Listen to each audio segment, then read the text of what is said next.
Good morning. Welcome, everyone, to the Standing Committee on Policy and Strategic Priorities meeting of January 26, 2022. This committee meeting is being convened by electronic means, which we all certainly understand when electronic means are not exactly perfectly working fine, and it's authorized under Part 14 of the Procedure Bylaw. As such, committee members may participate in person or by electronic means. For committee members participating in electronic means, please ensure your video is turned on, and please let the clerk know if you leave the meeting for the purposes of confirming quorum. We've got quorum, so please do keep your videos on. Thank you. Committee members are reminded that in accordance with Section 14.13 of the Procedure Bylaw, members must enable their video to confirm quorum. If a committee member loses connection during the voting process, staff will get you back online quickly while we suspend the voting process. The staff contact information has been circulated to you. Video of committee members speaking, presentations, and vote results will be projected on the live stream when available. Given the surge in COVID transmission and reinstatement of our COVID safety plan, the maximum capacity of the council chamber is 20 persons. Members of the public who wish to participate are encouraged to submit comments online or participate via telephone. If attending in person, health protocols associated with COVID-19 will be observed in council chamber and city hall. Members of the public are strongly encouraged to attend remotely. I'd like to start by acknowledging that we are on the traditional and unceded territories of the Musqueam, Squamish, and Tsleil-Waututh nations. Thank them for having cared for this land and look forward to working with them collaboratively in partnership as we continue to build this great city together.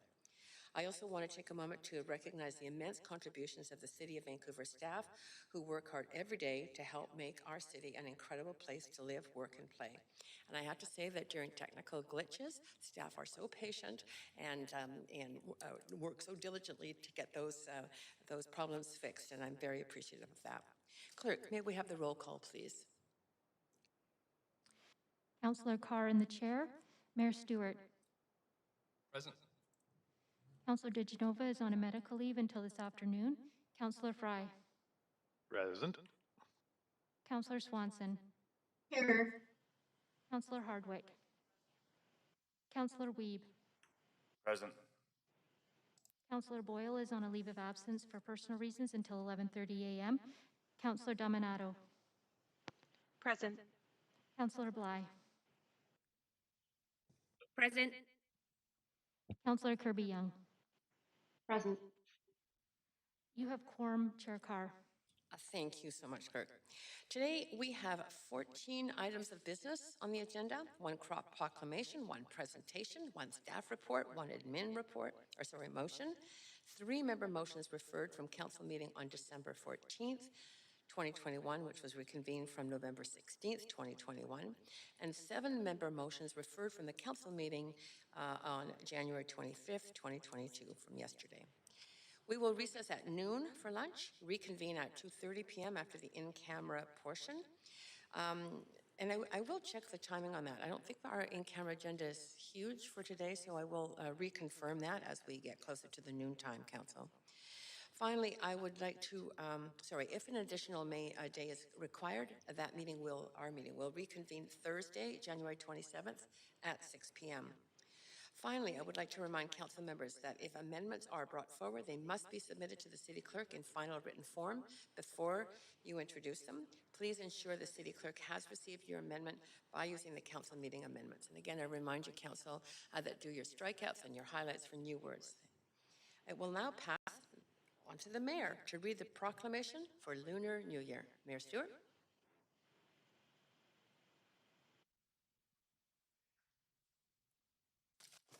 Thanks very much, Chair. So this is a proclamation for 2022 Lunar New Year, Year of the Tiger. In February, we'll be celebrating Lunar New Year, one of the most significant annual celebrations for Vancouver's Chinese, Vietnamese, and Korean communities. This year, 2022, is the Year of the Water Tiger, which will begin on Tuesday, February 1st, and will be celebrated for 15 days. Tiger is known as the king of all beasts and is a symbol of strength and bravery. 2021, the year of the ox, remained a challenge for all of us. Many of those struggles are still here with us and require continued compassion to support one another through these difficult times. As we welcome the Year of the Tiger and continue to navigate COVID-19, we are hopeful that once again we'll be able to celebrate some of these special occasions in person with loved ones. I'm going to read the Lunar New Year proclamation now, but I just wanted folks to know that 5 representatives from the following community agencies will be receiving the proclamation. They are Fred Kwok from the Chinese Benevolent Association, Bill Kwok from the Chinese Cultural Center of Greater Vancouver, Terry Young from Success, Cecil Fung from the Chinese Freemasons Vancouver branch, and Brian Zhang from the Shonyi Benevolent Association of Canada. Due to COVID-19, these proclamations will be mailed to the representatives.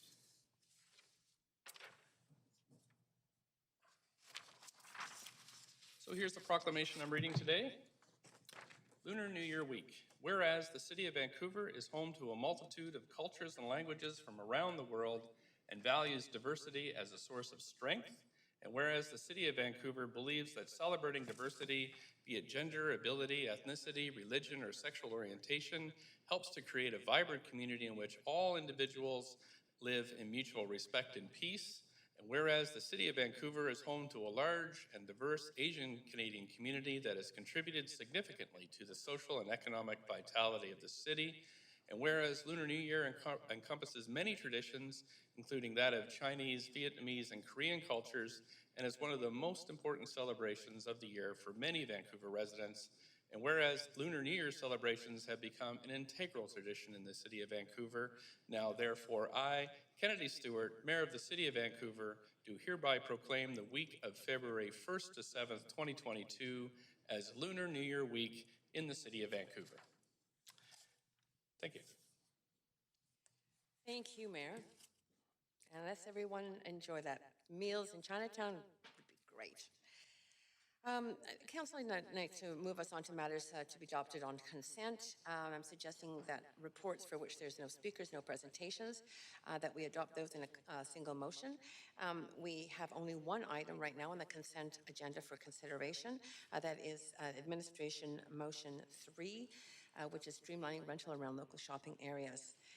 Does any member first wish to hold this item for debate or questions to staff?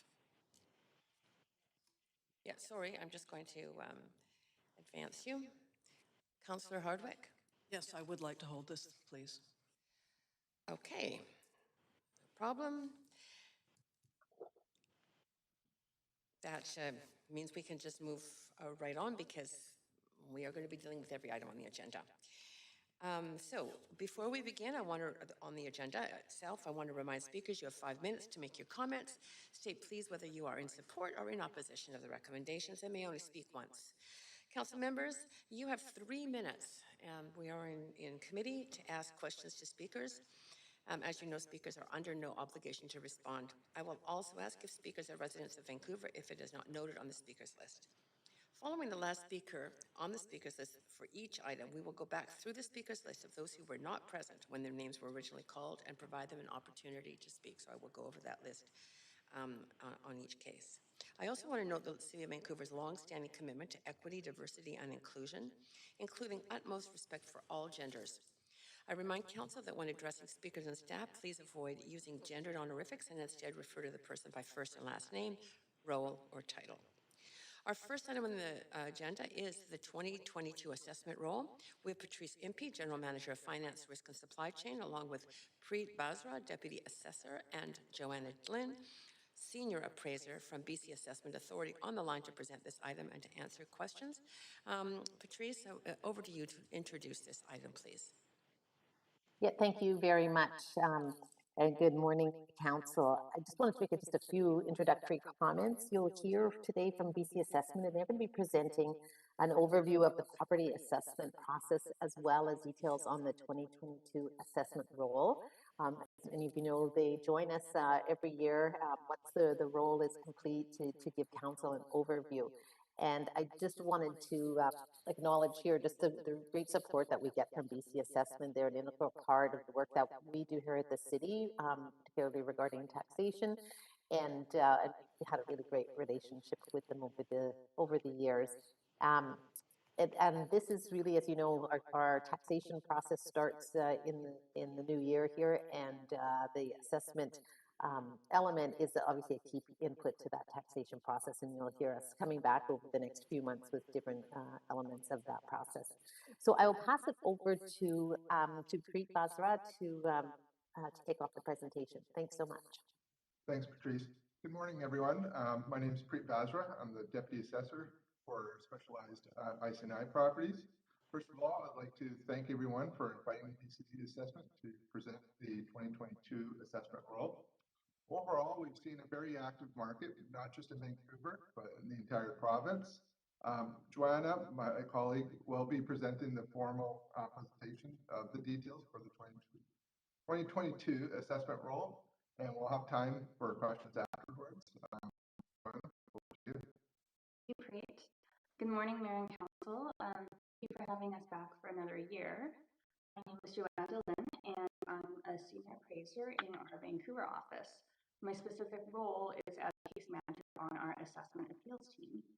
I will now share my screen, which I think I forgot to do last year at the start. There I go. Can everybody see that? Okay, wonderful. All right. So today's presentation will take about 40 minutes, and there will be some time for questions at the end.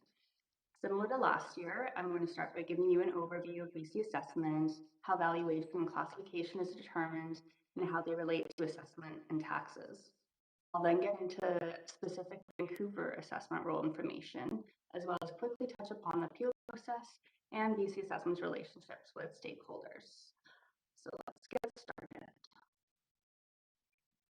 So what does BC Assessment do? Well, BC Assessment was established in 1974.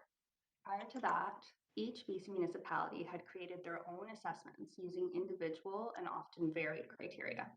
So as you can imagine, due to no standard assessment method, assessments were constantly challenged and were difficult to defend. By 1993, there were approximately 140 assessment organizations in the province.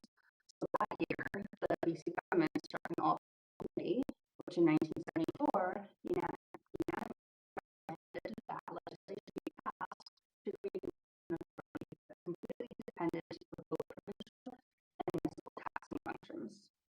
Back then, we assessed 179,000 properties, but last year we assessed 2.14 million properties. So we have a board of directors that's appointed by the provincial government, and we have a president and CEO. And today we have approximately 640 employees across 15 offices in 6 regions in BC.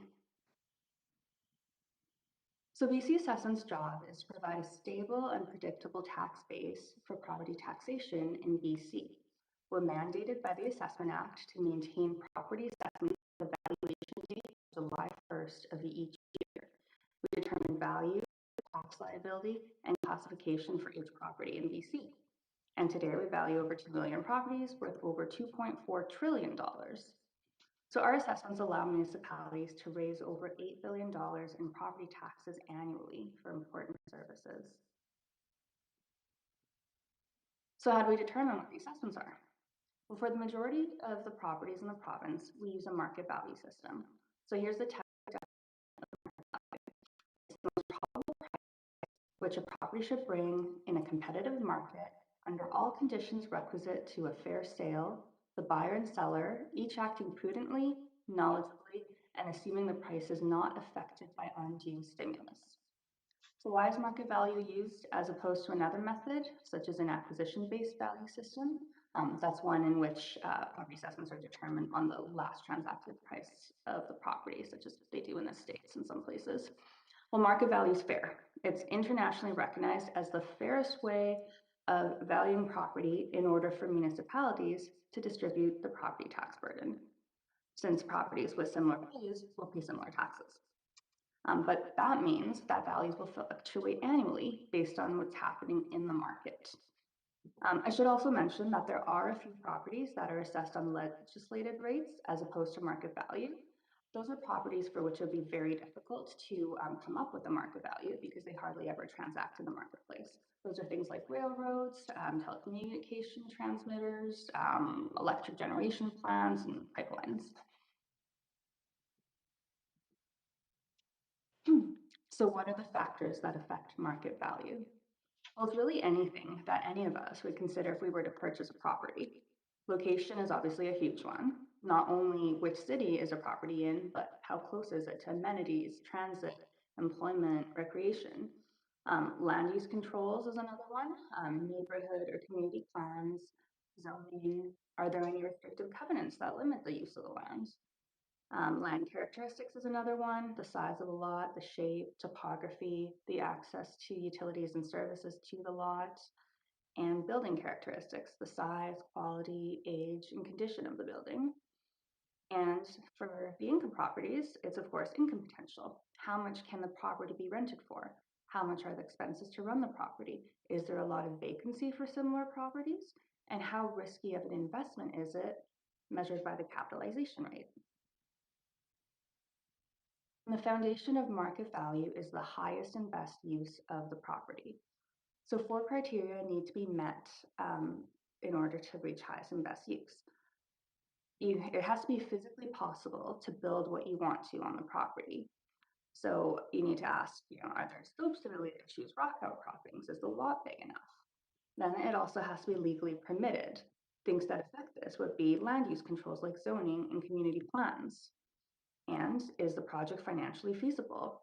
The use needs to generate a return above and beyond the cost to actually develop the property to that use. And so those 3 criteria above might result in multiple uses for a property. So the most important criteria is that the use be maximally productive and result in the highest value. Basically, what all that means is that a property's market value will also be its highest and best use value, because anyone who sells a property will only accept the highest price based on its highest potential outcome. So how does land use specifically affect market value? Well, municipalities affect highest and best use through land use controls and development approvals, since market value, as we saw, is impacted by the legal and approved uses of a property. When land use controls change, for example, to permit a higher density use, the highest and best use of the site can change, which may lead to significant change in market value if there is market evidence, i.e. sales, that indicate that change is warranted. In the past, we've seen that changes in community plans can impact the property values because the market sees potential for redevelopment, which will impact the market value. And BC assessment reflects the values based on that sales evidence. The other part of BC Assessment's role production is classifying properties. And we classify properties based on their use as of October 31st. Property classes allow a variable tax rate system. Different tax rates by property type. So this slide lists all of the classes. The vast majority of Vancouver's assessment roll is made up of Class 1 residential and Class 6 business and other. We're responsible for identifying the classification of these properties based on criteria set out in the Assessment Act, other legislated acts, and prior case law and appeal board decisions. So since we put out assessments every year, we go through an annual cycle. Currently, we are in the inquiry period. So property owners have received their assessments, they are hopefully reviewing them and contacting us if they have any questions, because the appeal deadline to the first level of assessment review, the Property Assessment Review Panel, or PARP, is January 31st.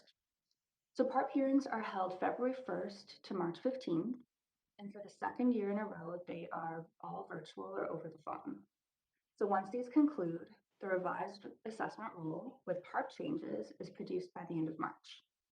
Then through April to September, we complete various assessment improvement projects, and we do new construction inspections. And then July 1st, our valuation date falls right in the middle of this. In October is when we really ramp up roll production though. By then, hopefully sales of properties around July 1st have come through the land titles office, and then we're able to review and determine what the market is doing and create a new assessment roll. And throughout all of this, we have ongoing appeals to the Property Assessment Appeal Board. So that is year round. So the relationship between assessment and taxation. So as mentioned, BCA functions completely independent of taxing authorities and does not set property tax rates. An individual's property assessment determines their share of property taxes for the property class that they fall within, and our function is to ensure that municipalities have the information they need to decide how to distribute the tax burden amongst all taxpayers. So what if your assessment increased substantially? This time of year, inquiry period, our appraisers are on the phone and they hear things like this all the time. My assessment has gone up 20%. I can't afford for my taxes to go up 20%. So a common misconception is that a significant change in assessed value will result in a proportionally significant change in property taxes payable. But the most important factor is not how much an assessed value has changed, but how the assessed value has changed relative to the average change within the municipality or taxing jurisdiction. Any changes are also dependent on the local government budget. Okay, so now that we've reviewed valuation, classification, and property tax, let's get into the specific 2022 roll and a summary of Vancouver figures. So the total properties assessed in the province increased 1.1% from the previous year.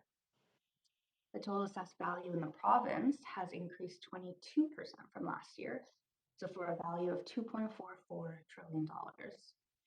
And across the province, non-market change, which is basically the value of new construction, this additional value went up by 53% from what it was in 2021, for a total new value of $34.55 billion across the province.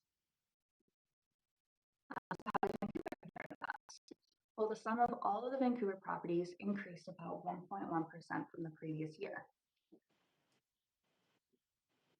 The total roll value, though, increased by 11% from the previous year, so about half of the increase that the rest of the province saw. But our non-market change, so our new construction, it increased last year's non-market change figure by 60%, for a total additional roll value for the city of Vancouver of $5.36 billion. So this chart here illustrates the total Vancouver roll value over the years. So for the 2022 roll, the Vancouver total value of the roll hit an all-time high of $500 billion. So this is a combination of both market value change and the new construction, or NMC.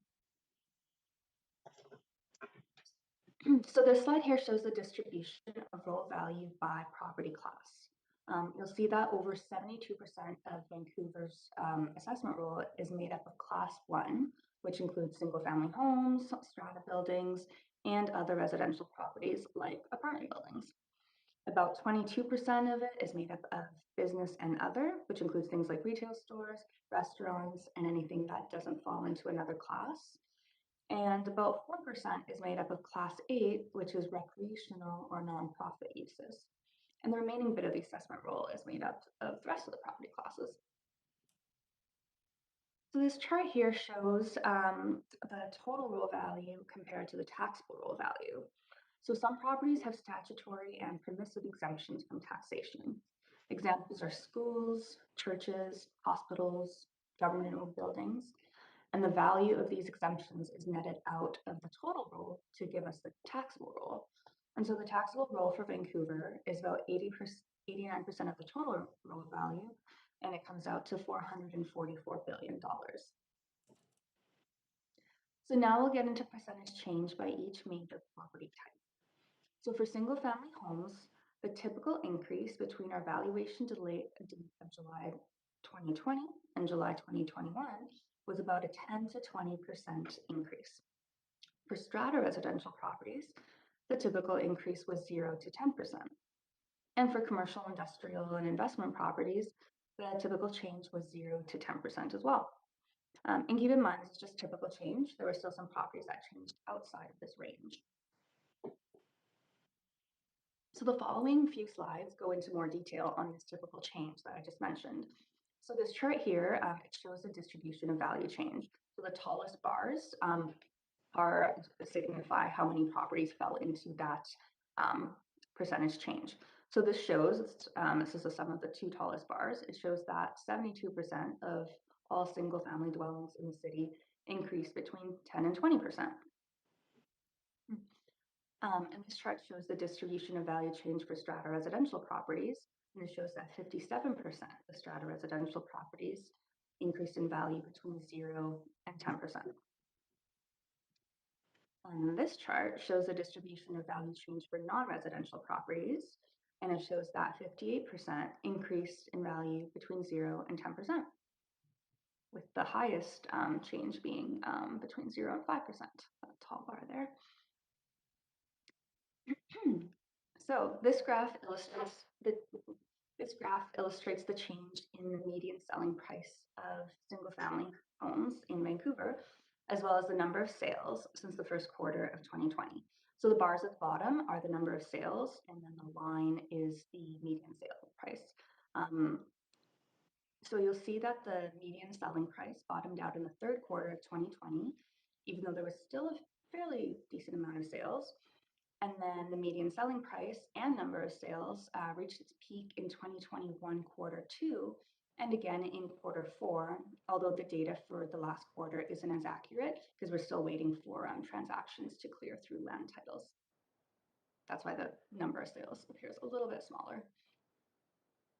And so now here is the same graph, but for strata residential. So the median price bottomed out in 2020 quarter 2, a quarter sooner than the single-family dwellings did. And while the single-family dwelling median price peaked in quarter 2 of 2021 and then slightly dropped, you can see that the strata median price was the highest in both quarters 2 and 3 of 2021. So this chart shows which neighborhood values increased by the highest percentage. South Vancouver, Renfrew, Renfrew Heights, and Killarney all saw the highest percentage changes. Interestingly, last year, or from like the valuation date of July 2020 to 2021, it was, 2019 to 2020, South Van and Killarney were among the highest as well. And now this chart shows which neighborhood values increased by the highest dollar value. So it has a different mix of neighborhoods due to the general higher property values in these neighborhoods.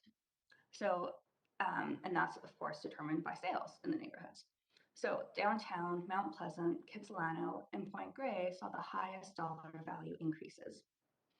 And last year, Kits and downtown were among the highest as well.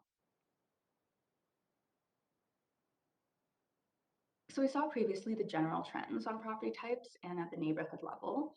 However, within those neighborhoods, there can be outliers, properties that change more than the typical. This slide breaks it down even further and talks about the specific hotspots within each neighborhood or specific property type. So commercial and retail were actually pretty typical. I mentioned earlier that most properties increased between 0 and 10%, but the vast majority changed between -5% and +15%. But what's interesting to note is that last year,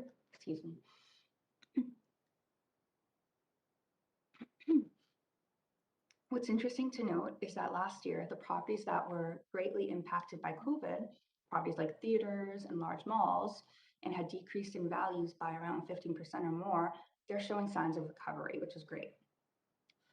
If we look at the mixed use land sites, there are parts of Victoria Drive that are seeing a 30% increase in their assessments. And there's some C1 zoned Eastside commercial land that's seeing a 25% increase. And these changes are based on sales in those areas. And industrial sites had pretty typical increases between 0 and 15%, just like the commercial properties. So, just recovering a little bit from a cold. Here's an overview of the total change that we saw broken out into their two components, market change and non-market change. So non-market change is any change in value not related to market movement.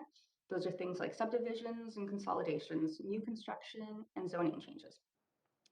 Construction and subdivision of large strata buildings makes up a big total of non-market change. So for this roll year, market movement, as opposed to non-market change, was the bigger driver of percentage increases in assessment. For example, the 15% increase in the single-family residential assessments is made up mainly of market change, 14.5% to be exact. So on the bottom right are the neighborhoods with the top percent changes from market movement. And these are the same ones that were mentioned earlier. The top 5 neighborhoods with the most non-market change growth are listed in the bottom left. And the Oak Ridge area has the highest non-market change growth. And interestingly, last year it was the Cambie area.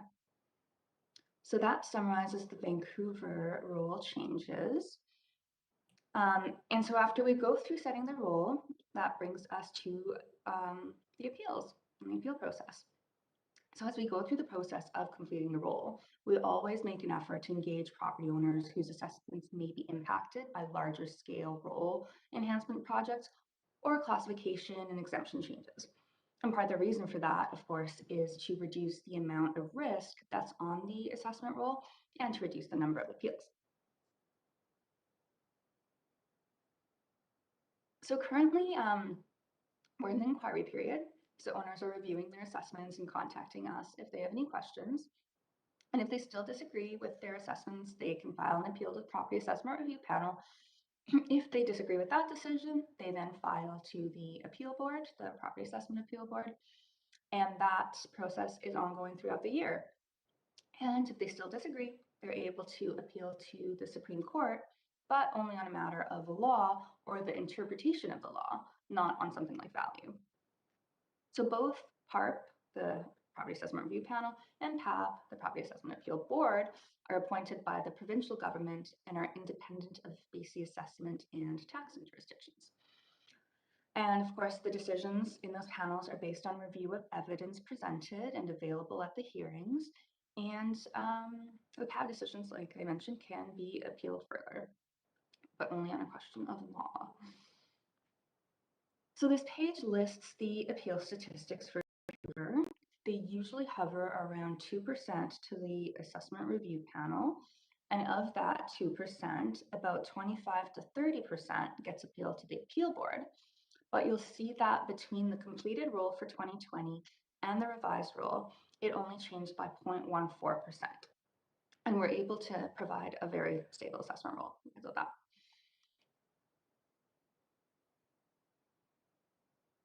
So, as you can imagine, in order to put out an assessment roll, we need to work with many groups to get property information.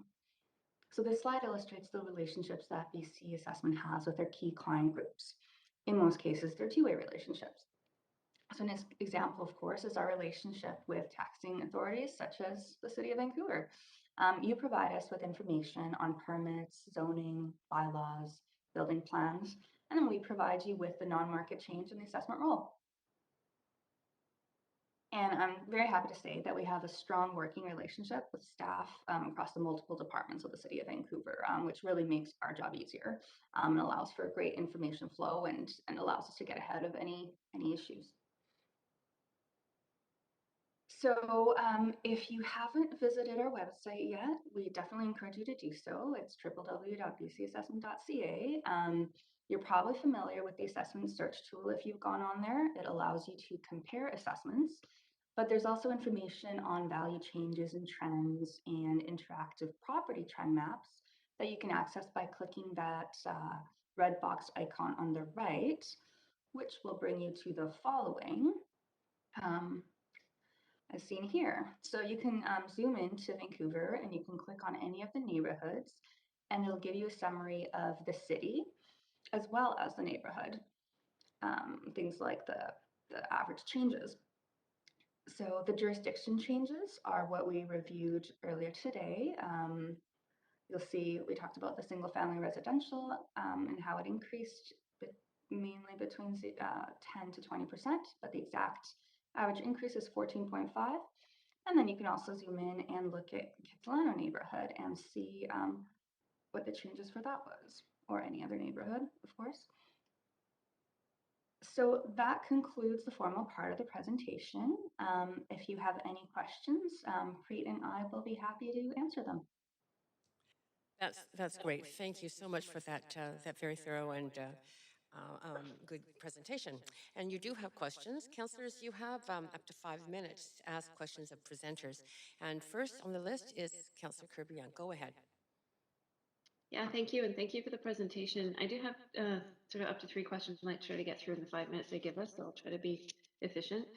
My first one is really with respect to the issue of appeals that has been reported in the news, that we're seeing an increasing number of appeals due to the sort of the stakes of the higher property valuations, and some concern expressed by some municipalities with respect to, they set a budget for the year based on anticipated revenue coming in, and then they have a vulnerability on that. I wonder if you can provide a bit of perspective or a comment on sort of what the risk factor might look like to Vancouver, and whether or not you think that's just thoughts on that. Yeah, as Joanna mentioned in one of her slides, less than 2% of our properties do get appealed to the property assessment review panel. From that, 30% would potentially go on to the appeal board. From that, we do keep in contact with our municipal staff and your finance department, where we provide a report of the potential risk on that appeal. We try to provide that updated on a quarterly basis. As soon as the appeals are filed, we do meet with city staff and go through each of these appeals and outline any risks that are involved. And usually, as you can see in one of the slides, less than 0.15% of your completed assessed value has changed in the previous year. And so that allows, providing that information allows your city staff to plan any risk for roll stability or tax stability. Okay. I think that's pretty clear. I'm going to move on to the second question, and this comes up every year, and it's the infamous highest and best use discussion. And as you, I know, are all well aware, although I appreciate you're at arm's length as an independent entity, this is something that Vancouver Council has advocated for continuously. My understanding is that there's no update in terms of direction to BC assessment. And if that's correct, I wonder if you could just speak to how, if there was a change from highest and best use to split tax assessment, just to clarify for everyone how that would impact undeveloped properties individually and a specific subclass as a whole if that were implemented. Right now, if there hasn't been no information regarding a new split classification. However, what we can tell you is some of these properties classifications did change for the 2022 roll due to the recent appeal decisions from the Property Assessment Appeal Board. The provincial government has put a remission order for the Class 6 portion of the school tax. Until we actually see what the actual changes are to their highest and best use policy or any other assessment act, it'd be very difficult for us to comment on that. And can you just explain sort of the, just clarify the specifics of the remission order on the school tax? On the school tax, so there were properties that were previously had a split assessment. There's a recent appeal board decision which gave further guidance of how these properties should be classified. The provincial government was aware that the change in classification would eventually lead to higher property tax, and therefore they have a order of council to remit the school tax portion. The Class 6 is required to remit the school tax portion. Is that correct? That's correct. Okay. And then you touched on it. My last question is, you touched on it sort of a bit in terms of some factors and showing the different percent rate changes in categories. To what degree does BC assessment get into analysis of the factors that are driving market increases? Well, what we look at is we look at sales, and we always want to be aware of why properties are transacting for a certain amount, but the main driver is the sales. Like we just follow the market, and we obviously know why a property may be selling for a lot more now than it did a few years ago if, say, it's in a new community plan. So of course we follow the market and look at all of that and the different changes that the cities do. But in the end, it's what the sales are telling us, and that's what we base our assessments on. Okay, I'll leave it there for time. Thank you for the presentation today. Thanks so much, Councillor. On to Councillor Hardwick. Up to 5 minutes. Go ahead. Great, thank you very much. Could you explain, please, what happens when a property is rezoned from the standpoint of the assessment authority? So if property is rezoned, depending on what that rezoning is, let's, for example, if we have increased in density, we would look at what the market participants, the buyers and sellers would, how that would fare in the marketplace. If there's, historically, we've seen that allowing more density, there will be more of a demand for that, and we've seen an increase in values with that. But it really depends how the market participants see that and what those. Okay, well, let's unpack that if we might. So we have a previous single-family lot, and then we apply duplex zoning.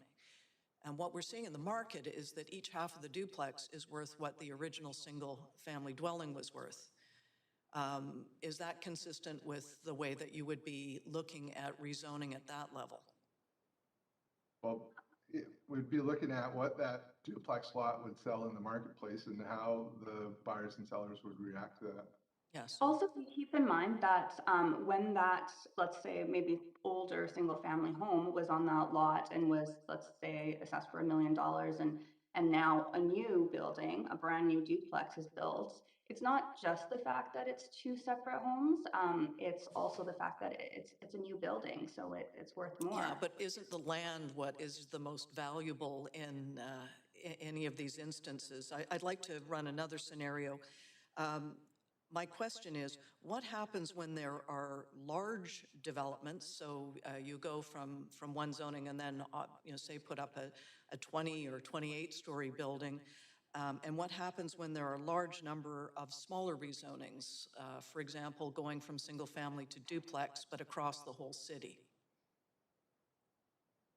I think we're still going to go back to that principle of what the market will show for that and what the large development will sell for, and we'll look at those transactions and see how the market reacts to that compared to the rezoning of the smaller. Okay, so does rezoning a piece of property affect its land value? Yes or no? Yes, it does have an impact on land value, and when you rezone a property, it really depends on how the market will react to that. Looking at the property assessment role that you've illustrated in one of your slides there, we see that the land and the air above it within the boundaries of the city of Vancouver has more than doubled in a decade. To what do you attribute the most significant factors in influencing that exponential increase as opposed to incremental increase? Well, what we're seeing, it's just not the city of Vancouver. We've seen this in multiple jurisdictions, especially this year, where we've seen the entire assessment roll gone up 22% throughout the province.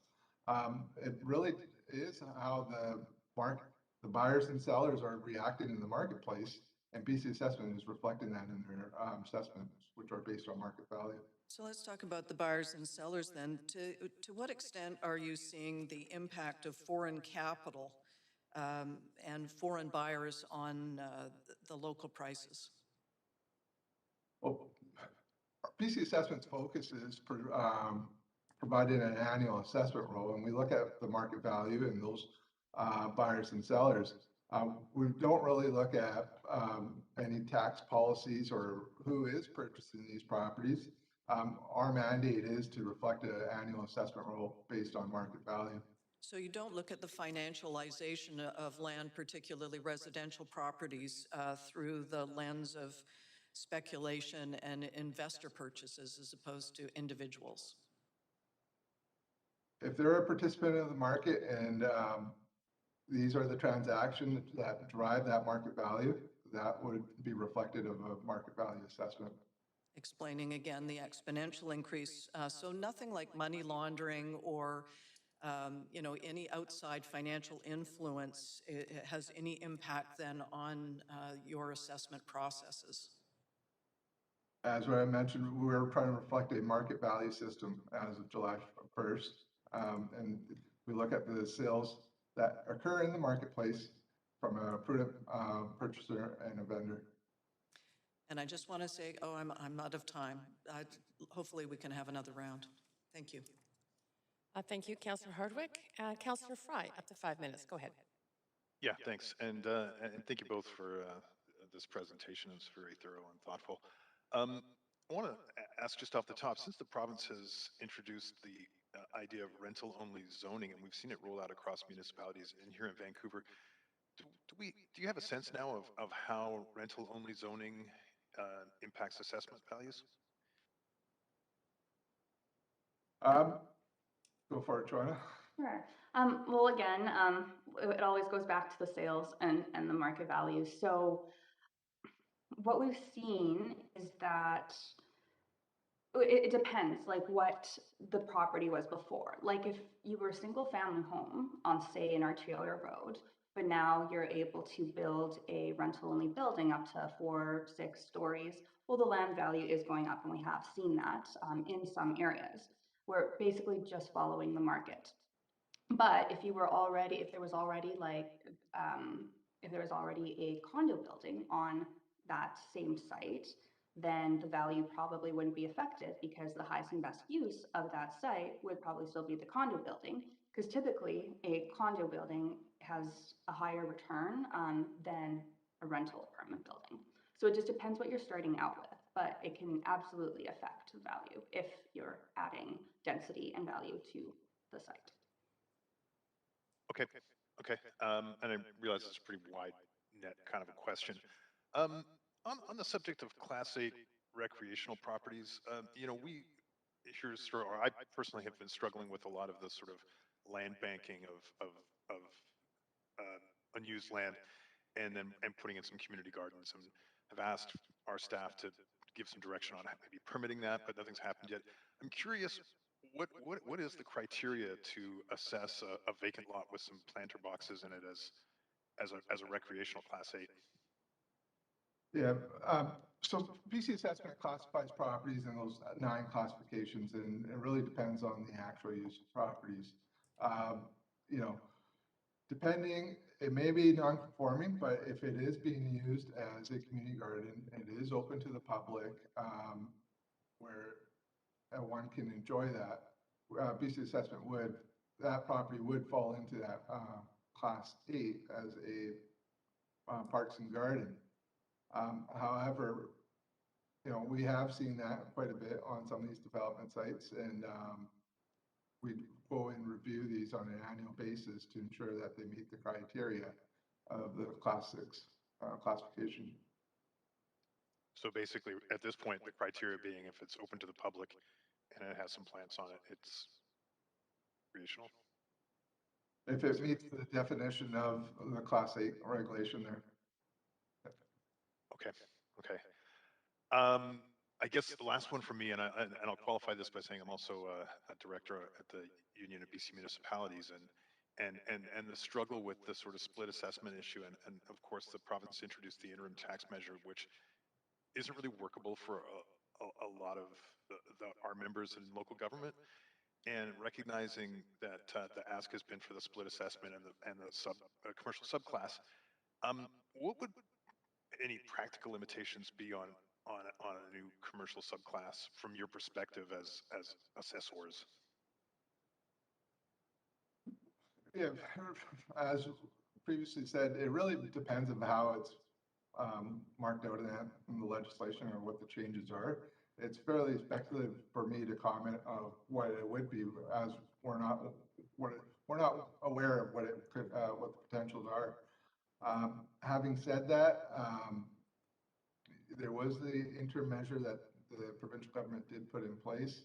I'd say no municipality has gone through utilizing that, and the only change that has occurred to split assessment is the remission of the Class 6 tax for the 2022 assessment roll in that order of council. Are there practical limitations, though, to adding a subclassification in a more general sense? There potentially can be, but we haven't explored that, what those limitations would be. Okay, well, really appreciate the time today, and I see other colleagues have questions, so thank you. Thanks, Councillor Fry. Councillor Dominato, go ahead, up to 5. Thanks, Chair. And I would just want to follow up on a question that Councillor Hardwick was posing. And, and I guess I'll go from this perspective is that Council, to the question that Councillor Hardwick was asking about rezonings and implications for assessments, Council's going to be deliberating this afternoon on a motion that proposes a change potentially around moving from single attached homes and duplexes that would allow up to 6 units. And so I think that would, from your perspective, qualify as increased density. And it's looking at targeting up to 2,000 properties across the city. And so from your perspective, would that have a bearing on property assessments and values and market values? I don't have the slide in front of me right now that you showed earlier, but could you comment on that? Or is the answer the same as what you gave Councillor Hardwick, is that yes, it would depend on what the market would bear and the interest from buyers and sellers, and you'd be looking at it from that perspective? Yeah, Can I go ahead? Yeah, exactly. So it'll also probably depend on the area, and different parts in Vancouver might react differently. Like there might be certain areas where people prefer single family homes, and even if their property did get zoned for 6 units, not many people would be necessarily wanting to do that, and so properties would still be transacting at, say, the very high single family home price in some parts of the west side. But then maybe some parts of the east side, more people would actually be taking advantage of that and creating the 6 units. And so you might see prices rising in some of those areas. But you know, it'll always come back to the sales. It's just, we're going to follow the market and just see how it reacts. So just to recap, so very similar to your response you gave to Councillor Hardwick, but there could be some variability neighborhood by neighborhood, again, based on sales and buyers and sellers in the marketplace. There always is, and there always could be. It's hard for us to predict. That's why we always follow the market. We're at best 6 months behind the market and watching the sales. Okay, I appreciate that, and I recognize it's somewhat hypothetical because we haven't gone down this path yet, but you did refer to the city in terms of land use controls, and this strikes me as, again, one that we're going to be looking at as a council, and what are the implications of that. So I appreciate the clarity, and that's all I have for questions, Chair. Thank you. Thanks so much, Councillor Dominato. Councillor Weeb, up to 5 for you. Yeah, my first question is, do you provide a property list of properties that sell for double assessed value for our staff here at the City of Vancouver to review our policies and our zoning and area plans to ensure that we are capturing the land lift by not allowing properties to sell for double assessed value, because we are able to capture that land value. So do you have a list of values or properties that sell for significantly above your BC assessed value? all our transactions are public. They are on our website. There hasn't been a individual report that has been requested, but staff need any additional information, we're more than happy to help. Would that information be difficult to gather, or would it be pretty simple to pull together? I would have to talk to our one of our departments, but if there is a need, we could work with municipal staff to get that information. Okay, it'd be really helpful as we kind of try to grapple with how do we provide the community amenities. We have an infrastructure gap. So thank you very much. Second one, you said that total properties went up 1.2%. What was the valuation of the new properties in Vancouver? Do you have a number of the actual valuation of that? Or is it just a number of units? Yeah, just give me one moment to find that slide and look that up.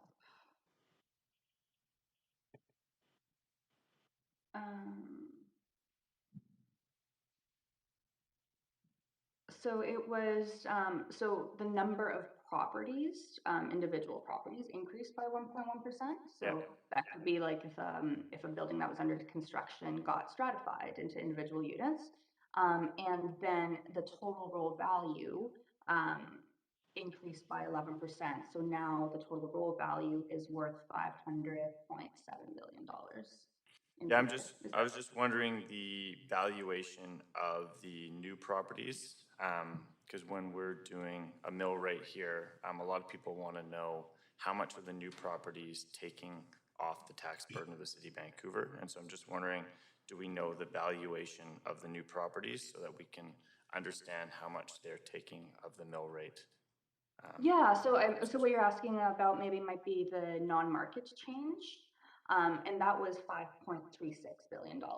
So that's that could be the value of the new properties, and also anything like zoning changes and things like that. It's all together piled into just one category called non-market change. And that figure is distributed through the 9 property classes. So majority of it would be in class 1. And it will be distributed through the other classes. Can you break down a little bit more what you mean by non-market change? So we have a 1-story goes into 18 stories. Would that be considered non-market change? Yes. Okay, and what other examples of non-market change would be included in this work? Anything that's driven by the market. So it could be a rezoning, it could be a new construction.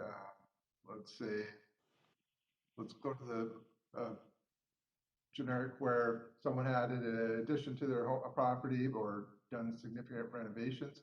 That would be captured in non-market change. Okay, and the total non-market change from last year was in the slide. That is $5.36 billion. In the more than it was last year.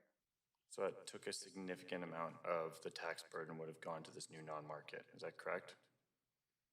So when we have a tax increase of 6%, this new significant amount of non-market new housing would take a significant amount of that taxation.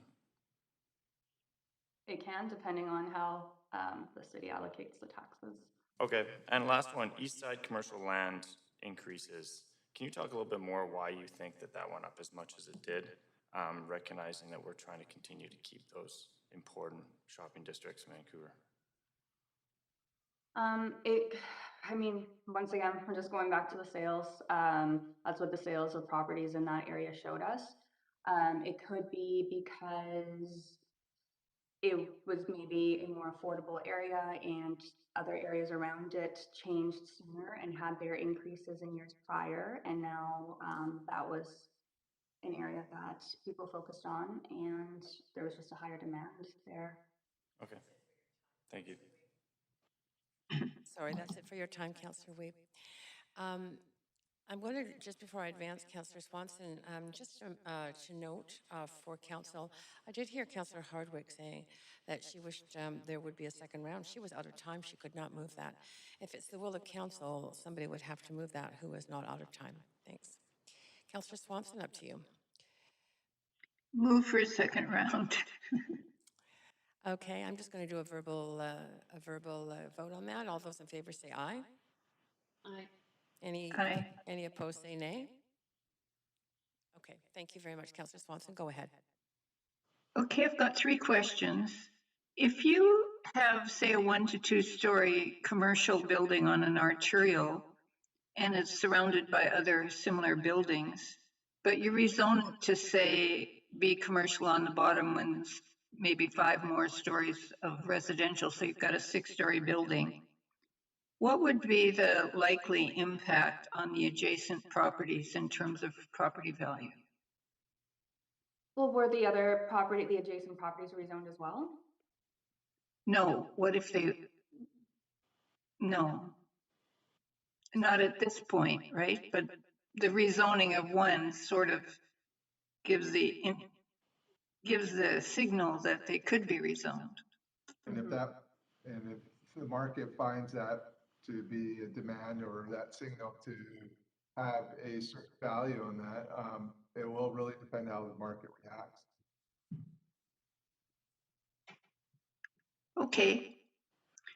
So we're back to what the market wants. So to what extent would, going back to Councillor Dominato's question about our motion coming up today for rezoning single-family lots to hold 6 units, to what extent would a requirement for affordability on the new six-unit rezoning, to what extent would a requirement for making those units affordable impact the land value? We wouldn't know until we see how the market reacts. It might limit the amount of value it adds, but we wouldn't know how the market would treat that. We've seen properties. So we'd have to know more about what the affordability is, like what the levels are. It'll all be dependent, and we'd have to wait to see how the market reacts to that. It's hard to speculate without knowing the actual facts. We've seen properties that have been restricted by covenants and where market value gets restricted. But even with that, that is still determined by the market. And we look at those transactions and provide a market value for it. So it really depends. I know I keep on saying this, but it is really dependent on what the market is out there and what buyer and seller would participate in it. Okay, last question is, if you increase the density on a lot, but it's for 100% social housing, non-market housing, but it's in say, a single family area, would that have an impact of increasing, would a non-market building, say 6 stories, have an impact of increasing land value on adjacent sites? Well, depends on how it's restricted or how it's gone through. Like if we have 2 buildings, one's for market condos versus non-market housing, typically, in my past experience, we've seen the condo buildings be having a higher value. Now, if we have one that we're just speculating on what's going to happen to the adjacent property, it really depends of what that zoning is and how the market is going to react to that.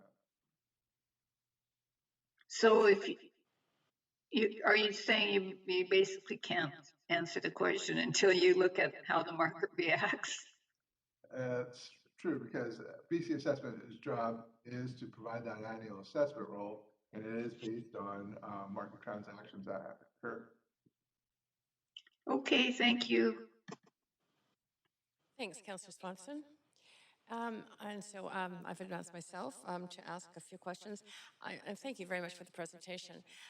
We've often had at council people come from the public who have asked whether or not we could pursue a, quote, mansion tax. So to differentiate highly valued properties and have a different tax increase for those properties. Can you explain to me what the process would be from BC Assessment's point of view, or if you've got any insight around the general role that the provincial government would play on this?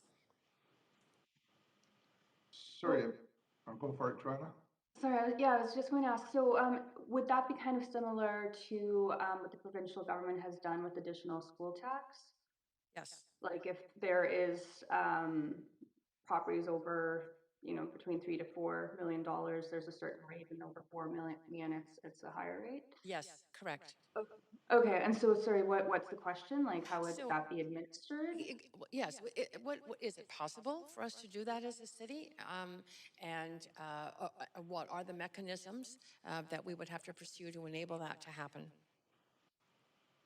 Yeah, most of it is all legislative mechanisms, and as BC Assessment has administered the additional school tax for the province, it is the actual changes.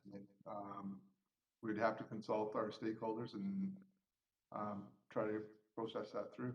Yeah, okay. So the fact that the province has already identified a class of properties at a higher value in order to impose a higher tax, from a BC Assessment point of view, have you already got that differentiated group in, or is that simply a legislative action as opposed to an action on the part of you as assessors? It was more of a legislated action than us grouping those thresholds. Okay, so in other words, the city would have to directly contact the provincial government as opposed to BC Assessment in order to pursue this. That's correct. Great. Our focus is on the annual assessment. We do not get involved in tax policies and forecasting those. Right. Do you have a sense of how many or your properties are currently in that class of properties that have the higher school tax? I do not have that number off the top of my head, but we could provide that to our city staff. I'd really appreciate that. That'd be great. Thanks so much. That's it for me for questions. Councillor Hardwick, you are on for our second round. Go ahead. Thank you very much. I'd like to go back over this again. So you're saying that it's only the market that's determining your assessed values, and yet it's clear that the rezoning of properties inflates land values. So do you have the data to show over the last decade the key contributing factors to the exponential land inflation within the boundaries of the city of Vancouver? And again, noting that we've gone from 242 to $500 billion rather, within that geography. What I heard was you'll have to wait and see what the impact is, but surely we can demonstrate over the last decade what the major contributing factors have been to this exponential land inflation. It is how the market is reacting. So some factors that do contribute to market value or property's condition, the revenue streams, the location, zoning, and all those factors are taken into consideration by the buyers and sellers and how these properties transact in the marketplace. Okay, so then if that were true, you would say that rezoning properties to allow density wouldn't have a major be a major factor in increasing land values exponentially. Rezoning is a factor that we do consider, and if the market is paying more for a rezoned property or a higher density property, that's how the assessed value would be reflected. Right, okay, thank you. So that is kind of the obvious thing, is if you increase to a higher density, it's going to increase in value. I don't know if you've noticed that Canada's inflation rate has risen to a new 30-year high of 4.8%. If we were to model 4.8% over the last decade, we would have seen, rounding it up, a 50% increase in the land values in the city. But instead, we've seen those not double. So again, do you see any incongruency between inflation and what we're seeing in the land values in Vancouver? Yes, it's true. The land values have gone higher than inflation, whether or not a property has been rezoned. In most parts of the city, that's been the case, but there's many other factors that affect that.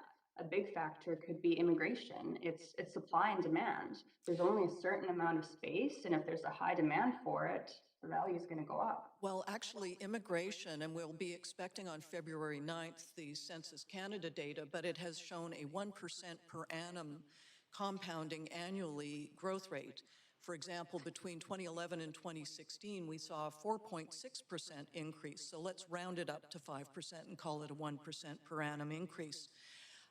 Again, I'm pointing out the inconsistencies between, in this case, population growth and the land inflation, which has, again, increased exponentially over that decade. So I guess what I'm trying to get here, yes, the market is at play, but what's determining that market increase in large part has been the precipitous volume of rezoning in the city over the decade. Can you comment, please, for example, on the increase in 2019? There was a uptick, and in fact, until this year, that was the highest point that we've seen. What would have contributed in that single year, for example, and do you have the data to support it? You must, of what precipitated that increase in going into 2019? Councillor, I think BC Assessment's focus is the market value as properties as of July 1st, not the public policies that might change the market. But a large amount of rezoning would increase the value, increase property values. At a very basic level, rezoning increases property values. Yes or no? What we've seen is rezoning is a factor that contributes to a market value, and historically what I've seen is allowing more density, the market demand for density there. If there is a demand for it, it will have the potential of increasing values. Even if there's an inconsistency between population growth and the rate of, or pace of change in land assessment increases. As we're going back to policies, our mandate is to review having an annual assessment at market value. And in order to determine that, we do look at what transaction in the marketplace from a buyer and a seller. Right. Thank you. That's Councillor Hardwick is out of time, but thank you very much for taking a few minutes to answer that. A few seconds. Thank you. Councillor Weep, go ahead for a second round. Yeah, recognizing that we're seeing a lot of homes sell significantly above PCSS value, do you have a metrics of yearly sales comparative to the assessed value? So do you have a level of, like last year, saying that you were 1% or 2% away from sale value versus your assessed value? Do you have a metrics that you utilize on a year-to-year basis on how close your assessed values were to sale prices for that year? Yes.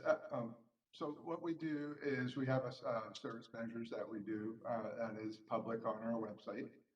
Single family homes are between 97 to 100% of the market value. You got to remember that our market value date is July 1st.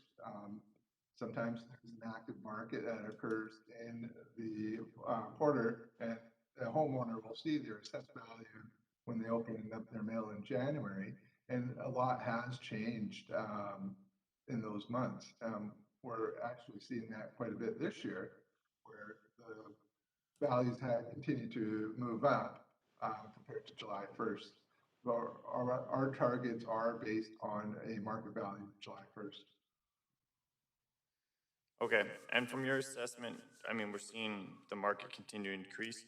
Do you expect a significant increase, and do you have kind of a target you think that 2023's role will be? Like, do you guys do? Yeah, we don't forecast, but as we all on this call, we do see what is occurring in the current marketplace, and currently market values are greater than what the 2022 assessment values rolled out at. Okay, and recognizing in the 4 years that this council's been elected, we've gone up $20 billion, and there's been significant increases in certain sectors. You talked about Eastside commercial land.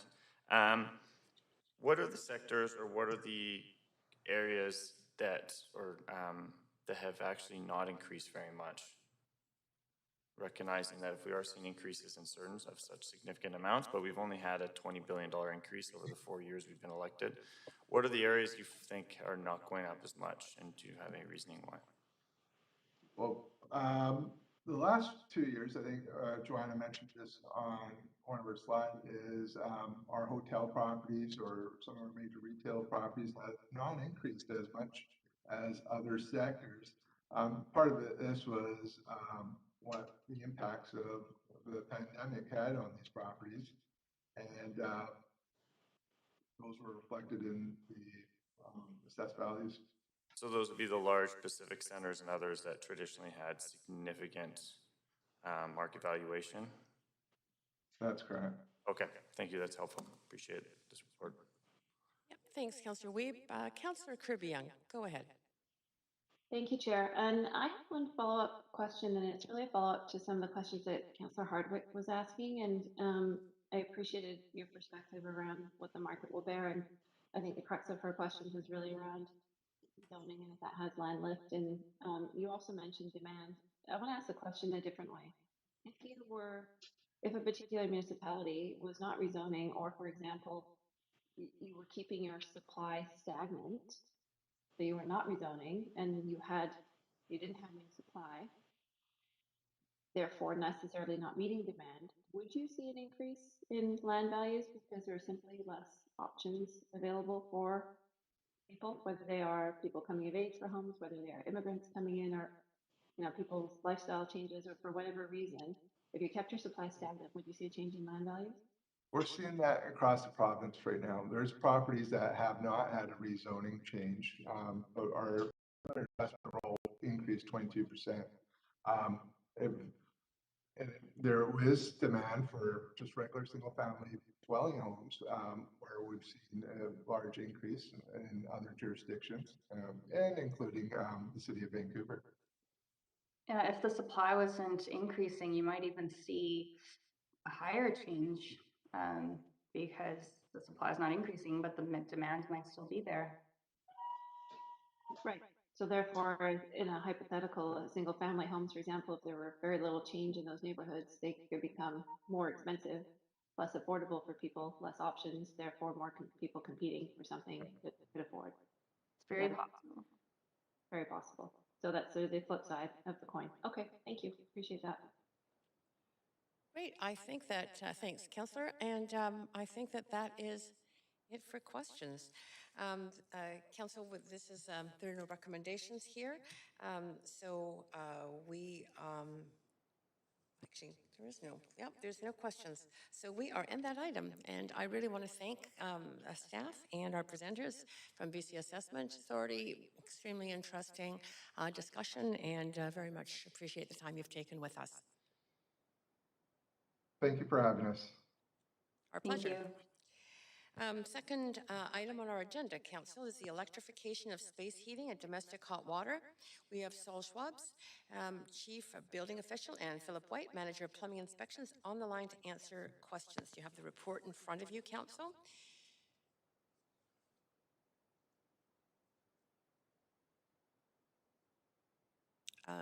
Looking for any councillor with questions? If there are the recommendations, if there's no questions. Absolutely, absolutely. That's great. I don't need a seconder on that. So, Council, I'll have us move to the vote on that, please. What? Oh, sorry, there was a speaker. Sorry, Chair. Oops. Oops, I'll hold that. Oh, apologies. There is a speaker from the public. Yes, I'm terribly sorry about that. So we have got a speaker. That speaker, if the speaker, Farouj Gumouchian, is on the line.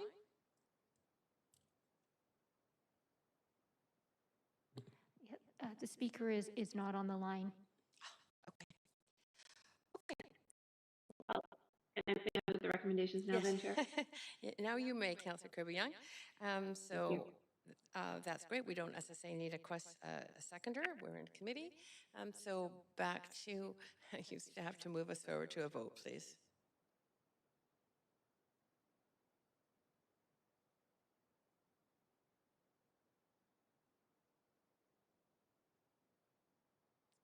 Councillors Hardwick and Weep, you have not yet voted.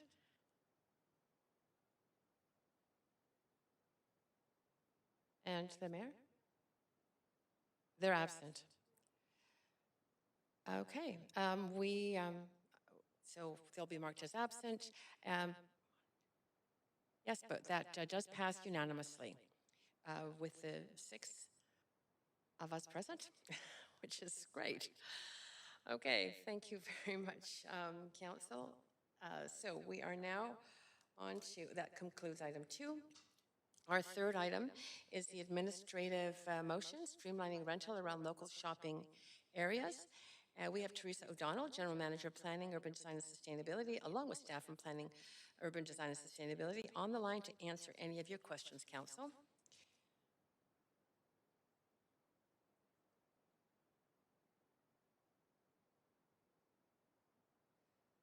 not seeing any councillors on. That's okay. Councillor Hardwick, go ahead, up to 5 minutes to ask questions of staff. Yes, this is regarding the streamlining rental around local shopping areas. My understanding is that the city has been served with an application to the BC Supreme Court pertaining to this matter, and that the petitioner is seeking a decision to overturn the zoning and development bylaw amendments that were approved by council in principle on December 14th, which enable rental in C2 zones in the new zoning districts for low-density neighborhoods. How does this petition to, I believe, to the Supreme Court, yes, the BC Supreme Court, affect this moving forward? And staff, go ahead with any answers. Chair Carr, maybe I can address that. Certainly if council has legal questions regarding the city's position in that litigation, those matters would be appropriately addressed in camera. We have provided council some background on this matter, but happy to address those questions in that forum. At this time, certainly our advice to council is that it is appropriate to proceed with this matter today.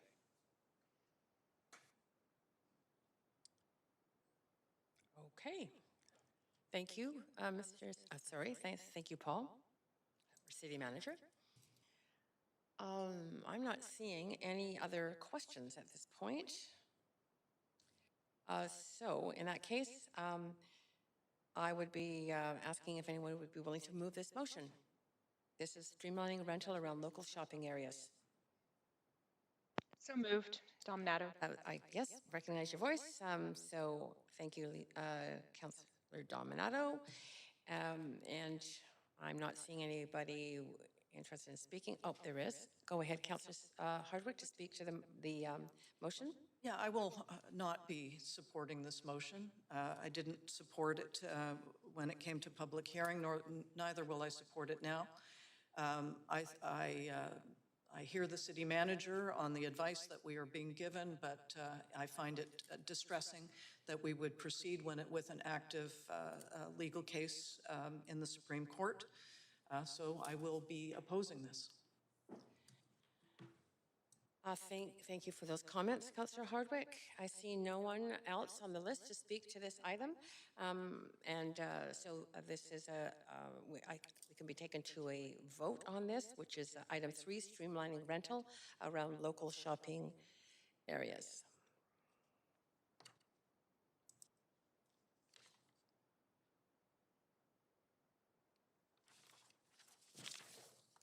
And that vote does pass with 1 in opposition. Councillor Hardwick. And 2 are absent, right? Great. Okay, thank you very much. And that does end item 3. So we are now moving to referred items, Council. We have 3 items on the agenda referred from the Council meeting of December the 14th, 2021. That was reconvened from November 16th, 2021, and 7 items referred from Council meeting on January 25th, that is from yesterday, in order to hear from speakers, followed by debate and discussion. Another reminder to all of you, if you have amendments to any of these items, you must submit them to the clerk in written form before the member, before you introduce it. The first referred motion is item 4, which was previously motion B4, supporting crisis centers, supporting community needs, which was moved and introduced by Councillor Fry and seconded by Councillor DeGenova. We will now hear from speakers on this motion. And clerk, if we have the first speaker is Stacey Ashton. Stacey Ashton on the line? Yes, I am. Oh, great. Go ahead. Yes, you have up to 5 minutes to address council. Excellent. And do I have slides going up? I will ask, they're not visible to me right now, but I'm just going to check. So your timer won't start until I can see that the slides are up. And they aren't up yet. They are or they're not? Almost, though. Okay, thank you.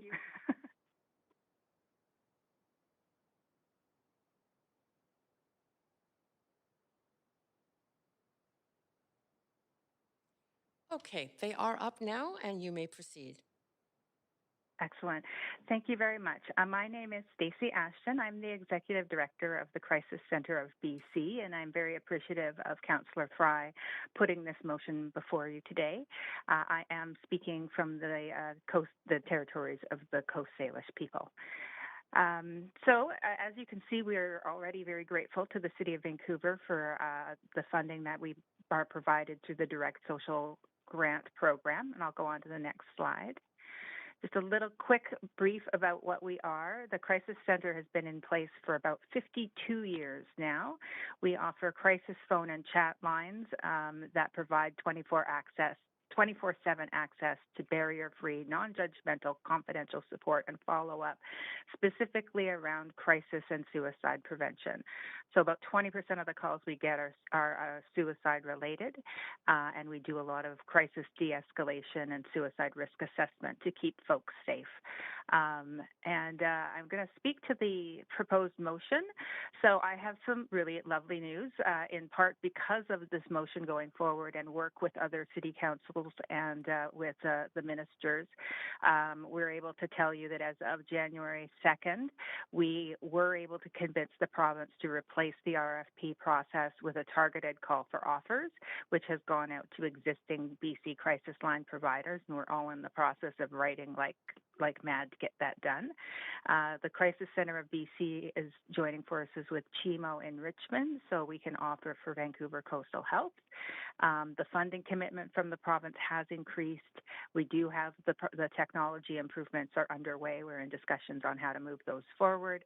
We expect new contracts in place for April, and we expect to be on a new system by hopefully June or July if everything goes smoothly. So I want to thank Councillor Fry and the rest of you at the city who are aware of this and helped us move this to where it got. That being said, I do want to take the rest of my time to just give you a sense of what's going on with crisis calls in Vancouver in specific. So from 2019 to 2021, since the beginning of the pandemic to now, we've just seen a huge increase in calls. We have increased our capacity in part due to surge funding from the province, but we've mostly invested those in increased complexity of calls. So we've had a 37% increase in calls, which, as you can see, is 71,000 to 97,000. So that's a lot. We've been able to answer 34,000 at the start of 2019 and 42,000 this last year. So you can see there's still a gap in the number of calls we're able to answer. And the investment in capacity growth has largely gone into not just answering calls, but also increasing the number of minutes on the calls. This means that calls are longer, they're more complicated. Point of privilege. Oh, excuse me. Sorry to interrupt. Yes, I go don't ahead. think the slides are. Oh, I'm sorry. Did I say? I didn't say pass on to the next. Faster. Sorry. Councillor Swanson, I do see that they are advancing in chambers and on our WebEx. Are you not seeing the changes? No, I was not seeing the changes.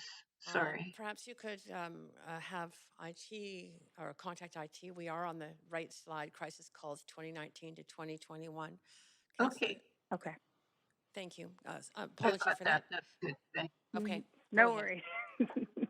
Okay, so we've seen what this is telling us is calls are more complex. We're doing more outreach calls. We're doing more follow-up calls. We're staying on the lines longer with folks, and the call intensity that I've referenced in the document shows that. But we're seeing a real increase in homicide and suicide-related calls, mental health calls, etc. The thing that's really relevant for you as city councillors is that these are the kinds of calls that if we don't de-escalate, they do need to go to police. So the way that crisis lines and police response works are when we take the calls, we're able to spend the time on the calls. We're not a dispatch model, we're a de-escalation model and a diversion model. So we're really working hard to de-escalate calls and keep people safe in their community without needing a 911 police response, ambulance response, or hospitalization. So 98% of the calls we get, even with the level of severity we're seeing, we're able to de-escalate safely and at least time shift them out of the middle of the night into the next day. So that's all very helpful for your police services.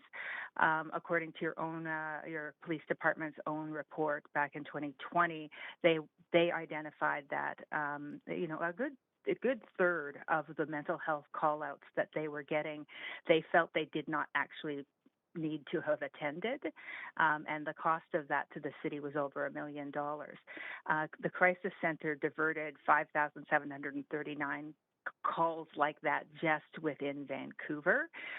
So that's taking the Vancouver numbers out of our Vancouver Coastal Health total numbers, and that would have saved you about $2.6 million.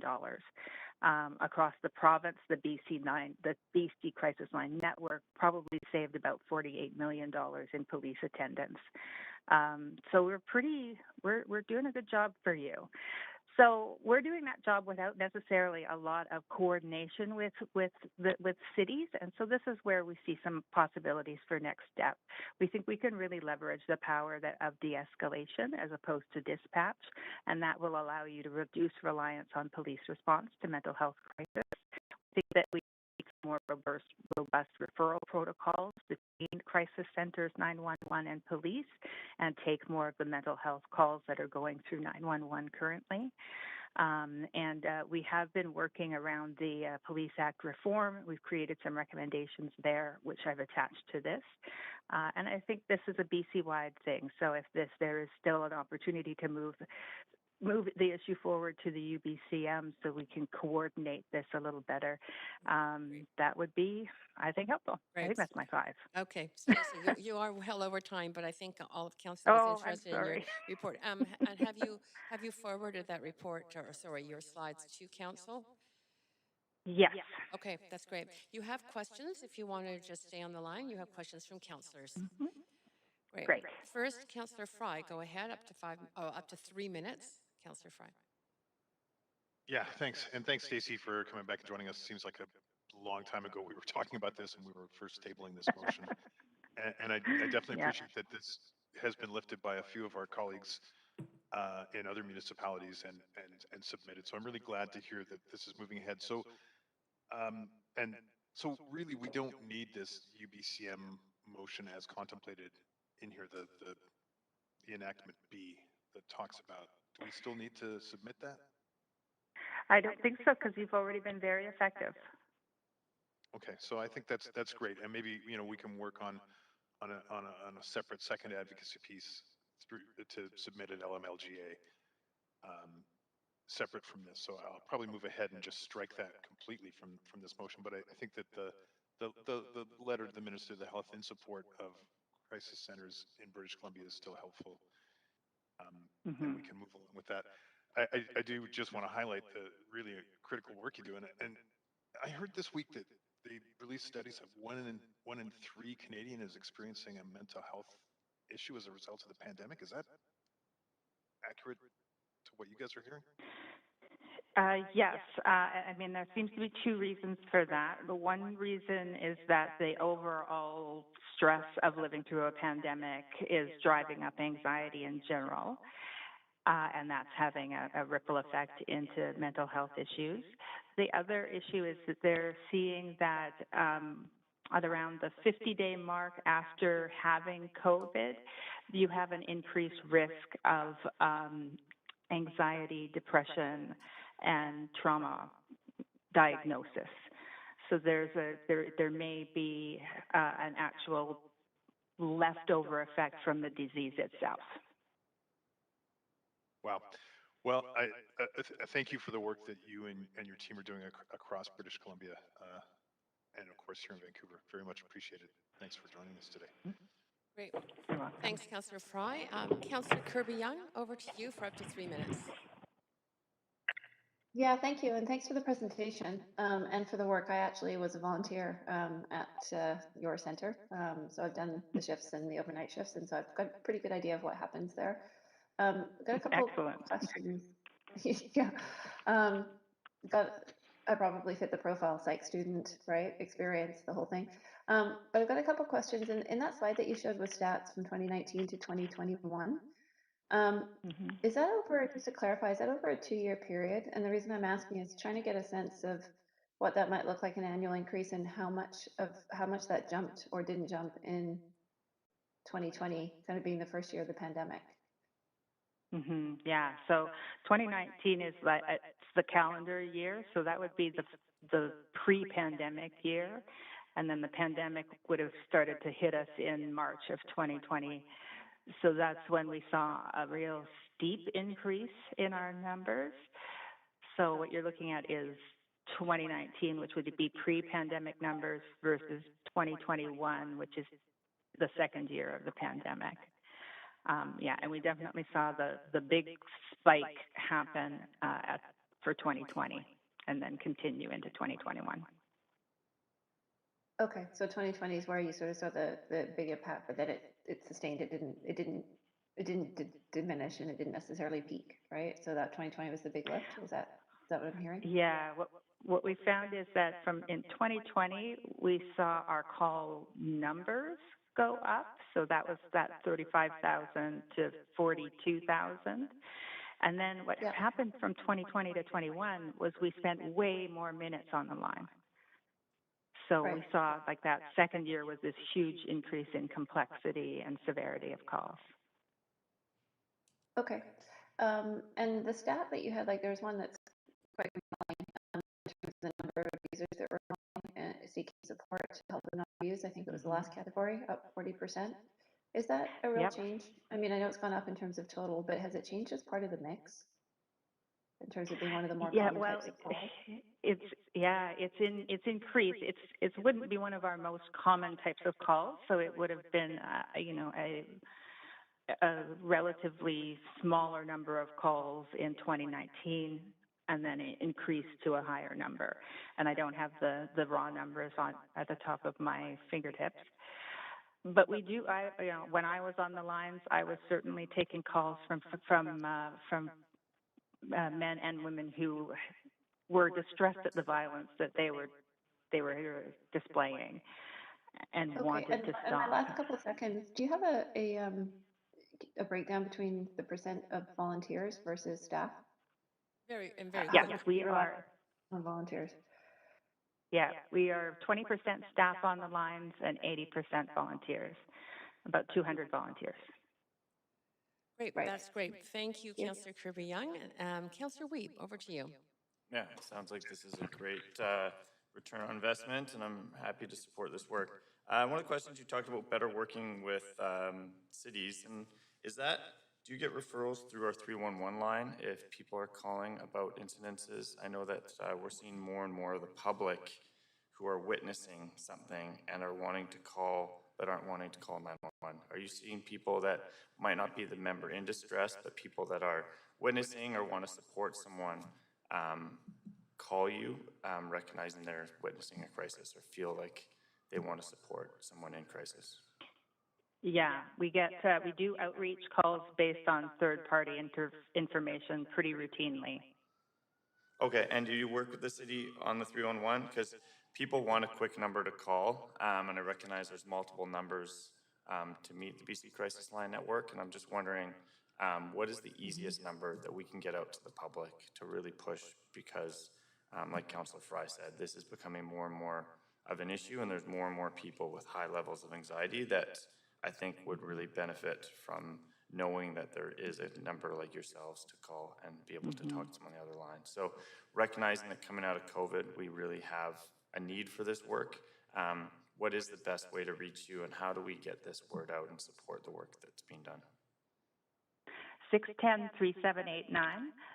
That's the best line to call. That'll be works BC-wide, and your local crisis center will pick it up. Okay.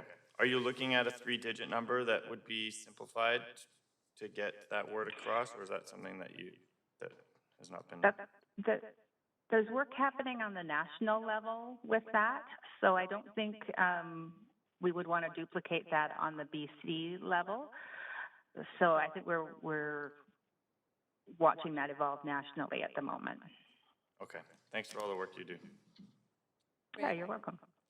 Thank you, and that is it for your questions. So again, thank you for all your work and incredible service you offer, and for taking the time to speak to us, present to us today. Really appreciate it.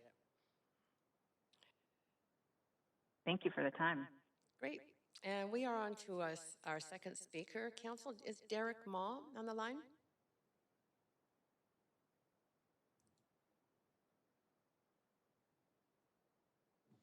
Speaker 2 is not on the line. Thank you. Speaker 3, Ken Leggett.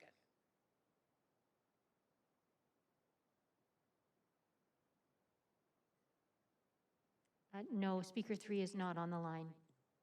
Okay, that ends our speakers list. Council, this motion obviously has already been moved. Move, but it wouldn't have been referred if it wasn't already moved. Just checking on that, clerk. Hasn't this member's motion already been moved before it was referred? Yes, that's correct. Okay, so we have a moved motion. Do we have any discussion? Go ahead, Councillor Fry, to the motion. Yeah, appreciate that Stacey Ashton took time out of their very busy schedule to come speak to us, and that this has been kind of delayed by well over a month, almost 2 months from when we first proposed it, and there was a really imminent threat of a model that could have seen crisis centers across British Columbia defunded and disempowered, and instead those services focused into the hands of large multinationals who run this kind of program. So I'm glad that the RFP process is not being pursued by the province. That's just a real victory, and even though the motion didn't actually hit the floor in a timely manner, it did actually influence a lot of change, and I did hear from colleagues at different councils across BC who had picked this motion up and run with it, and so that's great. Now, obviously, B here is hence redundant, the UBCM ask, and I suspect that we'll be coming back with a separate UBCM motion, perhaps to talk a little bit more about crisis centers in British Columbia. But in the meantime, I've submitted an amendment just to strike enactment B from this, which is essentially the UBCM motion, which is no longer necessary.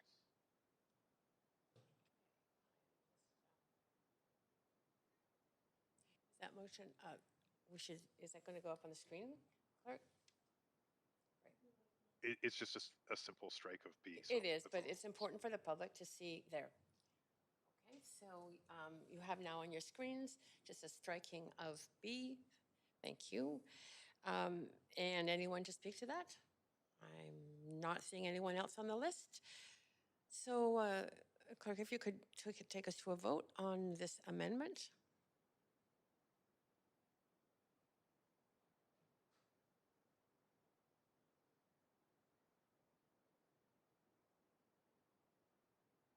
And that is a unanimous decision. Thanks, Councillor Fry. Do you have anything else to add to this? Yeah, just in closing, I do appreciate council's support for this, and I think that we all recognize the nature of the anxiety and the mental health crises that we're seeing here in Vancouver, and the importance of this work and the importance of how we can really support Vancouverites in what is the most singularly challenging time of our lifetimes through this pandemic, and I just think that this is really important work, and I'm glad that hopefully we'll be sending a signal that we do support this work and value it, and value the health and wellness of our people. So thanks for supporting this.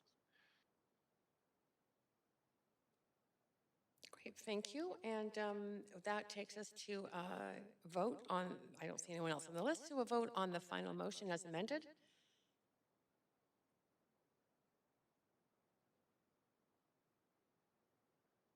And that is unanimous. Great, thanks, Councillor Weed, thanks, Council. That concludes item 4 on the agenda, and we are now on to the second referred item, which is item 5. Previously, it was motion B6, Budget Transparency and Accountability in Municipal Election Years. This was moved and introduced by Councillor Dominato, seconded by Councillor DeGenova. So I'm now looking to hear from speakers on this item, and our first speaker is Alicia Conte. Is Alicia on the line? Speaker 1 is not on the line. Okay, moving then to Speaker 2, Simon Blake.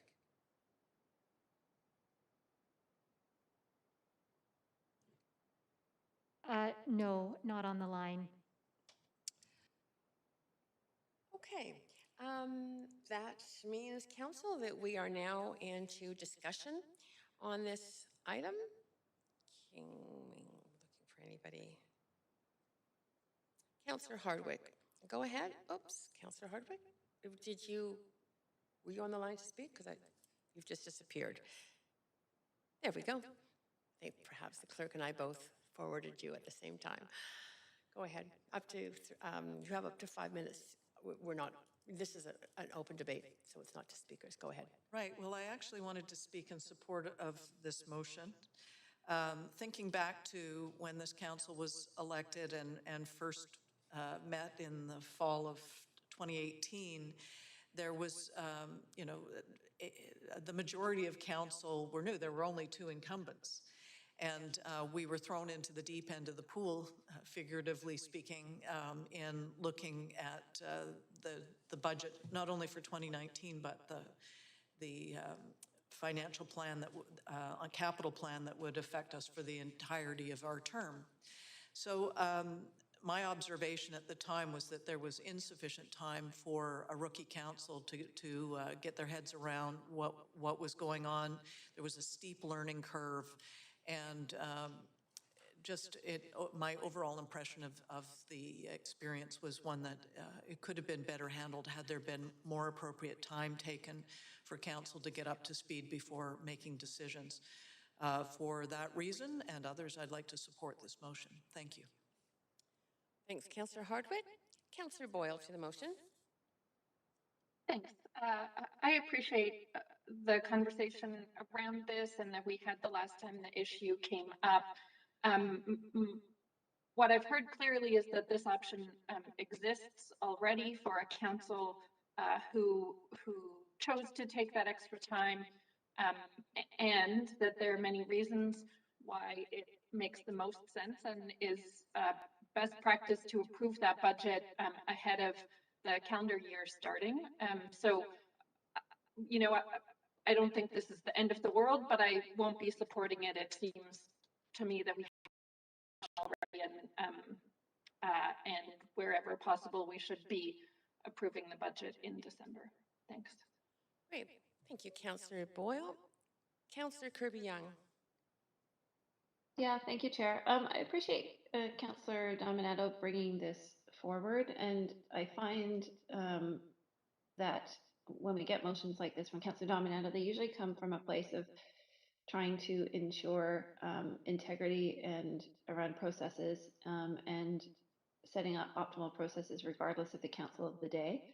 And I think, looking at it through that lens and saying, well, what changes when you potentially have a new councillor? What is the difference? And the difference may be that the will of the people has changed or reflected or evolved. And so I look at this in terms of the spirit of providing an incoming council with the flexibility, should they so, to be able to make, if they choose, adjustments based on what they're actually hearing from residents in Vancouver, which ultimately is why any member is sitting in those council seats and why they're kind of given the privilege of doing that. So I would say it does not preclude, obviously, a new council from coming in. They get sworn in November and adopting the budget earlier, but it does provide the flexibility if there are a change of circumstances or a real change in the will of the electorate to reflect that in a more timely manner. The one thing that I have learned,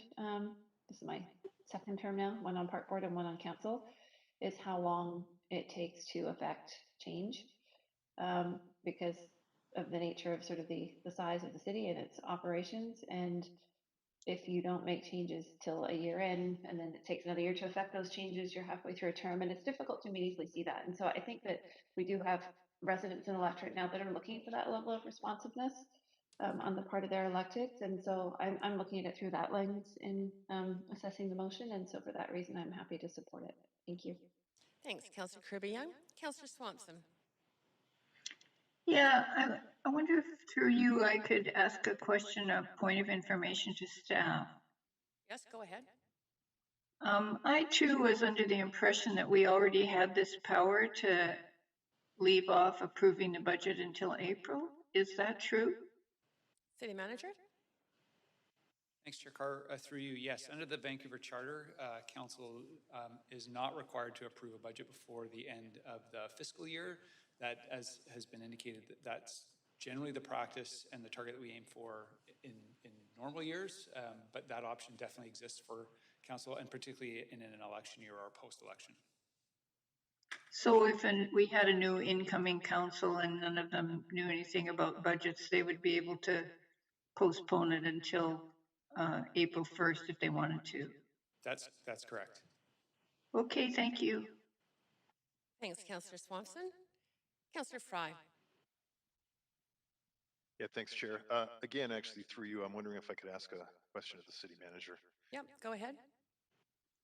So as I interpret the enactment of this resolution, it's suggesting that that the budget would be adopted by council in the year that it applies. So that immediately defaults to, I'm assuming, based on our schedule for council meetings, that would be, the budget would be adopted in January 25th-ish kind of thing? Is that, and what would the implications of that look like? Thanks, through you, Chair Carr. That I would read it the same, that the policy set here contemplates that council would approve the budget at some point in the following year, so next year, 2023.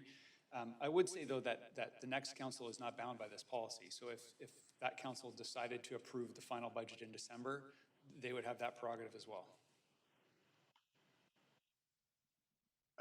So your interpretation is that this is not saying that the council would need to, I'm reading it differently. That it's adopted. Yeah, yes, but I think if the council next year, so the future council wanted to approve the 2023 budget in 2022, it's open to that council to change or disregard this policy. It's not binding on them. I see. Okay. All right. Thank you for that. I won't be supporting this. You know, we sign up for this work and we hopefully get elected, and that's the job. And sometimes it may take a lot more long hours to digest a budget process for a new council, but there's already a great deal of flexibility in that opportunity to, if we choose to, we can delay it to April and understand that it does have implications on our operating budget. I don't find this to be especially flexible by that metric, because I think we already have the options available. So I won't be supporting this motion. Thanks, Councillor Fry. Councillor Dominato. Thanks, Chair. And I'll just comment a little bit on this motion, just to supplement the questions, but also the rationale for bringing this forward in the first place.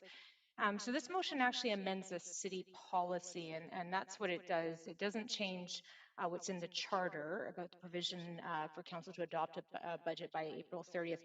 But what it does do is amend a policy, and it came from, to Councillor Hardwick's experience and my experience, is that looking at the policy at the time, 3 years ago, it said on an exception basis, as determined by the Director of Finance, such as may occur in the year of a municipal election, an internal working budget will be developed by December of that year, and it will be adopted by no later than April 30th. What is proposed here is to amend that and to remove the discretion of the Director of Finance so that council is empowering itself as the governing body to say that in the year of a municipal election, an internal working budget will be developed by December of that year, because that was not my experience.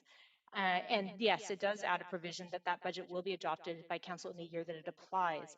And my understanding from speaking with other municipalities is that what's different is the culture of how it has been approached in those municipalities. So Port Moody, Coquitlam, Richmond, in election year, their budgets in the year of which it applies. Similarly, you have other municipalities in recent years, not during the election year, who actually adopted them later in February, March. I'm not proposing that, but what I am arguing for with conviction is that we should be empowering ourselves as decision makers to expect something different in a municipal election year, especially given the fact that the election's mid-October, councillors are not sworn in until a couple of weeks later, and then it is a real crunch, particularly as you have changes in councillors, changes in mayors, and I think it's about doing due diligence. I've spoken in the past. I did try to refer that first budget unsuccessfully at this council because I think it was important for us to take time and to review it more carefully. That being said, I appreciate that's not necessarily it wasn't a shared view at the come at these from different perspectives. But from my perspective, it's about good governance. It's about setting us up for success. And I may not be in this seat next year or at the end of this year, but I want to set all councils up for success in future. And so to me, that's what's important here. It's about good governance. It's about policy making. We deal with a lot of different things at this council, but I do think this is one where we should empower ourselves and empower future councils. So that's where I come from on this, and appreciate that there are different views on it. Thank you. Great. Thank you, Councillor Domino. It's nicely timed. Just there, I don't see any other councillors on the queue. So, Clerk, if you could move us to a vote on this, please.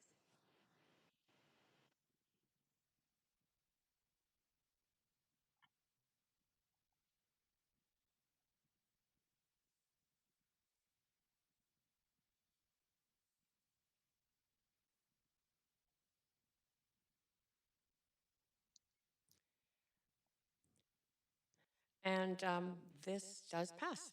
It passes with 4 in opposition. Councillors, so myself, Councillors Fry, Swanson, and Weeb.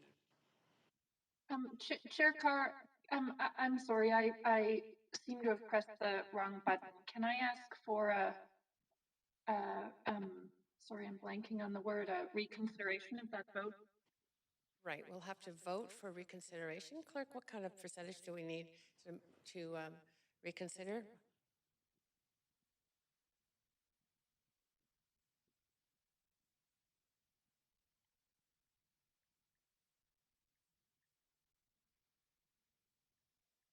It's a majority vote.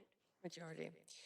Okay, we have a vote on the floor of council right now, council, to reconsider this. And I'll call first for just yays and nays, and if not, we can go to the voting panel. All those in favor of reconsideration of this, the vote that just occurred, say yay. Those opposed say nay. Okay, the vote is being reconsidered. And so, Clerk, can you take us to the voting panel again for this?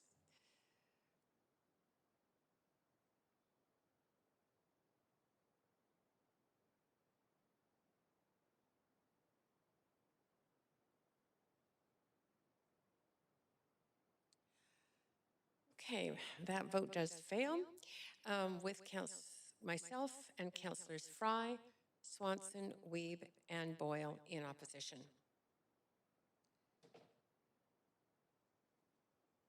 Okay. That takes us to the end of this, or conclusion on this item. And we still have a bit of time, so I think we could move on to the next. Our third referred item is item 6, which was previously motion B7, working collaboratively to become a restorative city. That was moved and introduced by Councillor Weeb, seconded by myself, and we will now hear from speakers on this motion. We do have a number of speakers, and starting with Speaker 1, Dahlia Israel.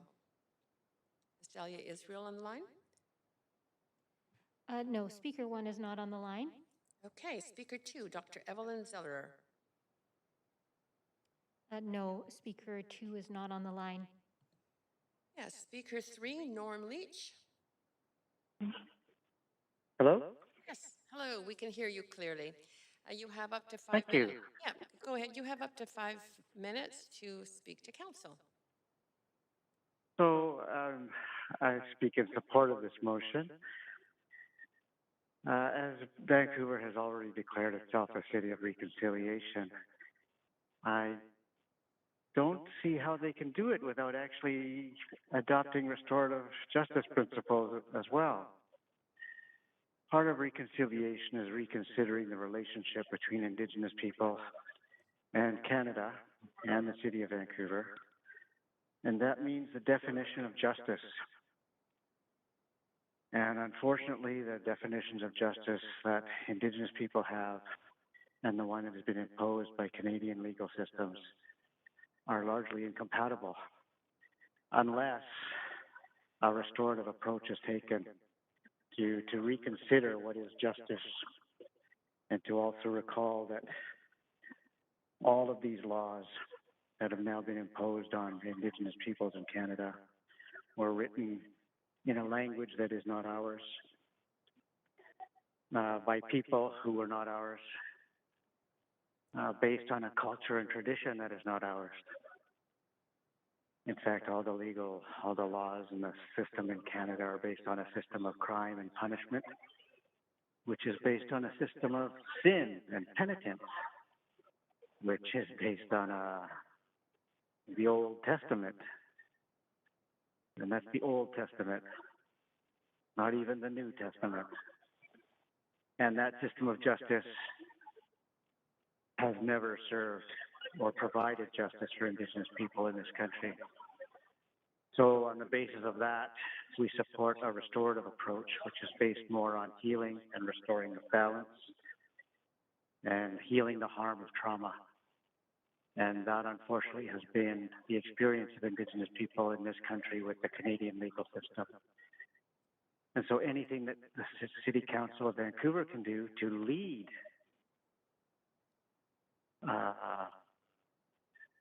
other cities and other Canadian citizens in an approach that addresses some of those historic and systemic injustices, I think is entirely worthwhile, and we would support that completely and entirely. Thank you.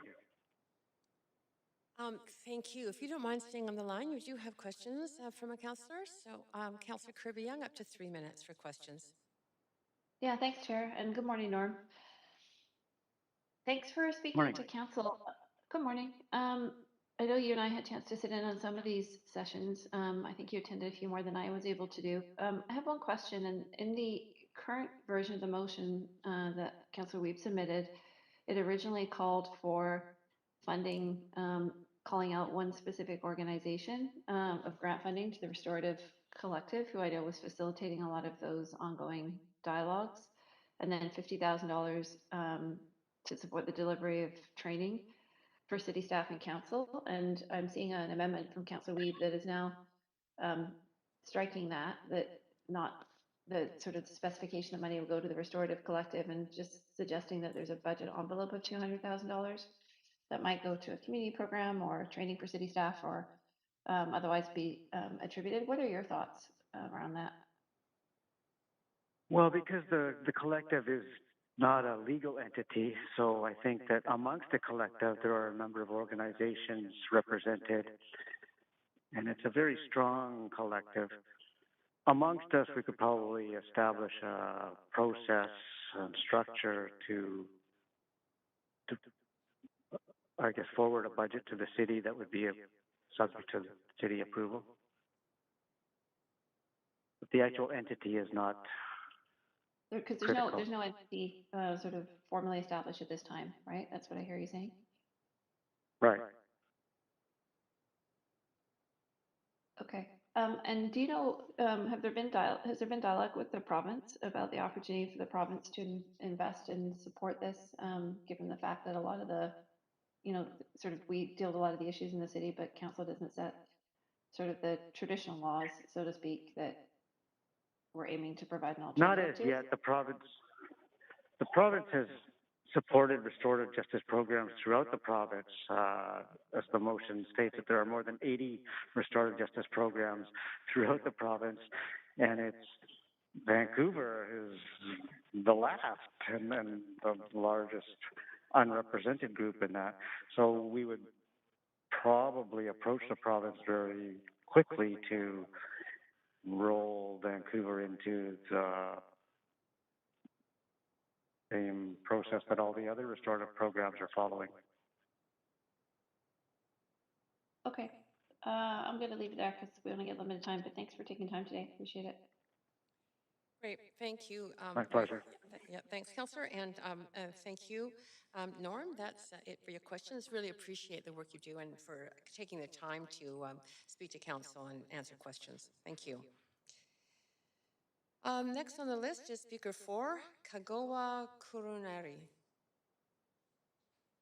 Hello, can you hear me? Yes. Well, go ahead. You have up to 5 minutes to address Council. Thank you. So my name is Kagawa Kurunari, and I am a director at the Chair of Women's Resource Society, speaking in favour of this motion. There is more to being a restorative city than moving from punitive to restorative conflict resolution. Restorative practices also focus on bridging cultural and community divides by recognizing that any harm caused or experienced by an individual or a group is fundamentally harmful to people and relationships. The vision for a restorative city is to create a world free of inequalities where everyone's human rights are respected. For organizations like Atira, who support this notion, this vision includes ending violence against women and children and giving them the right to participate fully and effectively in all decisions that affect their lives.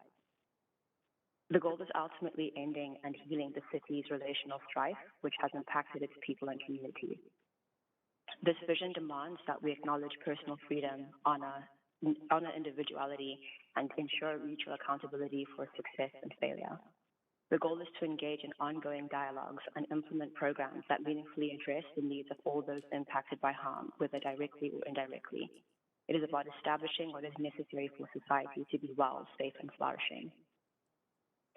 Some organizations have already taken steps to implement restorative values and practices within the city of Vancouver. For example, Atira Women's Resource Society, BC Housing, Waiver, Wish, to name a few. These variously work together to provide safe shelters, subsidized housing, support and resources for women and survivors of sexual violence, and harm reduction programs. These groups have the same common goals of healthy people, safer streets, and building supportive, inclusive communities that care for each other. While this work has been highly impactful, it is not enough as a large population still needs care. Having a restorative city means that there will be greater access for diverse groups to have the ability to remain living independently in the community. Such groups include the elderly, street-entrenched folk, people with disabilities or mental illness, people of color, and members of the LGBTQ+ community. It means that we can hear voices and share more experiences and perspectives. It also helps ensure that these groups are active participants in addressing their various communities. These same groups and help decide how best we can move forward through these lenses through healing and closure. Being a restorative city will also strengthen and improve dialogues between the government, the City of Vancouver, and existing social groups. Currently, there are many voices at the table with efforts to decolonize and rethink responses to issues that plague our Indigenous communities. The challenge we face is the lack of true meeting of the minds. Different stakeholders have different values and vested interests. These factors greatly influence whether and how there is a desire to act. To bring about positive and long-lasting change, we need to ensure mutuality in our objectives and intentions. We can only rebuild, restructure, or create safe communities if we harmonize our aims and perspectives. Adopting restorative principles and practices will bring about change which will help prevent further harm arising against those formerly causing the harm. The idea of widening the net of restorative practices isn't new. Globally, regions in Africa, Asia, and Latin America, to name a few, have used restorative practices in national responses to genocide and civil war efforts in to seed a culture of peace after cycles of violence and conflict. Many of the same areas and peoples have adopted or regularized Indigenous practices to facilitate peacemaking and reconciliation in divided societies. Intentionally transforming Vancouver into a restorative city will be consciously operationalizing these same Indigenous practices. The notions of openness, respect, transparency, empowerment, accountability, inclusiveness, and empathy are not new, but using a combination of these principles and skills and practices in our daily lives and in our interactions is a concept that seems to challenge us.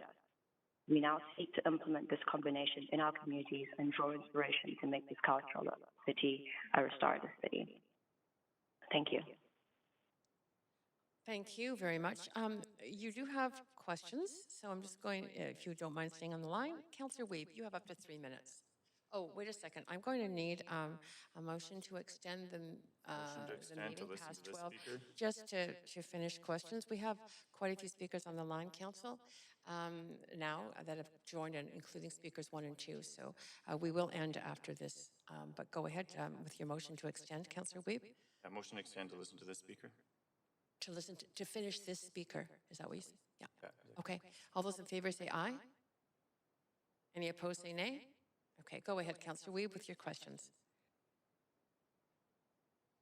Yeah, my question, Kagoa, is you talked about us not being able to move forward with these practices in the city of Vancouver and us kind of being challenged on this change. I'm wondering why you think Vancouver feels challenged to make these practices and principles of bringing this type of transformative work to the city of Vancouver. Thank you, Councillor. The reason why I say that is because I think, as I said earlier, there's different perspectives that come to the table.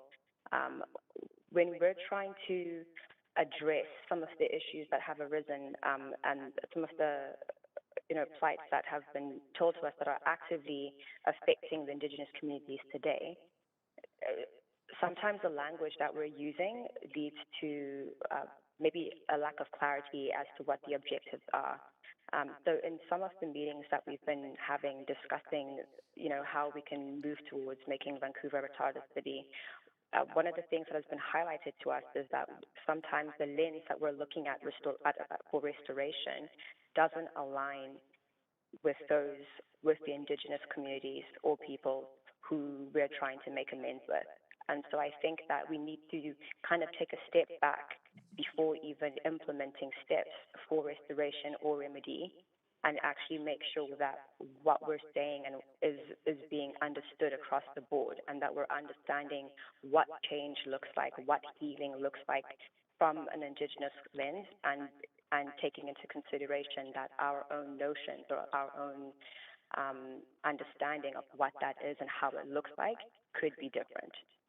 Because before we do that, we're always going to be looking at the same picture and having two very different views of that. And we're going to go around in circles as opposed to move forward towards a resolution. And a follow-up to that, that's really important. How do you think that will help create a more safe community for all residents, recognizing that if we really tackle some of those issues using this Indigenous practices, that everyone in the city will feel more safe, which is a huge concern right now of many members of the public? I mean, I think a starting point would just be having a mutual understanding. If we understand the concepts and principles that we're working with and how they are to apply, then we can work together towards implementing that and taking into consideration what is making folks feel unsafe. One of the things that I came across in reading about how other cities have implemented these practices, which is something that struck with me, is that the stigma that is attached to certain communities is what drives the fear, and it's that fear that starts to influence and manifest and obscure anything that we try to do moving forward. And I think that if we're able to break that down at an early start and clearly allow the voices to be heard to say, this is what we need, these are what our concerns are, this is what a solution looks for us, we would be that much closer towards implementing practices that would make everybody feel safe, because we're coming to it from a point of a mutual understanding and not just a one-way directive. Okay, thank you. Great, thank you very much. And, oh, sorry, there are some more questions. If you just continue to stay on the line. Councillor Dominato, with your questions, up to 3 minutes. Yeah, thanks, Chair. And I just wanted to thank you, first of all, for calling in today, but just to drill down on your perspective on how you see the city embracing this. And I ask it from the context of having worked in public policy, and often we try through our practices to look at adopting a certain lens to our work. In terms of when we were developing policy and making sure that we sort of thought holistically about that policy and making sure certain lenses were applied in that development.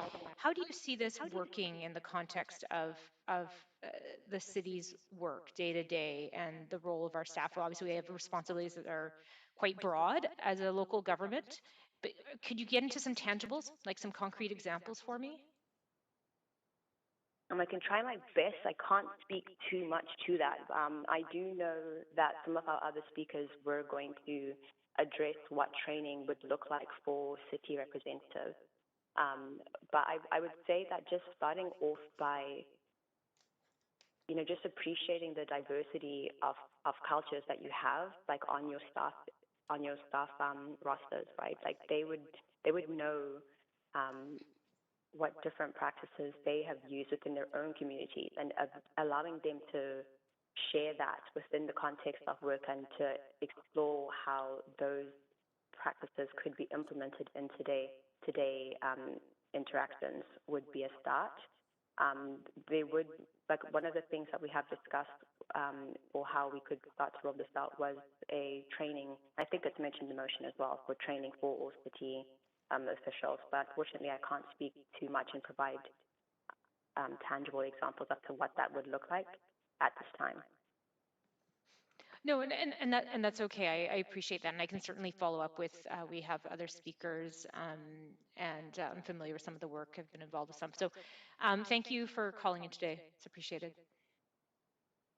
Thank you, Councillor Dominato, and thank you very much for coming to speak. And Council, that takes us to our lunch break. And our lunch break will continue from, we'll have lunch from 12 to 1, and then from 1 to 2:30, we will be doing in camera. I've confirmed with the city manager that that's an appropriate amount of time. It's a complex item we're dealing with. So we will return at 2:30 to continue with this particular motion.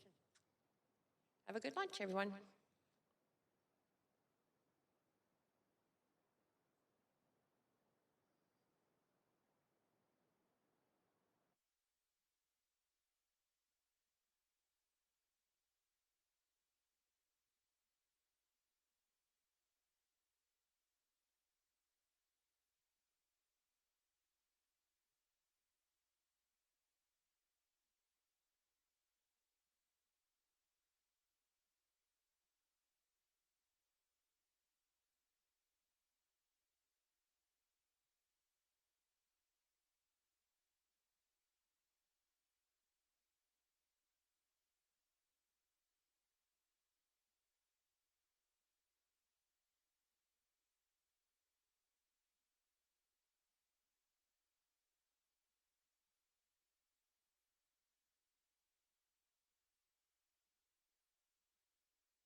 Can you hear me, Denise?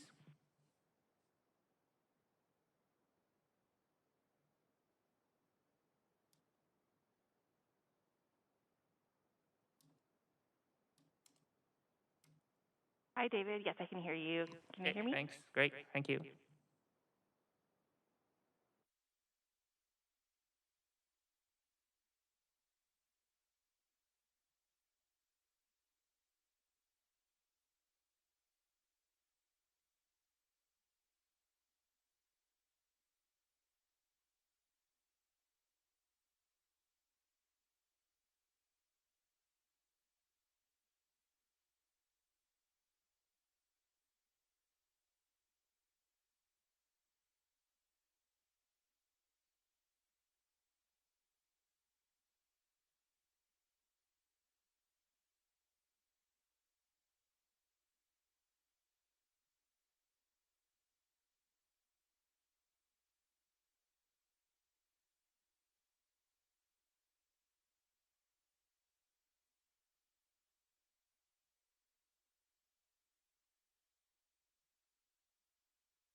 seeing to come across your screen? I just saw it. Okay, Council, I'd like to call us back to order. We do have quorum now, and technology seems to be up and running, and we have speakers on the line. So just to remind you, we are continuing with item 6, working collaboratively to become a restorative city.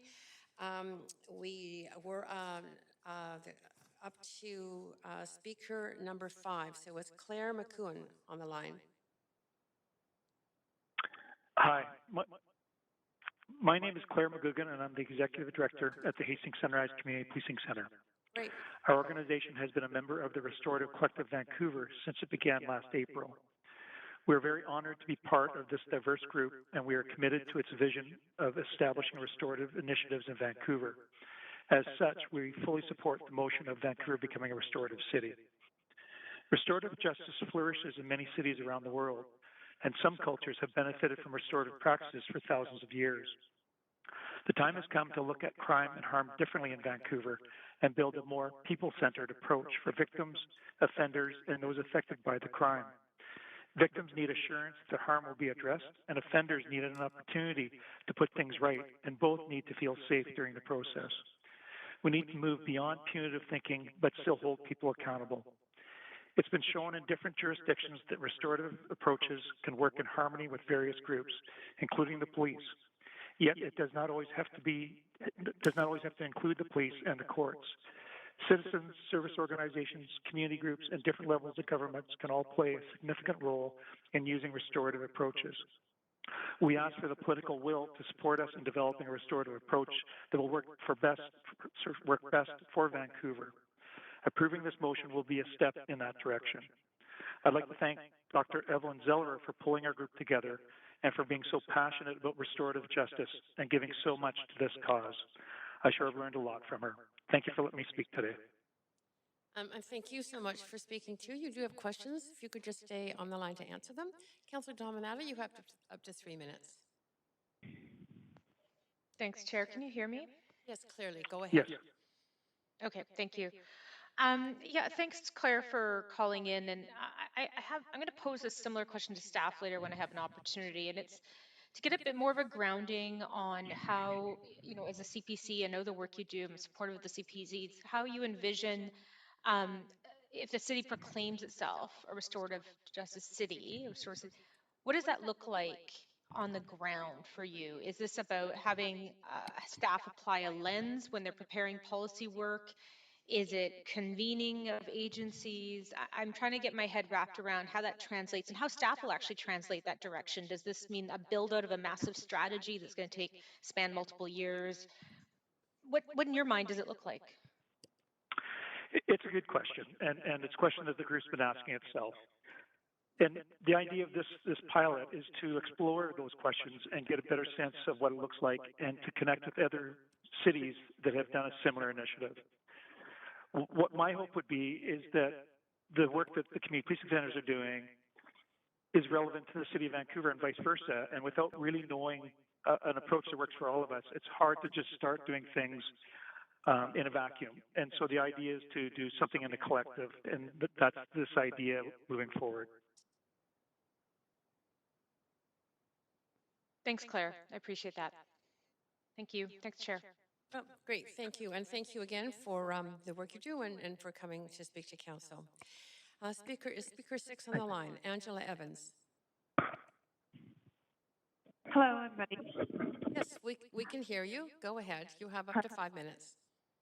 Thank you. Hi, I'm Angela Evans. I'm the Executive Director of the Collingwood BIA, and I also am the Chair of the Safety Committee for the Vancouver BIA Partnership, which represents the 22 BIAs in the city and approximately 20,000 small businesses. The Safety Committee has been meeting bi-monthly for the first 18 months of the pandemic, and currently now we just meet monthly. And at our meetings, we would discuss the safety concerns concerning in our BIA. Each month, we were reporting on higher than ever street disorder, mischief, and shoplifting once the lockdown was lifted. The businesses were anxious to reopen, but also encountered an increased feeling of feeling unsafe in their place of employment. The streets became unpredictable, and businesses became victims to shoplifters, smashed windows, break and enter, and graffiti was through the roof, and the increase was of negative messages. The BIs are very grateful to the City of Vancouver for providing funds to help the BIs move some of these tags. Small businesses make up the majority of BIAs, and the loss of revenue, staff, and consumer confidence to enter some commercial districts was and is the recipe for potential failure. Our businesses are part of the community and care about everyone living and working in their area. Businesses have shown their resilience over the past 2 years, but are frustrated in the lack of action to deter repeat offenders from property crimes and costing the businesses a lot of money they don't necessarily have. Restorative justice and furthermore a restorative city may help all parties learn to respect each other to prevent the crimes and allow a better understanding of each other. What we have currently isn't working, and we need a new approach to train our community, city staff, urban design planners to work towards Vancouver becoming a restorative city. That's all I have to say. So we are in support. Thank you. And if you don't mind staying on the line, we do have questions for you. Councillor Dominato, go ahead for up to 3 minutes. Hi, Angela. Thanks for calling in. I am going to zero in a little bit on your comments there, representing obviously the interests of businesses, and I'm hearing not just through you, but obviously broadly through the community about how difficult a time it has been for small businesses. But what I heard through your comments, and I want to affirm this, is that you see this as an opportunity to potentially come forward with new approaches that deter repeat offenders. So you see that as something that could be achieved at the local level through exploring this work. Is that right? Am I getting that right? Yeah, that is an option. I think for the smaller, instead of going through the court system, and maybe this can be resolved outside. Okay. And then one last question is, from your perspective, do you also see a need for this to be looked at more systemically at a provincial level as well, in terms of our justice system and how we approach it at that level as well? Yes, I think it's all inclusive there. Okay. Thanks a lot, and thanks for calling in today. You're welcome. Great. Thanks so much. That's it for your questions. Very much appreciate you calling in. Thank you. Is Speaker 7 on the line, Jillian Lindquist? Yes, I am here. Can you hear me? Yes, very clearly. You have up to 5 minutes to speak to council. Thank you. Hello, everyone. My name is Jillian Lindquist, and I'm the Executive Director for Restorative Justice Victoria. I'm joining you today from the traditional territories of the Lekwungen-speaking people, the Esquimalt and Stonehenge First Nations. I have been the Executive Director for Restorative Justice Victoria for the past 12 years, and I'm here today to share our experience of operating a citywide restorative justice program and the individual, community, and social impacts that we have observed. I want to start, though, by telling you a brief story. About 6 months ago, a young woman walked into my office. She had, a few weeks prior, written racist and anti-Semitic words on the welcome sign of the Chabad Center, a center for Jewish life here in Victoria. The offense garnered international media attention, including a media release of her image taken from the surveillance system at the center. The day after the media release, she turned herself into Victoria Police. Hundreds of events such as this take place in our community every day, situations where someone's actions have harmed others and where the person responsible is willing and able to take ownership of their actions. Restorative justice has proven through extensive research to provide an immensely valuable response to harm, one that is guided by rich values and principles, is trauma-informed, people-centered, and leads to healing, reconnection, and for many participants, transformation. We have been in operation since 2005, and during that time, we've received almost 1,200 referrals from the criminal justice system, schools, agencies, and the community. Due to the collaborative and client-centered nature of our work, which is central to restorative justice theory, we have a very high completion rate. Of the referrals that we do accept into our program, around 95% annually, fully complete, meaning that the person who caused the harm completes the process in full, including the obligations and commitments they have made to those they have harmed, and where victims and others affected have had meaningful options available to them to engage in the process based on their needs and wishes.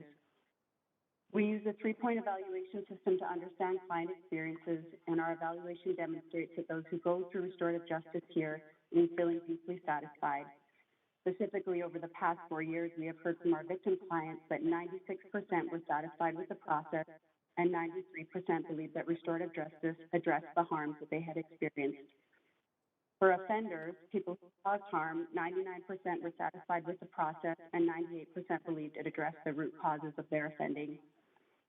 Increasing the use of restorative justice is currently a priority across Canada, and within BC, many justice system reviews have taken place over the last 10 years that repeatedly call for leadership to ensure that restorative justice services are available. For example, Jeffrey Carr in his 2012 report speaks to how research clearly demonstrates that restorative justice leads to a greater degree of acceptance by offenders, far higher degree of satisfaction by victims, lowered recidivism rates, and an increase in public confidence when compared to the criminal justice system. He went on to state that restorative justice programs represent a vast potential for the criminal system to obtain things that are worthy but difficult for police and prosecutors to achieve: reconciliation and healing within the community. And restorative justice programs should be an important part of any system plan.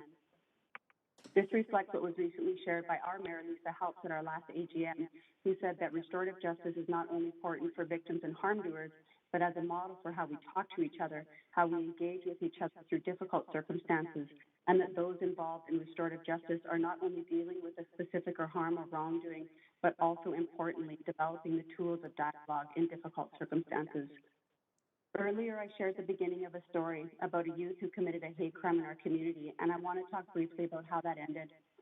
That youth and members of the Jewish community here participated in a restorative justice process that culminated in a meeting at the Facade Center. It was an emotional conversation where much was shared, more than I could possibly describe here today. What I would like to say is at the end of the process, the victims felt important to share the healing and resolution they had experienced. They, along with the youth who committed the offense, worked together with a journalist from the Globe and Mail to share their story, which was on the front page of the national edition on October 6, 2021. I encourage you to have a read, as the title of the article states, about how a hate crime opened a road to redemption for a vulnerable youth in BC. Thank you for your time. And thank you very much for yours. If you don't mind staying on the line, you do have some questions. Okay. Yeah, thank you. Councillor Dominato, up to 3 minutes. Go ahead. Thanks, Chair, and thanks for calling in. I have 3 questions. I'm going to rattle them off because I only have 3 minutes. And one is, where do your referrals come from, largely? What's the city's role with your organization specifically? And does the city fund your organization? Sure. So our referrals come from a variety of sources. Annually, about 90% of them come from the criminal justice system, specifically from two police departments, and then also from the Crown for a larger jurisdiction. We also get referrals from the judiciary. We get referrals from the community, people who self-refer in schools and agencies, but that makes up a small portion of our referrals.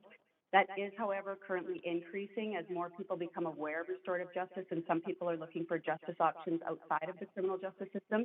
We're seeing a really significant increase in self-referrals. In terms of the city's role, the city provides some of our funding, which relates to your second question. We get funding from 3 local municipalities.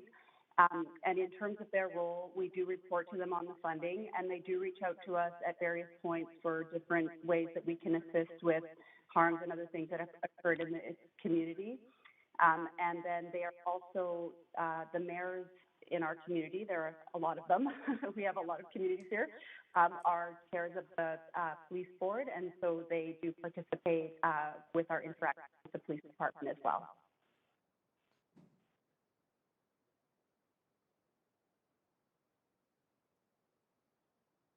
Councillor Dominato?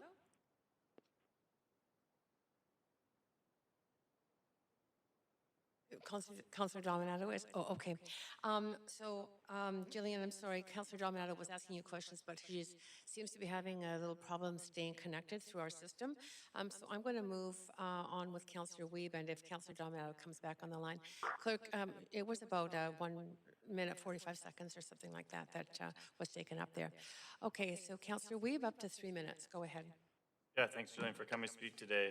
We heard from the previous speaker about the importance of this work to the community safety of our small businesses and residents. Can you talk about how restorative justice, you talked about one story, is supporting community safety overall and improving the public realm for our small businesses and repeat offenders that continue to really put a strain on some of our small business owners, mostly coming out of COVID? Yeah, for sure. So, well, I think there's a number of things that I could say about that. I mean, restorative justice has been demonstrated through extensive research to reduce repeat offending. We did actually some local research with our police department and found the same thing. We saw a reduction in repeat offending and did find that when repeat offenses occurred, they tended to be less frequent and less severe. And that also is reflected in the research on restorative justice. I think another way that restorative justice is increasing the experience of public safety is not only are offenders getting the support that they need and are less likely to reoffend as a result of their participation in the process, but victims are really getting an opportunity to encounter offenders in a meaningful way. And so what I mean by that is there's a humanity that comes from this process in which we're often working with victims at the front end who are feeling very fearful. This person might be an unknown to them. Might be unknown to them as well if they had a pre-existing relationship, but it gives them an opportunity to have that human-to-human interaction. And in many instances, victims are leaving feeling less fearful, feeling heard, feeling like their needs were met, and just feeling relieved about what's taken place and the outcomes that they were able to experience. They often have a lot of questions about, like, why me? Is this going to happen to me again? What motivated your behavior? And those are questions that might not, even if a matter does go to the criminal justice system, might not be meaningfully answered for victims. Restorative justice provides a really great opportunity for victims to be involved in a way that's centered around their needs. I guess the final question, you've been doing this for over 12 years in Victoria. I spoke to the provincial restorative justice groups, Richmond, North Shore. Why do you think Vancouver, with our current needs, has not been able to successfully put together a program? Oh, I feel like that's probably something that I don't know enough to really speak to, but I think my sense of things just from where I've been is that sometimes really large jurisdictions do maybe have more challenges in acting a program. Some smaller communities that can feel more manageable and more achievable. I think in the region where you're in, it's a pretty big task and that you're undertaking, and I really do want to commend the way that this group is thinking about doing this. Is very innovative, and it would really demonstrate leadership across the province. So it's exciting to see. Thank you. Great, thank you. Well timed, Councillor Weeb. Do we have Councillor Dominato back on the line, clerk? Okay, Councillor Dominato. Hi, Chair. Thanks. Hi, sorry, I lost my connection. I was finished with my questions. Thank you. Okay, thanks, Councillor Dominato, and thank you very much. We are now moving on to Speaker 8. Is Betty Lips there? Hello, yes, I am here. Can you hear me? Yes, very clearly. Up to 5 minutes to speak to Council. Thanks. Perfect. Thank you. I'm Betty Lips. I'm the Regional Director for Supportive Housing for Vancouver Coastal with BC Housing, and that's the shelters and supportive housing. I'm pleased to be here today, and as a rep from BC Housing for Restorative Collective, I'm here to say that BC Housing supports this motion and this initiative. Some of the reasons I had an opportunity to debrief Mayor and Council on Monday around supportive housing, and when I talked about homelessness being a complex issue that needs a lot of diverse ways to address this issue, one of the things people are experiencing is their connection or involvement with the justice system. So this provides an opportunity to look at how we approach this in many people that are living in housing within Vancouver to address an issue that may be around conflict or around disputes that can be looked at from a community perspective. Meaning, how can we look at it differently? Our courts are full, people are waiting to be seen, and can we address that where there's community involvement. Also, with this perspective of restorative justice, when we look at calls for action for truth and reconciliation, it's been an Indigenous practice for years. And I was fortunate to be part of the first Indigenous restorative justice court in Calgary. And that brought me great insight on how the community from each sector, poverty reduction, finance, community addiction, mental health, was able to work together to find a better or a best solution for the individual that was partaking in this process. So that's all I have to say at this point. Well, great. That was very clear comments. You do have some questions, if you don't mind staying on the line. Councillor Weave, up to 3 minutes. Yeah, thanks for coming to speak today. Just a quick question. How do you think that a restorative program could support our BC housing projects here in Vancouver, mostly our supportive housing, and others? And how do you think that they can make a difference to the lives of people living there? Thanks, Councillor.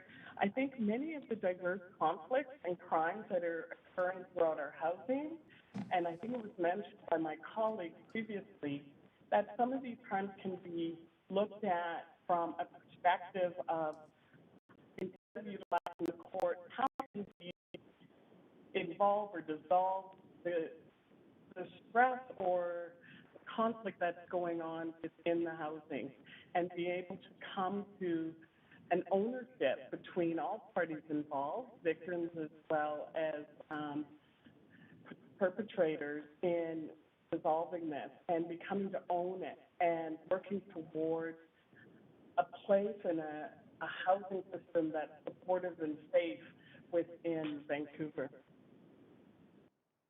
Thank you. Great. Thank you very much. And that is a great question. Appreciate you coming up. Thank you. Clerk, I'm going to return to, I believe you said speakers, we had originally later as speakers 1 and 2. Have they returned to the line? Or speaker 1, let's start with Deborah Israel. Thank you so much. Great. Go ahead. Thank you. So hello, and thanks for making time for us to speak today. We're grateful to Councillor Weave and my colleagues that have been part of the Restorative Collective for bringing the energy and commitment forward to making the motion of Vancouver becoming a restorative city and life. Israel, and I'm the Executive Director of Wave Crisis Center, and I'm joining today from the unceded and ancestral territory of the Musqueam peoples. Today, we'd like to add our voice to support the motion and explain why we think that committing to being a restorative city would support the work that we do at WAVA, which is to work towards a world where gender-based violence is no longer a reality. WAVA is committed to the aspirational values of being a feminist, decolonizing, anti-oppressive organization. We believe deeply that in order to be able to be in right relationships and center our humanity, we need to be able to move away from shame, blame, punishment, perfectionism, performance, and righteousness, and move towards being morally courageous, accountability, grace, vulnerability, repair, compassion, and most importantly, meeting people's needs. We must acknowledge, as Mariam Kaba tells us, that no one enters into harm for the first time as a perpetrator, whether that's systemic perpetration of violence or violence enacted by another human. Survivors of sexual violence have been telling us for years that their desires for justice after experiencing sexual violence don't align with what the criminal laws and process offers. We know that only 5 to 10% of survivors report to police, and we've become accustomed to attributing that to the lived experiences that so many survivors have given story and testimony to about their treatment by police, the inherent colonialism, sexism, misogyny, racism, anti-trans bias, anti-sex worker bias. So we believe it's absolutely crucial that we ask and think critically about just how many survivors to the same systemic oppression and violence don't even see calling police as an option. Because of crime and punishment being so central to the ways in which we maintain social control, many survivors have feared criminalization from growing up in poverty or in a household where a parent or caregiver was a drug user or a sex worker.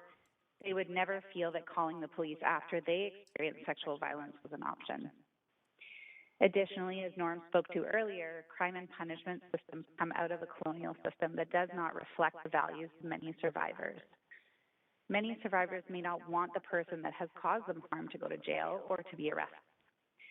While I'm not saying that all survivors want to divest from the criminal legal system, we believe that it's imperative that we apply an intersectional and decolonial lens and offer survivors of power-based harms more options of how they seek justice, accountability, and heal from grief and the trauma of violence. This is why WAVA has begun to invest in transformative justice programming for survivors already. The reality is that we cannot create safety out of more harm. We need to build the foundation that centers people's humanity. Vancouver has the opportunity to role model and create substantive safety. This means not seeing people as disposable and understanding that this is big work. We're trying to shift from a long legacy of divesting in our humanity. Punishing people and throwing them away, trapping them in cycles of more surveillance, will not result in more safety. A restorative city could engage different systems to attend to real social problems that have been historically responded to with carceral approaches. We need to be asking ourselves, what will change the conditions that allowed harm to happen in the first place, and then move forward from there? Transformtheharm.org gives us some beautiful questions to consider, and I've added some specific tangible examples based on a question to Kagawa earlier. Some of the questions that we could be asking ourselves are, what kind of community infrastructure can we create to support more safety, transparency, sustainability, care, and connection? Some tangible examples might be, how are we meeting the food sustainability needs of students in Vancouver so that they don't have to steal? How are Vancouver high schools responding to and being creative to their students' needs for connection and belonging so that gang life and crime might not be as attractive? How can the City of Vancouver make decisions around housing that centers human dignity and need instead of market value? How can the city invest in de-escalation teams instead of investing more in policing systems? How can the city invest in social programming that advances the values of transformative and restorative principles? Some other questions might be, if what you are could, the skills? I'm so sorry to say this, Yeah. but you're No, running that's over okay. time. Yeah, so. Okay, that's yeah. fine. No problem. Great. Thank you. Very much Thank you. appreciate the fact that you called back in. Yeah, thank you very much. Do we have speaker 2 on the line, Dr. Evelyn Zellerer? Yes, I'm here. Can you hear me? Yes, we can hear you clearly. You have up to 5 minutes to speak to council. Beautiful. Thank you so much. I'm Dr. Evelyn Zellerer, the coordinator for the Restorative Collective Vancouver and with Piece of the Circle. Thank you for considering this motion that offers a grand and pragmatic vision. You, me, and the entire city is impacted by conflict and crime. Right now, we have very limited options. Let's say someone is robbed or assaulted. They could call the police or try to deal with it on their own. About 50% of people don't call the police, and the stats are higher for those who are marginalized and racialized, as Dahlia just so powerfully spoke about. The problem with dealing with things alone is that we're not yet equipped. We're not taught how to, and supports are not in place. Many feel isolated and afraid. Much of our population is walking around wounded. We know hurt people hurt people. The crimes that are reported end up in a legal system that is also in crisis. It's not designed to, and it can't resolve the complexities or root causes. There are so many calls for you to create options and to do things differently. We, as the Restorative Collective, who are an incredibly impressive, diverse team, you've heard from a few of us today, we're offering a way forward, and we are willing to do all the necessary work. We offer a restorative approach, which is a different paradigm, as you've been hearing. It focuses on relationships, human dignity, connection. It's collaborative, participatory. Pragmatically, it's a process for people to communicate effectively. There are a range of responsive and proactive restorative practices. Generally speaking, training facilitators offer the parties involved an opportunity to discuss what happened, why, the impacts, and together to come up with solutions for meaningful accountability and healing. In one study, 90% of survivors of violent offenders chose restorative justice. As you've also been hearing, all of our surrounding municipalities have restorative programs, yet there is this glaring gap in Vancouver. Today, you have the chance to catapult Vancouver from being way behind to becoming a leader and to be the first in Canada to become a restorative city. There are 18 cities in 10 countries who have chosen to become restorative cities so far. So what's a restorative city?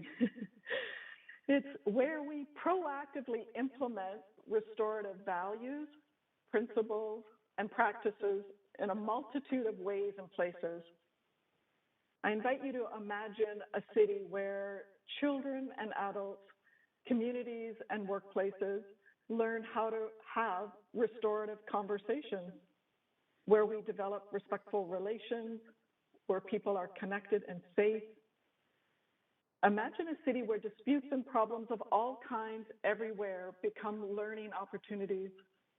We learn about ourselves and each other, resolving issues and getting along across our differences. Imagine a city where everyone could access facilitators and peacemakers who show up to support and guide people through a process where they participate and together come up with creative solutions for a win-win and everyone's needs are met. Imagine we get out of our silos, creating collaboratively across multiple sectors, uplifting each other. Imagine decolonizing, finally listening and being guided by Indigenous wisdom on how to be in respectful relations with the land and the water and each other, living a profound teaching captured by 3 words, all my relations. We are all brothers and sisters here today. We squabble like family sometimes. What if we allowed ourselves to come together now and we created something that has never existed before, taking the best of ancient wisdom and stepping into a new future beyond separation and harm and into a restorative city? You may say I'm a dreamer. Thank goodness I'm not the only one. We hope today you'll join us and we'll learn to live thriving together as one. Imagine all Vancouver living life in peace. It's easy if we try. Thank you.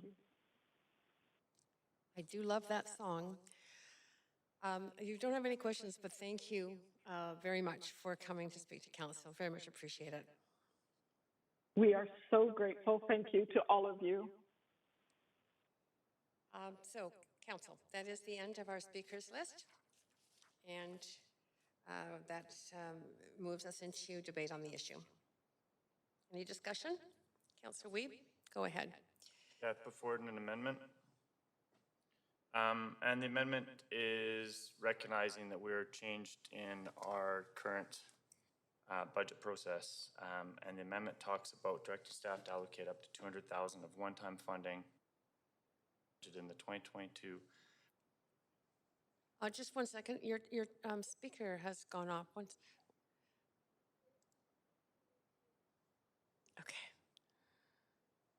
Okay. Go ahead, Councillor Wiebe. There you are.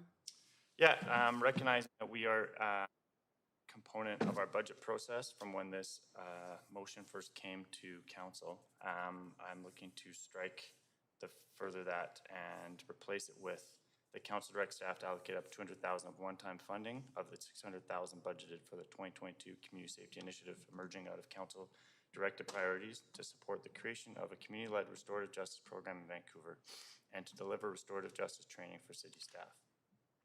I've spoken to staff, and there will be no intentional impacts to the significant work currently happening at Arts, Culture, and Community Services. This is a really important step here in Vancouver. I'm hoping to make this change. Okay, I'm moving us to amendment Q1. Councillor DeGenova, sorry, Councillor Hardwick, you are, I think that was an error. Councillor DeGenova, you are on the floor to speak to that amendment. Thanks. I have a point of information for the mover of the amendment. And I'm wondering, in saying staff, are we just talking about staff in one department, staff across the entire organization? Because we have a lot of staff.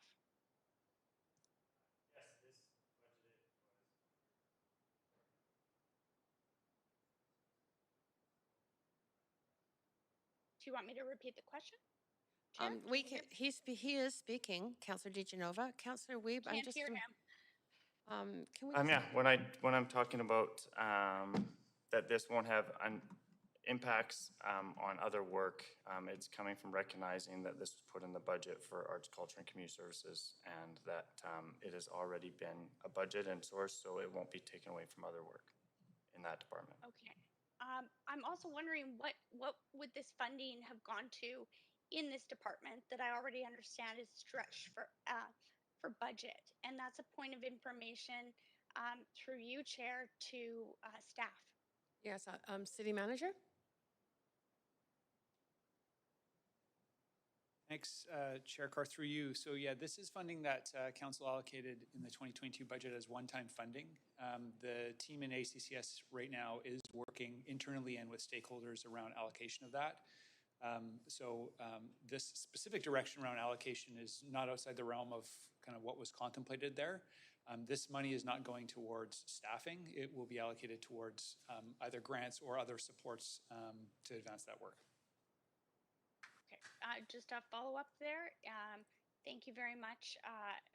Just another follow-up for staff. So this wouldn't facilitate staff training, which is what I understand the amendment to say, the $200,000. And am I also hearing that direction's already been given on this? Or? So there was thanks for the question. There was funding allocated in the budget, operating budget for community safety initiatives. We're not contemplating that budget will be used to fund positions. I think that was sorry, I wasn't clear about that. So certainly the allocation that is set out in this motion, if passed by council, then we would allocate the money in accordance with that for the purposes that are set out there, a grant and training. But right now, the $600,000 in the operating budget, as I indicated, isn't being used to fund staff positions. Okay, so it would instead right now be used for grants for other organizations that the city would grant to. Is that correct? Yes, or potentially contracted services to help move that work, the broader community safety work forward. Thanks. Just quickly to speak to the amendment, and I really appreciate the answers to my question, both from Councillor Wiebe and from our city manager. I just wanted to say I do support overall the sentiment and the spirit of what this is trying to achieve, but I am concerned that this will take grant money away from organizations that fall into the same category that could be doing that great work, just like the speakers we heard from. So I won't be able to support that because it's literally taking from groups like the wonderful ones that we have just heard from. And I'm not saying that we shouldn't find, money for training for our staff, but I know that there are a number of requests for different types of training that have been made. And I understood that there would be a component of this in training that we had already supported as a council. So for that reason, I won't be supporting it, but I am supportive overall, and I'd be very supportive to advocate to the provincial justice system. And I mean, even to go beyond that, as the justice system ultimately has a say in this as well. Thank you. I'll leave it there. Thanks, Councillor DeGenova. Councillor Hardwick, over to you. Thank you. I have a question through you to the mover of the motion. That's fine. Go ahead. Okay. So as much as I appreciate the good intentions, this seems to me another example of downloading responsibilities onto the level of municipal government or civic governance, which really belongs with the senior levels of government. How do you respond to that statement? Yeah, in conversations with other restorative programs that are funded by their cities, it's actually a great return on investment. They've proven in almost every instance, Victoria, Richmond, North Shore, that the limited funding that goes into restorative justice significantly saves them on policing and other community safety costs. And so this is a really good return on investment for the city to move forward with. And that has great evidence and data that you can research to collaborate with that. And that's why other cities do fund this work. Why do you think it belongs at the local government level as opposed to either the provincial or federal government levels? The provincial government has started some of the funding for this group, and they will be looking at provincial grants as well. It's going to be a collaborative effort to deal with the current crisis and what we have in the city. And like the speakers have said, they've worked with school boards, citizens, and small organizations that are civically based that could utilize this type of service. I think it needs to be a collaborative effort, and I think the province is looking at how they can create restorative programs through their BC reform of the Police Act currently. And I think restorative justice will be a larger and larger component of life all over British Columbia and the rest of Canada. So I think this will grow and grow, and I think us showing leadership and the great return on investment that is, I think it's a great thing to advance. Do you not have any concerns about the limitations on our civic budget, particularly when we've seen a series of increases in property taxes well in excess of inflation? Yes, I do. And that's why I think we can't keep doing the same thing. We continue to try to fund police to police our way out of this issue. I think that there needs to be a transformative approach. I think we need to look at all options on the continuum. And I think recognizing that restorative justice programs have shown to be a good return on investment, it is something we should be funding, because I think currently we're going to continue to fund the status quo, and it's not going to allow us to get to the outcomes that we want, which is a safe city for everyone. And I think that's what this is attacking, is that we need to change the way we're doing, because we do have an affordability issue and we do have limited funds and we only have one taxpayer, like you say. Yes, we do. So just think this through with me. So normally when we talk about local government and the responsibilities of civic governance, we think about roads and sewers, schools and parks, police and fire. Yeah. But what we've seen in recent years has been the addition of these areas of council priorities: climate change, social issues, economic development, and affordable housing. I'm sure you're quite familiar with. So your argument, I think, is that this would fit under the social issues bucket of council priorities? No, this is a core service of the City of Vancouver. We're seeing Park Board look at putting restorative practices in their ranger program. We're looking at School Board utilizing it for youth prevention and how they could do with it formed now they don't have an SLO program. We're seeing it from city members and regular people and small businesses that are continuing to struggle with the current system, and this would be a supportive way to support that. We're looking at decolonizing our current system and looking at ways of using Indigenous knowledge to better support each other and live in an area that we can have proper restorative dialogues between neighbors. So I'm looking at it at housing projects and all the rest of city work. So this is a core service of what we do. Community safety is one of the cores, and I think this leads to that. So it doesn't fall under the social category then? This falls, for me, under community safety. That's where this work started. I had meetings with the community. That's where I got to meet a lot of amazing speakers that are here today and continue to learn from. This is on the basis that we need to have safe neighborhoods and safe communities. Thank you for your perspective. Appreciate the answers. Thanks, Councillor Hardwick. Councillor Dominato, go ahead. Thanks, Chair. I just have a quick question through you to the City Manager, and it's just with respect to the motion, outside of the amendment that's there right now around an actual funding ask. How does staff interpret the direction of the motion? I interpreted it one way, which was that you're applying a restorative justice lens to the work that you do, and it might also include some training as we do on many issues. But I'm curious as to how you interpret the motion. Is it a broad bring back a 5-year strategy to council type of motion, or is it applying the restorative justice lens to the work that we do? Yes, Mr. Mokri? Sorry. Thanks. City Manager. Councillor, through the chair, for the question. We do see it as specific direction to focus on this particular topic with a resource allocation to that. So I'm not sure if I maybe misunderstood your question or if that addresses it. We don't see it as in any way inconsistent with other work that's being done, but from my read, it would provide clear direction from council to staff around a focus on restorative justice as a focus of that work with specific resources to do that. And okay, so a follow-up question to as you, so when you say resources, you mean both staffing, FTE resources, as well as the 200,000 funding request? Thanks for the opportunity to clarify. I was speaking specifically about the $200,000. Yes, obviously there would be some staff work required to allocate that, but that's work that we would absorb within our kind of typical operation.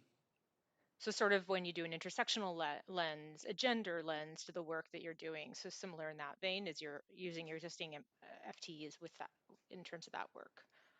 Yeah, so I think, again, how I read this is directing $200,000 towards the creation of a community-led restorative justice program. So our staff now the work would involve kind of just the allocation of the funds to that end. So that's essentially what the staff work would be. Okay, that's helpful. I'll just comment briefly is I support the aspiration. I support us applying the restorative justice lens to this work. I don't support the funding ask. I don't think we should be allocating resources to this at this time. I think there's different approaches that can be done to still achieve the objectives. I'll be asking to sever on this motion. Thank you. Thank you. Make note of that. And Councillor Fry, over to you. Yeah, I'll be supporting this amendment. I thank Councillor Wiebe for bringing it forward. I think it addresses one of the concerns that I had with the original framing that seemed to be more of a sort of sole source funding for the restorative collective, which isn't a typical process that we engage in. And I think by articulating where this money will be going for staff to allocate, and it is coming from a $600,000 pot that we have already budgeted in our budget for community safety initiatives. So I think it is entirely appropriate. You know, I did look over some of the financials for the Victoria Restorative Justice Collective, and I saw that there is funding in there coming from the City of Oak Bay, Esquimalt, the City of Victoria, and they're all contributing at various points over their history towards the Restorative Justice Victoria. There's also, you know, funding from civil forfeiture, you know, the various justice institutes, the Victoria Foundation, BC Gaming. So I see, you know, opportunities obviously to explore other options for funding this, but I think this is an important way to get this work off the ground. I do take Councillor Hardwick's point earlier that this is beyond the scope. And in a perfect world, this would be something that the province would be funding in full, but they're not. And the reality is that we have, I mean, we don't talk about it much anymore, but we have a class of offender in Vancouver that the VPD dubbed super chronic offenders. Those are folks who have been in and out of the arrest and jail process and are released back onto the street and continue repeat recidivism. So the system's broken, obviously broken. And I've talked to enough VPD members who express frustration about the amount of paperwork and the amount of effort that goes in to arrest and book somebody only to have them go through this revolving door system of the criminal justice system that doesn't really seem to do anything but clog up the courts and waste police officers' time, and just it's not working. So, as I say, it would be great if the province was stepping up to fund this, but they're not. Other cities are moving forward in this direction. I think it's a logical direction to head.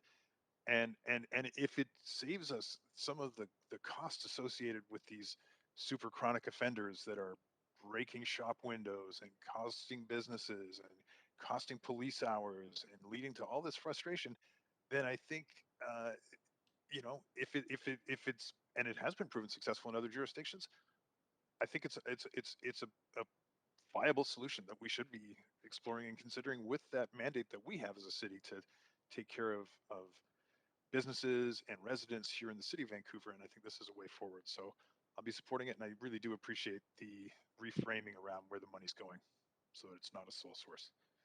Thanks. Thanks, Councillor Fry. Councillor Swanson? Yeah, just a question through you to the manager. If this is passed, will it result in community groups getting smaller grants? City Manager. Thanks, Chair Carr. I'm not sure I'm able to answer that question.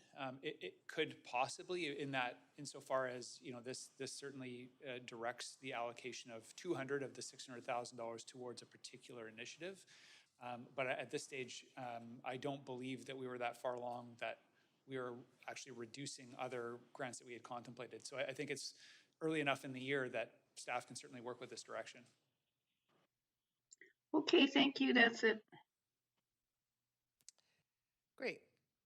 Thank you. And that is the end of the questions from councillors or comments on in this amendment queue. So clerk, if you can move us to a vote, this would be on the amendment. It is shown on the screens. You can see the strike and replace there. You should have received that. So it is on this amendment.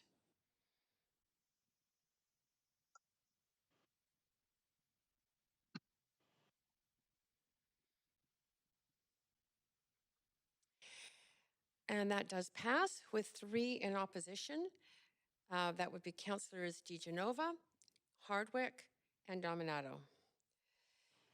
Moving us back to the main queue then.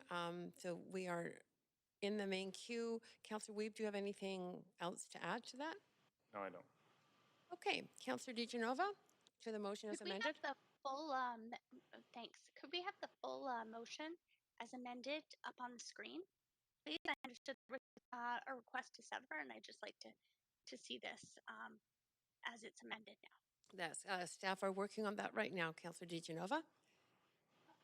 Okay. Is that Could good? it be emailed to us? Emailed. Okay, staff, I'm just wondering. Because it's more than one page. Thank you. Clerk, is it possible to email? Yes, I'm getting a head nod from our clerk, so. Thank you. Great. Councillor Boyle, to the amended motion. Thanks. I just wanted to speak really briefly in support of this motion and to thank the speakers who I know we often thank speakers. We always mean it. And I really appreciated and learned a lot from the folks who spoke to this motion. What I keep hearing in this motion, in the conversation we had yesterday, and in conversations we've been having for a while now, is a real interest across sectors and through communities to be exploring new ways to be addressing some of the challenges that we're facing,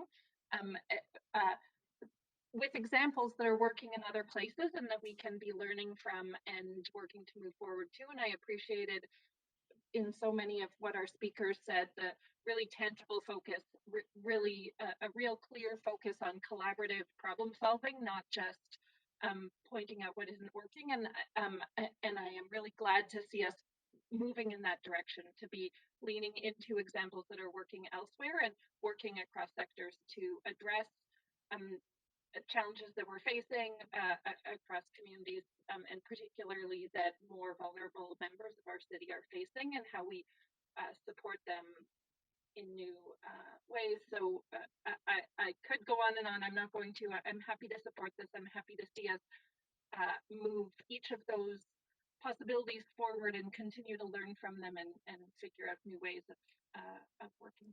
Thanks. Thanks, Councillor Boyle. Councillor Fry, to the amended motion. Yeah, thanks, Chair. I submitted an amendment. Okay, I'm just going to move us to the amendment queue. We have, I'm just going to put you on first on that queue. So you can, is that circulated, clerk? Are we able to get that up on the screen? Yeah, I circulated that to the clerk before lunch. Just in speaking to it, I support this motion that Councillor Weeps put forward. As I'm sure many councillors were doing their diligence and reviewing some of this material and Googling about what a restorative city is, may have come across the other concept of a restorative city, and that's focused around built form and urban design rather than a criminal justice approach. And as I sort of zoomed out and I thought a little bit about the sort of current narrative uh, here in Vancouver around public safety and maybe where we may be functioning outside of our jurisdiction, I thought it might be helpful to qualify what exactly a restorative city means and what it doesn't mean specifically is the focus on built form and urban design in this context. So I've cobbled some material that's actually highlighted in the European Forum for Restorative Justice and really added some qualifiers that this notion of being restorative city is actually rooted in community wellness, responsibility, and safety. And I think those are all things that we collectively want for our city. And I'm just hoping this is a helpful kind of articulation. I know a lot of this is captured in the whereas, but of course the meat is in the enactment. And I'm hoping this is viewed by the councillor as a helpful, friendly amendment. And I submit to you thus. Great. Thank you, Councillor Fry. Councillor, I don't see anyone on the list to discuss this. So, clerk, can you move us to a vote? This is on the amendment by Councillor Fry. Swanson here. Could I have a vote assist in favor? Point of privilege, it's Councillor DiGenova. Could I have a vote assist on Councillor Fry's amendment in favor? Right. Yes, and that passes unanimously. So back to main queue, you're still on, Councillor Fry? Oh, not much more from me, Chair. Just to thank Councillor Weeb for bringing this forward, and I know that he has put a lot of work into this and sat in on a number of meetings that, frankly, were too much for me, and I had to bow out because it was such a significant time commitment. So I do want to highlight and commend Councillor Weeb for the amount of work that he's put into this space. So thanks, Councillor Weeb, and thanks to the speakers who spoke in this, and I'm happy to support. Great. Thanks, Councillor Fry. Councillor Dominato, Councillor DiGenova, are you wanting to be added to this list? It's a point of privilege just to ask if the further amended motion could be emailed. Thank you.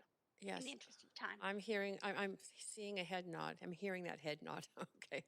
Councillor Dominato, on to you. Thanks, Chair. And first off, thank you to Councillor Weeb for bringing the motion forward.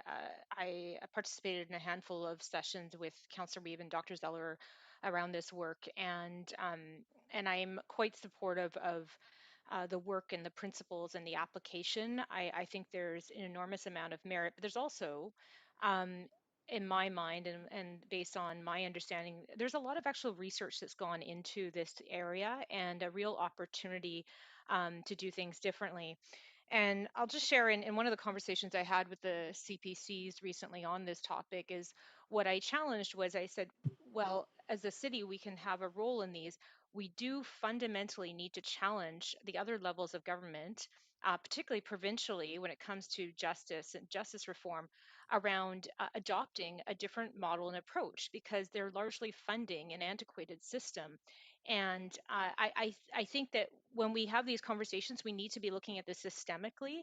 And so there's a couple of opportunities that I see through this motion, but through the work that's ongoing, is that we have, and congratulations to Councillor Boyle for being appointed to UBCM's task force around the Police Act reform. She'll be representing, she'll be one of 20 representatives representing municipalities around the province to provide advice and input around the Police Act reform.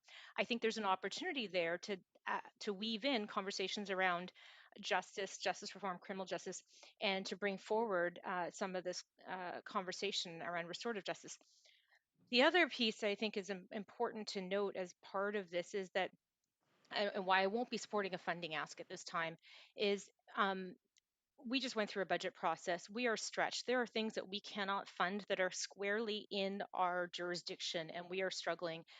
But there is an opportunity coming up. UBCM and the province have announced an MOU signing today that they are going to look at a finance review and reform for municipal government. And the key issues there they've identified are housing, community safety, and climate mitigation. And we are not the only municipality struggling with these issues and having to address them. But so I support the principles. I support staff applying a lens to this work, participating in some of the collaborative work across the city, but I do not support investing the money at this time into this programming. And I think that it should be looked at through other opportunities, both through the province, we should be pressing for that, and through other foundations. So I do want to thank Councillor Weave, though, because I will support most of the motion, but not the funding ask at this time. Okay, thank you, Councillor Dominato. Councillor Weave. Yeah, I mean, this work did start with provincial funding to get the collective going, but really came from a community safety dialogue I had in the community, and I felt that it is pretty impressive the amount of breadth of expertise and knowledge of people on the ground here in the city of Vancouver that are dealing with community safety, injustice, and harm on a daily basis, and their input in what we could do better. And I love the fact that Evelyn Sauer talked about, could you imagine a city? Could you imagine a city where we talk to each other in restorative ways? Imagine a city that we look at the root causes when dealing with someone, when we can actually solve people's issues. Councillor Fry and me walked into the wrong building and had an amazing conversation and heard about a restorative justice process with an Indigenous man who had been hurting his wife. And just the stories and understanding and the resolve is something I want to see in the city of Vancouver. I want us to live in a city that I really see as compassionate. And I think a restorative process and the Indigenous learnings that we can learn together and be supportive. I'm looking forward to continuing this journey. I look forward to continuing to be at all the meetings. I love the fact that the restorative community from around the province reached out when this was brought forward. We do need more funding ongoing that will have to come from the province. So I hope this council continues to push and become what we could truly be, which is a restorative city, pushing the province to change the way we do justice and putting people's health and well-being first. Thank you. Thanks, Councillor Weeb. Councillor DiGenova? Thanks so much. Yes, I'd like to ask for severing of A, which will be the only portion that I can at this time vote for, noting that the other sections to commit to a staff person attending could mean funding for that, and training would as well. So I will only be able to vote for A at this time, that we aspire to this. And I'm not going to further amend the motions. I know that's what we're known for as a council here, but I really feel that without reaching out to the provincial government, we're kind of doing this in a silo, or the federal governments, because I mean, when we consider whose jurisdiction the justice system is even under, maybe advocacy for this can be done somewhere else, as has been noted by my colleagues. But writing a letter doesn't really cost very much money, so I'm a bit surprised that that's not in here. I would have supported that had it been, but at this point, I can support A, that we aspire to this, and perhaps the provincial and federal governments would like to consider funding that for us. Thank you. Thanks, Councillor DiGenova. Councillor Swanson. Yeah, I just wanted to give a shout out of appreciation to the speakers. I thought the eloquence level was very high. I particularly like the statement. I've copied it out and stuck it on my wall. Stigma drives fear. I think that's so important. But I love the idea that we can solve problems without guns and jails.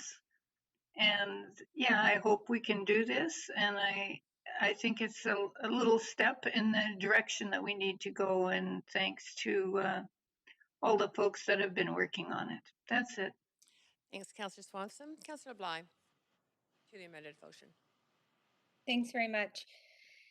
So yeah, I do appreciate the speakers as well, and the comments that they shared to council today. I also appreciate the work being done in the community related to restorative justice and believe wholeheartedly in that work. Where I struggle with this motion is the issue of downloading to at the local level, when we know we've heard many accounts and pushback against a number of issues, call it core services, what have you, that we are really struggling to fund here. So I've really wrestled with this, and I also think it's not responsible to send staff to go and do the work without supporting the funding for that, because we've heard from this will land with our arts, culture, and community services that they do not have the bandwidth. So I'm left with endorsing the model as a first step. Right now we have a lot of work on our plates, as staff have let us know, related to decriminalizing poverty, brought from Councillor Swanson. We just approved a motion, although I voted against it, and Councillor Fry brought a motion forward just yesterday about de-escalation in the community. So at some point we have to pause, organize ourselves, because right now it feels like we're going in a number of different directions that go outside of the direct purview of local government in terms of responsibility in delivering services. And we're contemplating these motions in silos. And I see and hear a lot of potential overlap.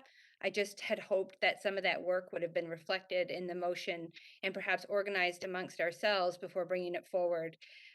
Because a vote against this motion does not necessarily mean a vote against restorative justice as a model to deal with community wellness and reducing crime and those types of challenges that we have right across our city. So unfortunately, because of how this is unfolded, it really, if it was the only motion that we were dealing with in terms of reducing crime that moves away from policing and jail and all of those punitive approaches, then I would be supporting this. But we are just piling on different policies here, and then staff are left holding the bag essentially.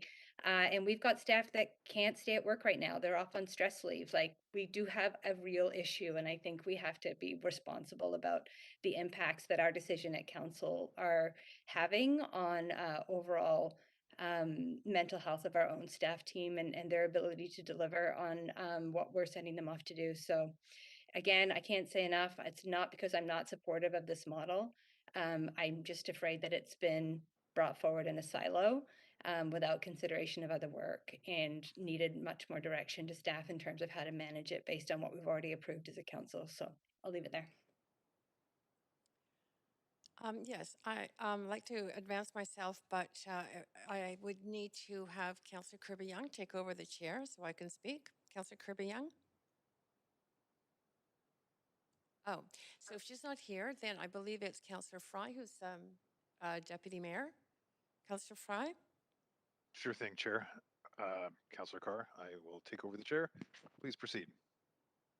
Great, thank you so much. I just wanted to comment. First of all, thank you to all the speakers, and thank you so much to Councillor Wee for bringing this forward. I think the most important thing for us to think about, I've been hearing your comments and the concern around the downloading of expenses to the city and activities to the city. I just want to remind all of you that the single biggest item that we spend our money on in this city is policing, over 20% of our budget. Councillor Wee was very clear that what has been shown is that restorative justice programs reduce the cost of policing. I have had some experience with the restorative justice system, and I have witnessed the situation of young people who might have gone on to do other kinds of criminal activities who are diverted from doing that through the process of collaboratively having to work with the victims of whatever they did. And I really not only think it's particularly helpful in terms of supporting youth, I think it's particularly helpful in reducing costs of our biggest single item in our budgets. So thank you so much, Councillor Weed, for bringing this forward. And thank you, Councillor Fry, for taking over the chair. I'll resume it now. There you go. Chair, it's Councillor Dominato. Move to several parts, please, including the further that. Yes, I was going to ask how much needed to be severed, including the further that. So I will then sever A, B, the first paragraph in C, and the second paragraph in C. Clerk, is that clear? Great. Okay, and we are ready for the vote. There's no one else on our list, so we will start with voting on this amended motion with Section A. And Section A is highlighted on the screen.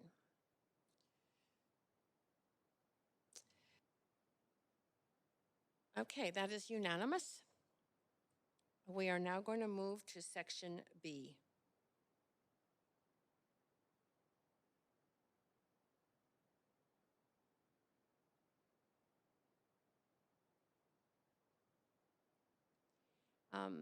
Councillor Dominato?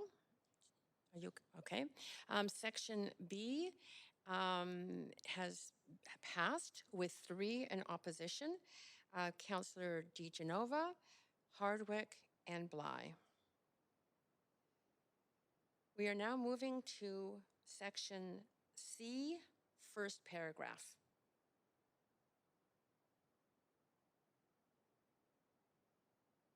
Point of privilege, Chair, cannot see it on the screen any longer. You're right. The screen has gone blank. Thank you. That is a perfect point of privilege.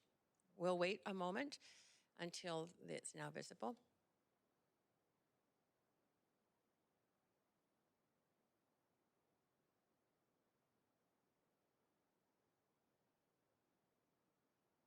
It is now visible, so Councillor Bligh, okay. So that has passed with Councillor DeGenova in opposition. And we are now moving on to Section C, the second paragraph.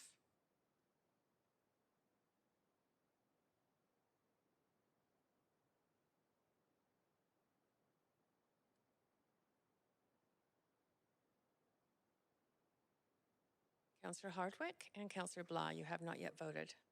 Point of privilege again, it's gone black. Screen. Oh, sorry, it is behind me, so I don't often turn in that direction. Okay, it is now highlighted.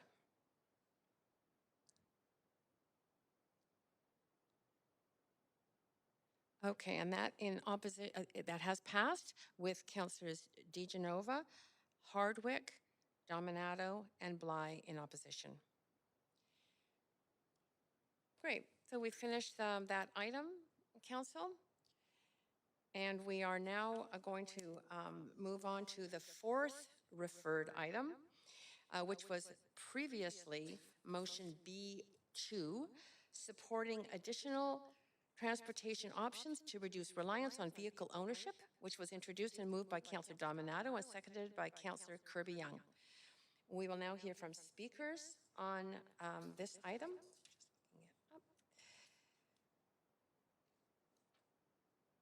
And the first speaker is Cedric Mathieu. Cedric Mathieu? Hi, good afternoon. Yes, we can my hear name is you. Cedric Mathieu. I am the Vice President and Head of Canada for Toro. I'm speaking to you today in support of the motion. I'd like to start by providing some background about peer-to-peer car sharing and the role our company, Toro, has been playing in that space. Peer-to-peer car sharing is a relatively new mobility option that has been introduced in Canada in 2016 and in British Columbia more recently in 2020. Peer-to-peer car sharing is different from other mobility platforms in that it makes use of existing cars owned by individual car owners instead of a fleet of corporate-owned vehicles. Toro is the world's largest peer-to-peer car sharing platform with a mission to put the world's 1.5 billion cars to better use. Truro is the only player operating at scale across Canada, from Nova Scotia to Quebec to Alberta to British Columbia. And it's really a platform where people who need quick, easy, affordable access to a car can book any car they want from a community of trusted hosts. So residents of BC and of Vancouver, more specifically, were introduced to peer-to-peer car sharing in June of 2020 when Truro officially launched in the province. Truro's launch came after important changes were brought to local insurance regulations by the provincial government and ICBC to make peer-to-peer car sharing possible and safe in the province. So over the past year, Vancouver residents have embraced peer-to-peer car sharing faster and more enthusiastically than any other city in Canada, listing their cars on the Truro platform to make them available for others, whether they're residents or non-residents, by the way, to book. And over the past 12 months, to give you a sense of the scale and the success of the service, more than 8,000 guests have booked a trip on Truro from one of our more than 500 hosts registered in the greater Vancouver area. What's interesting is that our data shows that vehicles in British Columbia sit idle in laneways, parking garages, or street parking 96% of the time, representing really an enormous waste of resources in public space and an equally enormous opportunity for transportation. And by putting Vancouver's 300,000 cars to better use and making a large portion of them available for anyone to book, we can really help put a halt to the growing number of cars in the city. Peer-to-peer car sharing is also an important affordability tool for many Vancouver residents who feel stretched financially. The average Truro host in Vancouver can earn enough through Truro to offset the monthly cost of car ownership in BC, which is roughly $700 a month.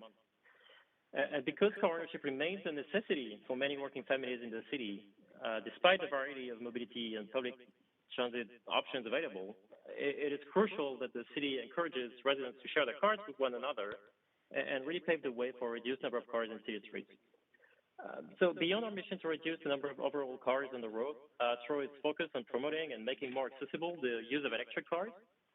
We currently have hundreds of electric cars available to book on the platform in Canada, and the greater Vancouver area has the highest share of electric cars in any Canadian market on our platform at 10%, which is much higher than the average share of cars in circulation.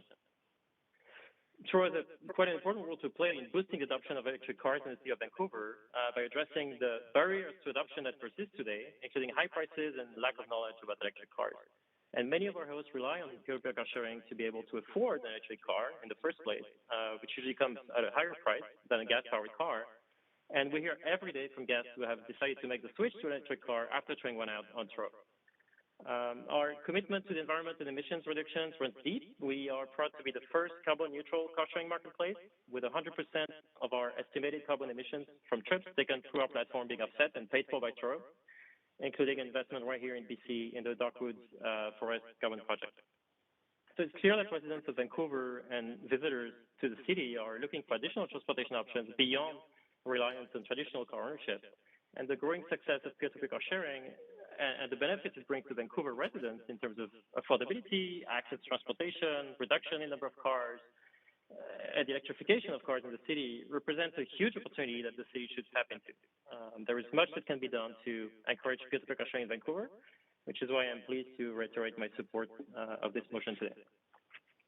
Thank you. Thanks for your time, and I'm happy to answer any questions. Yes, you do have questions, so thank you so much for agreeing to answer them. First, Councillor Fry, go ahead. Up to 3 minutes. Yeah, thanks. I'm wondering if you could just quickly walk me through what the model is here. I've looked at your website, and it seems to me these aren't really car sharing so much as a car rental option, and the typical duration is a few days, not for a trip. Is that the gist? Yes, so you can rent a car for as long or as short as you want. The minimum price you would pay is for a full day, but if you want to book the car for a few hours, you can do that. And what we see that people use Truro for, of course, different use cases. You would have people living in the city who don't have a car, who instead of using ride-hailing or other car-sharing options to go from point A to point B and do like a super short trip in the city, would actually go on Truro to book a car for the full day and run errands, for the day, and they would find that the cost is actually more attractive for them for that use case, and just more convenient for them to go in different places and use the car for that use case. Sure. But you're right, Yeah, the so looking at average website, duration it looks tends like to be a bit longer than some other caching options. 3 days. Yeah, they look like mostly 3-day kind of options, a lot of luxury cars. So I'm curious, I would assume the biggest hurdle to this has been the ICBC component and having insurance that covers everybody. What exactly is it that you're looking for from the city as far as engagement, and what did you imagine the city would be able to do to facilitate your business model? Sure. Well, I think there are a number of things that we would be, interested in discussing with the city. And I think the motion was kind of listing a few things that we had in mind. But it could go from listing, for instance, the city owned by the cars owned by the city on the platform directly, and allowing city employees to use peer-to-peer car sharing for kind of business-related travel. It could also look at parking options, and we know that other car sharing services operating in the city have, access to some parking spots and parking areas that, today really don't fall in the definition of peer-to-peer car sharing. So that's another aspect we'd be interested in looking at. Boosting the adoption of electric cars in the city by finding a way to make those cars more accessible, for Vancouver residents to use. So it's really about, the number of options are large, and it's all about, trying to engage in that dialogue with the city to help the city, achieve their goals. And so there are a number of options on the table. Okay, I'm out of time. Thanks. Yeah. Thanks, Councillor Fry. Over to you, Councillor Bligh, for up to 3 minutes. Thanks very much, Chair. And thanks, Cedric, for being here. I just had a couple of questions, and my first is in terms of how the service works. And I'll just preface my comments that I have used Turo, granted before COVID, in a pretty tourist-centered place. And so lots of people are arriving, they don't have vehicles, what have you, which Vancouver could hopefully in time with COVID recovery will arguably be back there. But I just wanted to say, or to ask, is how do you envision the operation, or how does it work right now in Vancouver in terms of handoff of the vehicle? So I'm thinking on street use, parking management is one of the components where the city could play a role. Is the car just parked on the street? Does the owner of the car have to meet the person who's borrowing the car or renting the car from this person? How does that work exactly? And I do have 2 other questions, so if you could just be brief in your answer. Yeah. Sure. So most transactions, the key exchange itself, so the process for the host giving the key to the car to the guest, happens in person. And so either the guest would actually show up at the host house and would pick up the car there, and then they will walk around the car, and then the guest would be on his way, or the car would be delivered directly to the guest place or to the guest, location of choosing for them to get the keys to the car. So in terms of just to jump in, so there's not actually, like, unless somebody's using the car, there isn't on-street parking required because it's in the hands of the owner of the car that has their own parking, for example. So that's the reason I asked that question, and I do appreciate your response. I just need to move on. Councillor Fry asked the question about the city's role, so I've got that. My question is, how do you mitigate risk of people buying multiple vehicles and making this like a bit of a full-time job, which has been my experience in using Turo in a destination, not Vancouver? Yeah, so we looked at data, and currently in the Turo community in Vancouver, 92% of hosts share 2 or fewer cars, and the vast majority of them actually share just 1 vehicle, for 80% of them. The mission and the vision is to put existing cars to better use and enable individual hosts to list their cars. I just mean how it's playing out, though. Like, do you have regulations in place that they can only have a certain amount of vehicles listed or something like that? We don't, and we really, enable anyone to, build develop their Turo business as they see fit. I think, when it comes to fleets of cars that you may have seen in other kind of tourist locations, and probably in the U.S. where the marketplace is more advanced, we don't see this as an obstacle to reducing car ownership or even the number of cars on the road, because there are many studies out there showing that any shared cars actually take 9 to 13 vehicles off the road, and that those studies are used by many other car sharing services out there to add fleets of cars, of hundreds of cars in city streets across the country and across North America. So we don't see those smaller entrepreneurial hosts adding sometimes 3 or 4 cars as an obstacle to reducing kind of car ownership in the city, because that will enable a lot more people to actually forego car ownership completely in the future. I'm sorry to interrupt, but Councillor Bligh is well over her time. So that I really appreciate you answering the questions, though, and taking the time to speak to us. Thank you. And next on our list is Terrell Kissendall.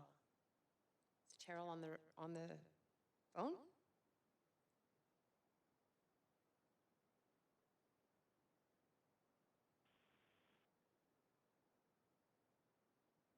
Oh, can you guys hear me? Yes.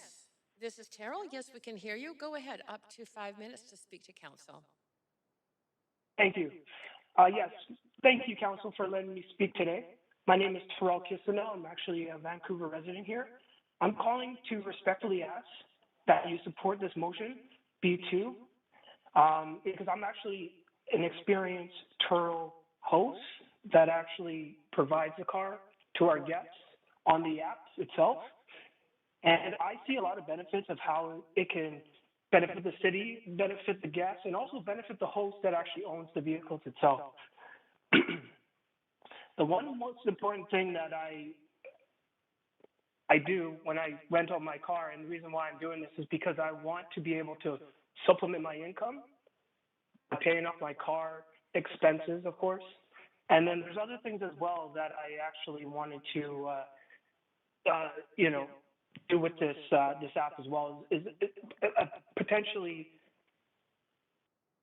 supplement and also replace my income if possible. So right now I have 2 cars on my fleet, and it's working quite well.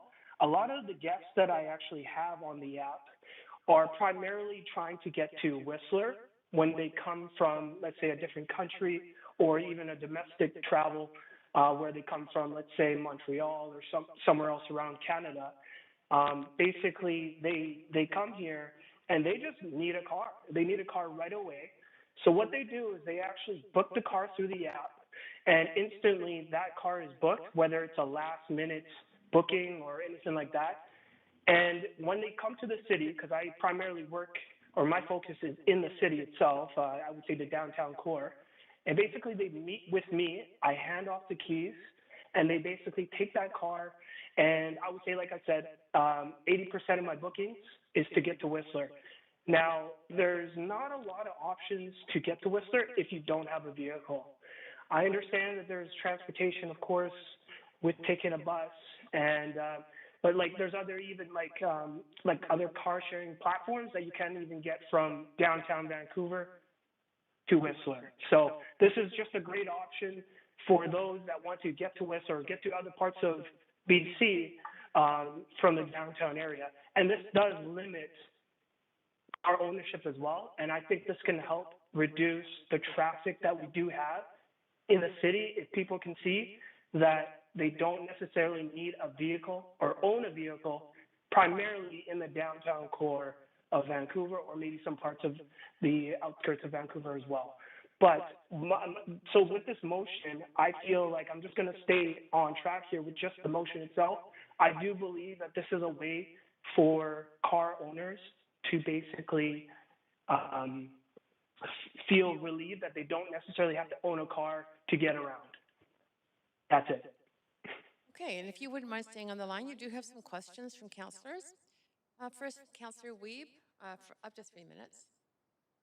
Yeah, recognizing that most of your trips are to Whistler and you're growing your fleet and you have 2 cars right now, a large component of this is getting our staff to do a significant amount of work about resident-only areas and no parking permits, but the owner of the Turo would have whatever permit for the location that they picked it up at, and you said most of yours would be outside of the city. So Why do you think it's necessary that we spend significant staff resources to support this when it sounds like it's working great for you right now? Well, I'm actually just one person on the app right now that is creating the success, I would say. There's other hosts that are just starting out and they don't necessarily know where to go with this or anything like that. So I would say if you guys go ahead and move forward with this motion, I think it's going to benefit not only the hosts that are just trying to start out with this app, because if they have a great experience, whether it's the host or the guest, I think it's very important that the experience of the app itself should be very beneficial on both ends. And just to answer your question, basically, I feel like, yes, it's working for me, but it's not going to necessarily work for everyone unless we have the city to back us up. Okay, I got two more questions. One, do you have a business license to operate the Turo and have your fleet? To be honest, no, I don't, because this is something that it's a starting point. I don't necessarily have a business license at this point. Okay. And third, do the incentives in the motion incentivize you to move your fleet to an electric car since you're not in charge of funding the electricity and normally your renters would be paying for the gasoline? So my cars are primarily gasoline. So I don't. But do you think the elements in the motion would support you to make that shift to EVs? Does it benefit you as an operator? Absolutely. Okay. Sorry. Yes, there's a little delay in the on my phone here, but yes, I would definitely do that. Okay. Thank you.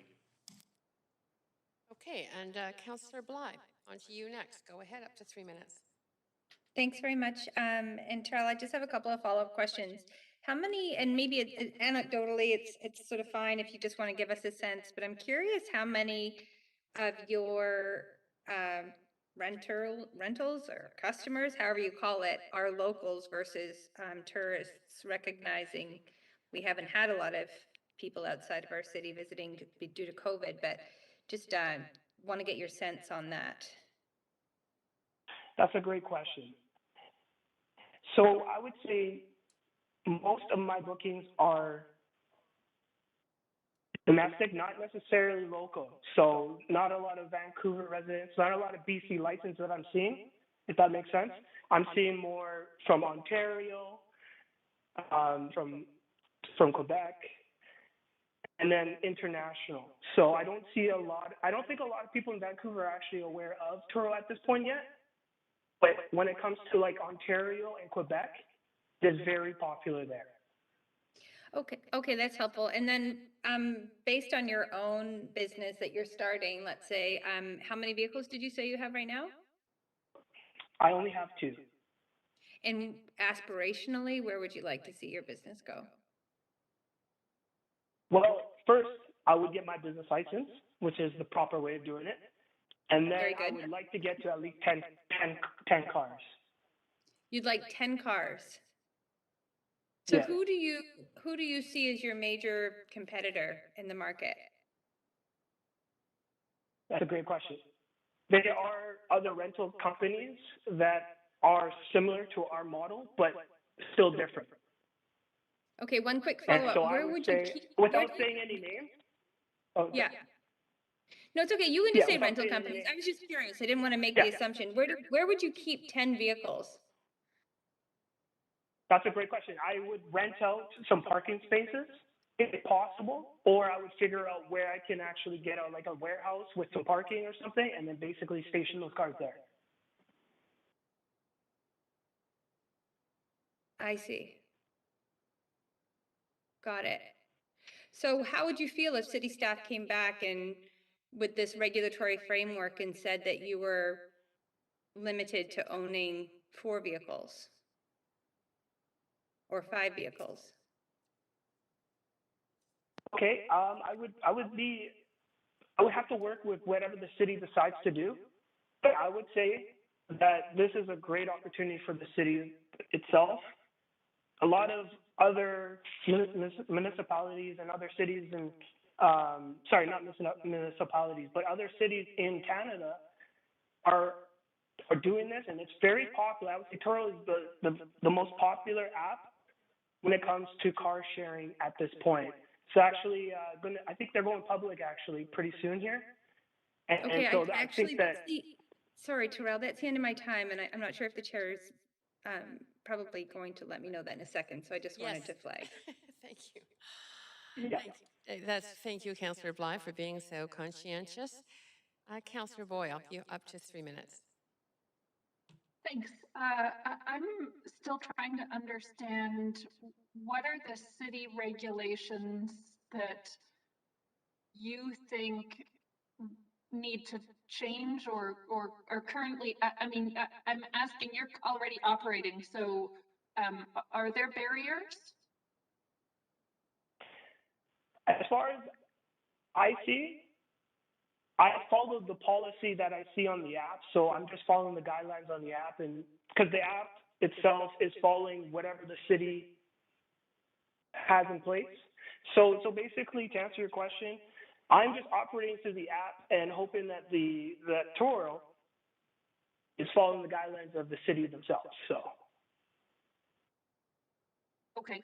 I hope And that my answers other your question is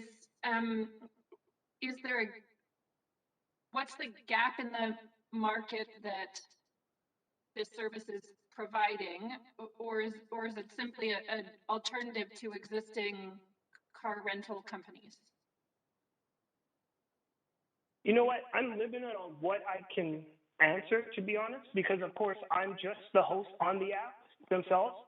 I'm sure that if maybe other speakers in the future here could get into more details with that, and then maybe they can answer that question a little bit better.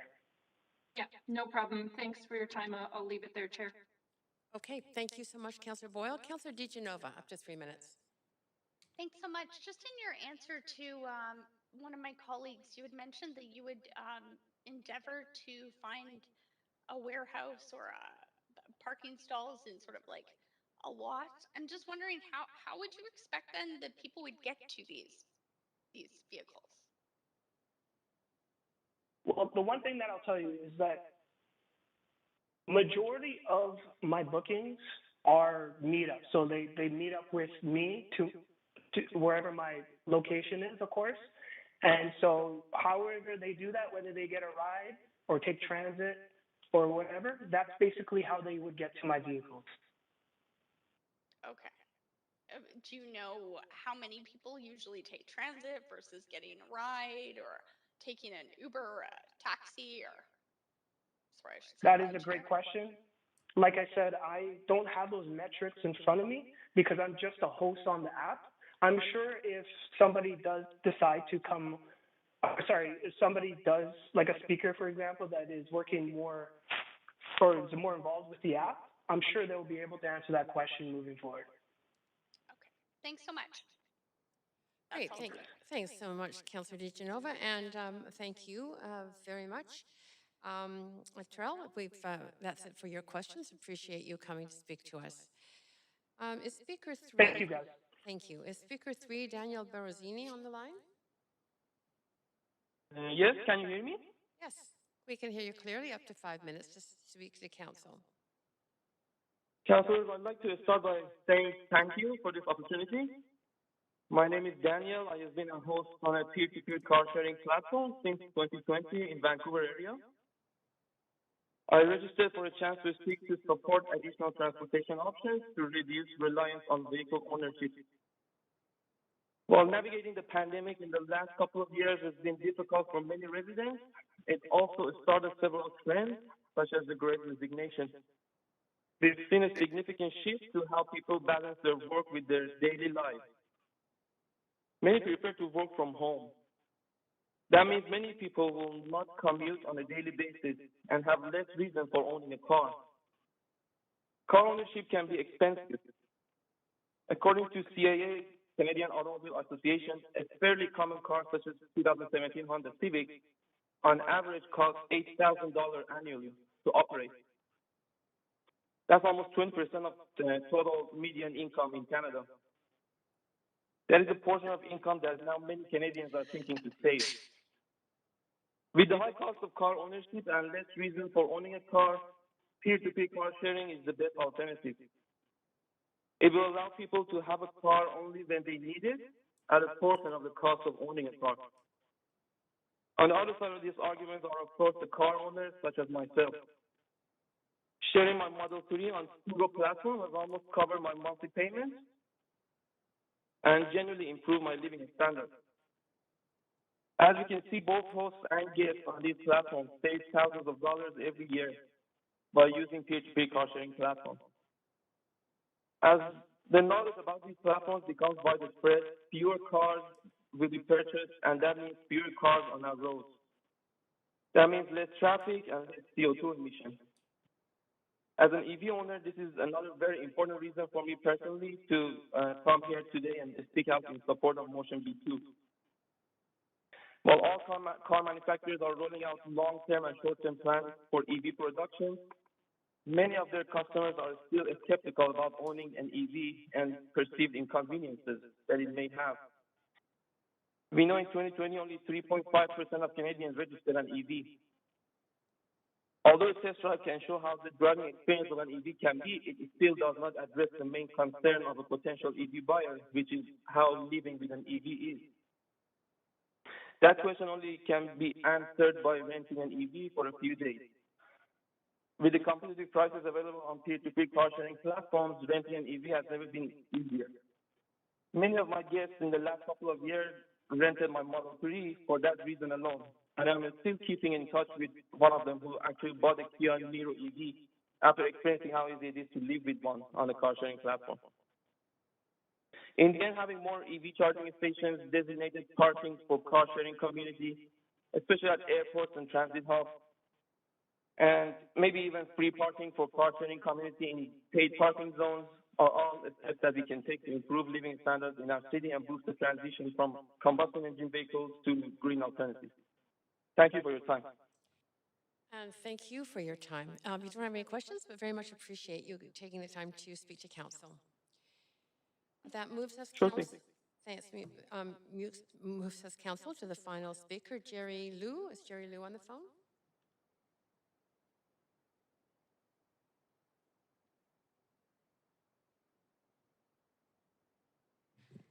Speaker 4 is not on the line. That takes us to the end of our speakers for this council. So we are now moving to your comments. Councillor Dominato, you are first, up to 5 minutes.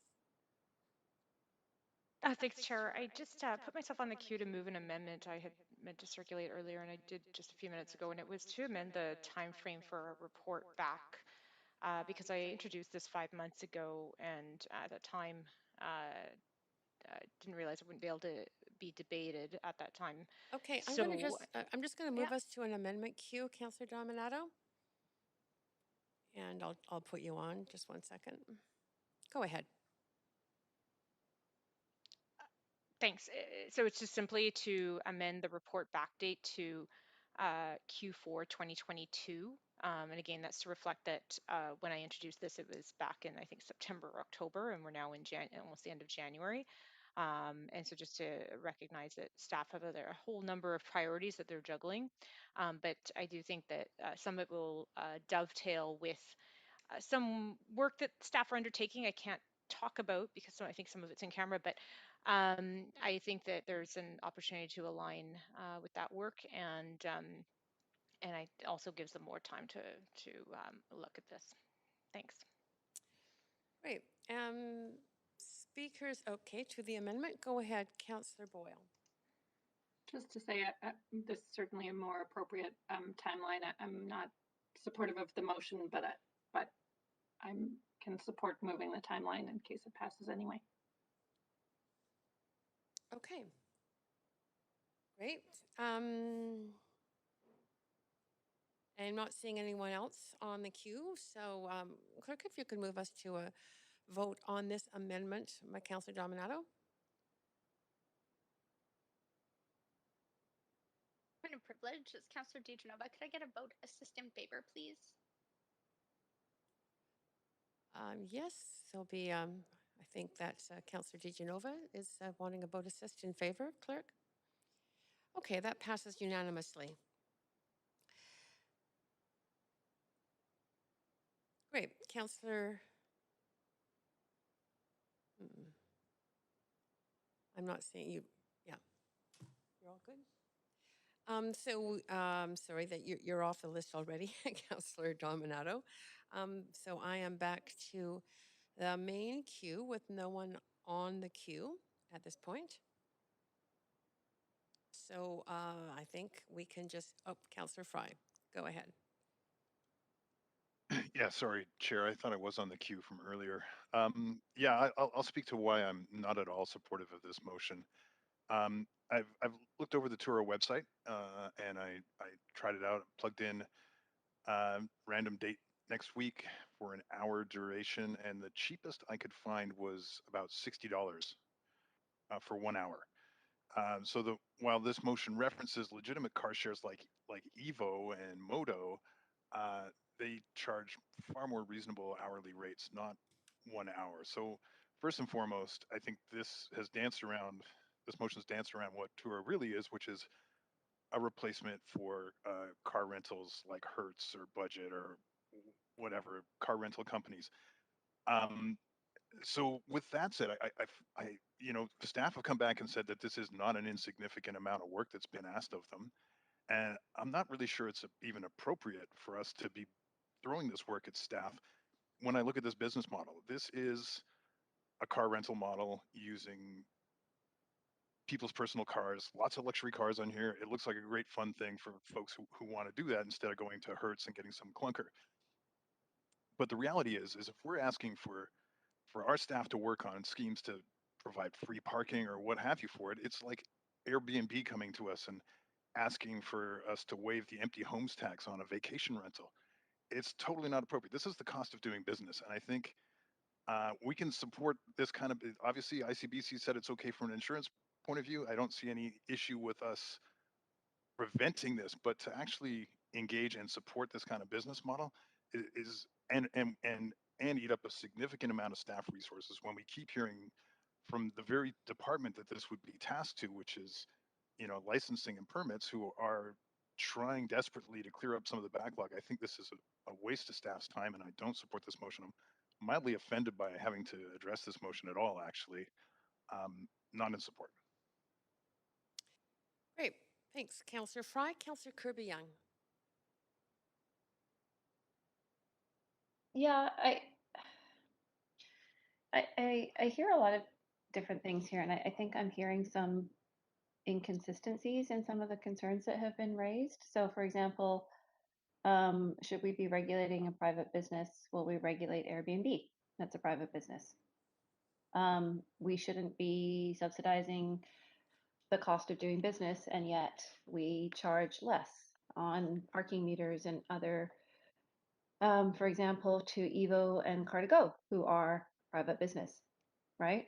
So, when you take a simple principle at face value, you can't, there seems to be either a lot more gray here, or either we stick to a principle and then theoretically we shouldn't be doing it for Evo and Car2Go either, who are private entities. We do that because it aligns with some of the city's stated aspirations around incenting consumer behavior towards electrification, for example, to not owning a car, to having alternatives available that necessitate them not having to have a private vehicle, and kind of providing a little bit of benefit to do that until we have seen that sort of full shift in consumer behavior over time. So I just want to provide a couple of comments. I've been listening intently to this part of the discussion, and then I hear some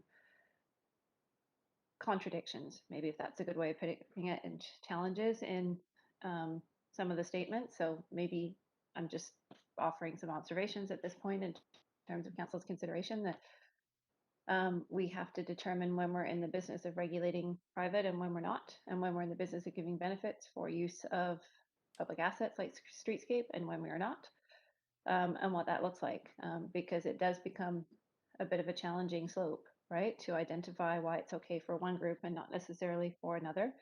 Having said that, I do think that there is a concern similar to an Airbnb when council put around it becoming a business and when people had several units, right? When somebody was investing and owned a strata or something else. And we put regulations in place that you could only Airbnb or, kind of home share your primary residence in order to put some restrictions on that, which I don't see, for example, in this motion, but that again would be analogous if we wanted to do something like that here on this one, so that you were precluding people from starting an additional business model and actually acquiring cars versus trying to limit, better utilize the existing pool of 300,000 cars in the city and limit people actually using them. So something like that, I think, would have more merit than throwing out some of the concepts altogether. I do think these kind of conversations are important because we often come up against this whenever there is new technology. And we often hear that regulations and city regulations and land use don't keep pace, right? Consumers adopt and move faster, right? Case in point with things like scooters and other things that people are wanting to use and that are becoming so rampant now. And I personally causes me angst. Council Fry City is mildly offended to be considering this motion. There's so many motions that I've been offended by having to consider at council.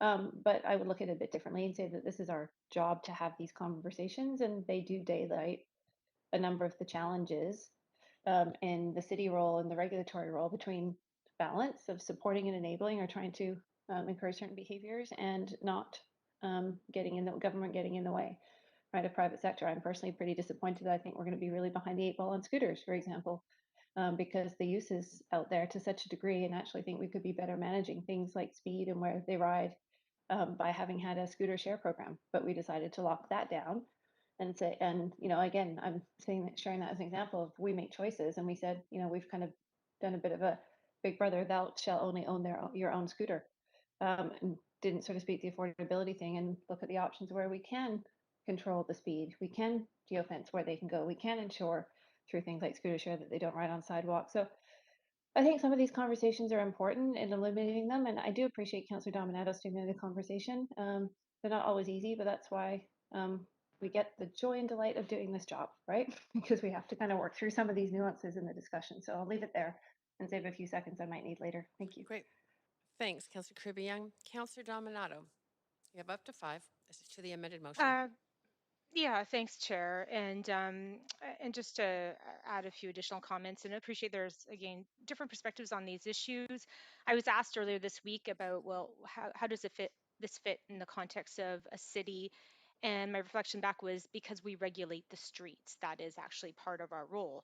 And so, and also, we also want to have a strong local economy. And so when we have agencies and companies that want to engage us in these conversations, which is what they want to do, is about, is there some opportunities to align in terms of a regulatory framework that might accommodate peer-to-peer car sharing, particularly in a market where we've been saying we want to shift behavior. We don't want people to have to rely on vehicle ownership in the city, and we want people to be multimodal. We want to have different options for people.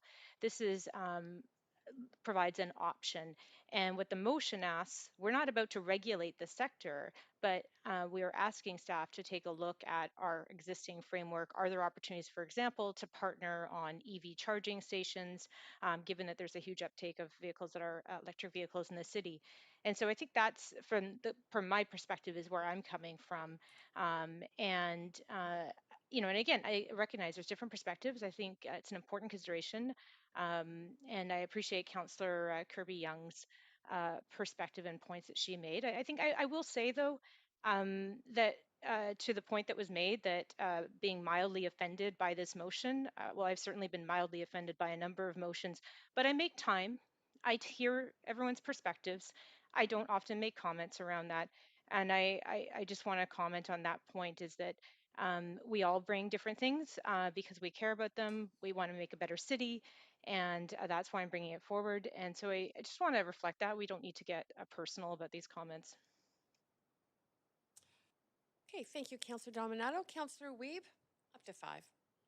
Yeah, this is an interesting idea to look at other options for mobility. I think one of the most amazing things about living in Vancouver is the options we do have. However, I won't be supportive of these rules, regulation changes. I think that it's a lot of work on our staff at the moment. I do appreciate that this is coming in. It gives people a different alternative to get to Whistler and other opportunities, and I look forward to learning more. I just don't think it's the time. Thanks for bringing this forward, Dominato. I think it's a great conversation for us to have. Thanks, Councillor Wiebe. Councillor Bligh, up to 5 on the amended motion. Yeah, thanks very much. And I too appreciate the opportunity to have this discussion, as I mentioned earlier, to question to one of our speakers, who I do thank also for coming to further educate council on Turo and what this peer-to-peer car share model looks like. I have used it while on vacation with my son, and largely experienced a sort of luxury vehicle, many cars to one owner, and it became a bit of a private business. So the entrepreneurial piece, great, totally support. Just not sure that it's the right time for the city to step in and take on this work. Motions can come back after a year, much like the e-scooter debate that's been raised in these comments, these closing comments here. It wasn't that the city was closed, or sorry, it wasn't that the debate was closed. I think it was just about timing. And so we were stepping in with the privately owned to see how that rolled out on the streets before we jumped into a shared model. So I see it sort of similar in that we have to have these debates. I definitely think there is, particularly on the comment that Turo may be going public, I think we just need to allow this to flesh out a little bit more.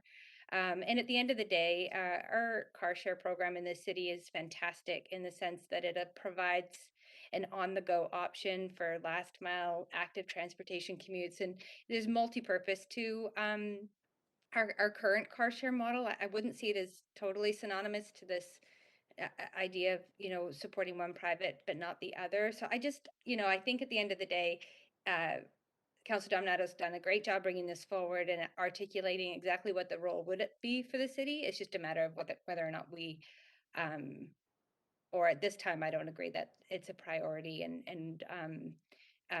would like, and we'll be paying close attention to how Turo starts to mobilize its platform and business model in the coming year. So I'll leave it there. Thank you. Great. Thanks, Councillor Bligh. Clerks, I see that we don't have any councillors left to speak, so perhaps you can take us to a vote. This would be on the amended motion. I have not heard anyone wanting severing, so just the whole motion. Thank you.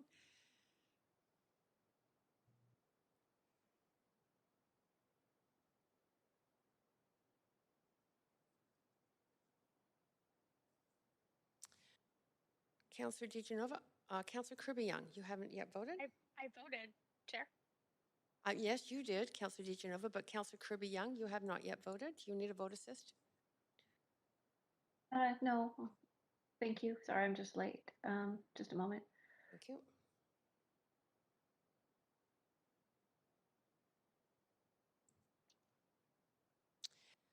And that motion does fail with myself and Councillors Fry, Swanson, Wiebe, Boyle, Bligh, and Kirby-Young in opposition.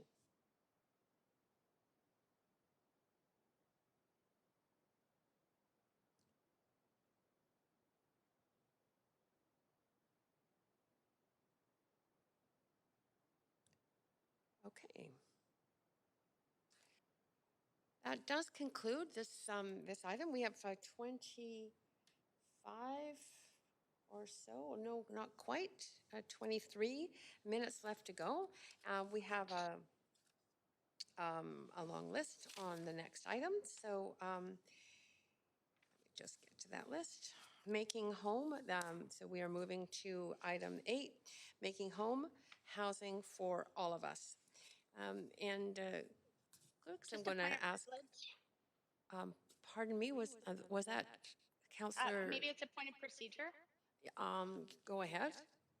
I was just wondering because I will have to, I have some parenting responsibilities over what's our normally scheduled dinner hour. Would now be a good time just to suggest that we recess from 5 to 6 p.m. Sometimes I know there's motions put on the floor that we will continue on to finish a motion.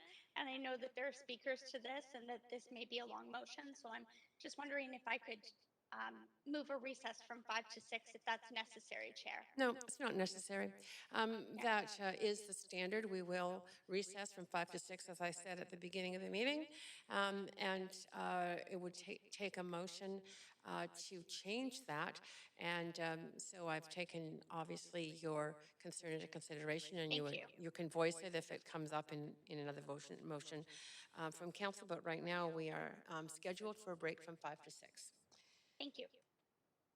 Okay, so as I say, we are moving on now then to, that was item 7, and we are now on item 8, which was referred and previously motion B3, making home housing for all of us, moved and introduced by Mayor Stewart, seconded by Councillor Wiebe.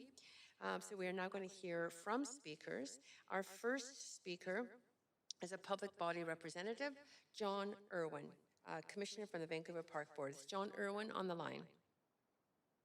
Yes, good afternoon, Chair Carr. Yep. Can you hear me? You bet we can. You have up to 5 minutes to address council. Great. Thank you very much. Thanks for having me to speak. Good afternoon, Mayor, City Councillors, fellow citizens, staff. I hope you all had a good break over the holidays. I know it was a challenging time.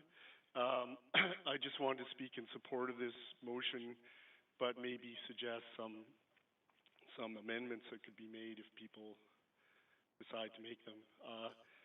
I think the family income proportion should be lowered a little bit. The 2019 average BC individual income is $50,500. That's StatsCan 2019. So single-headed households would be better captured by a lower family income amount, maybe 40 to 50,000. I don't know. And also, it's interesting to note that the downtown Eastside, Strathcona family average amount, household amount, is 48,000.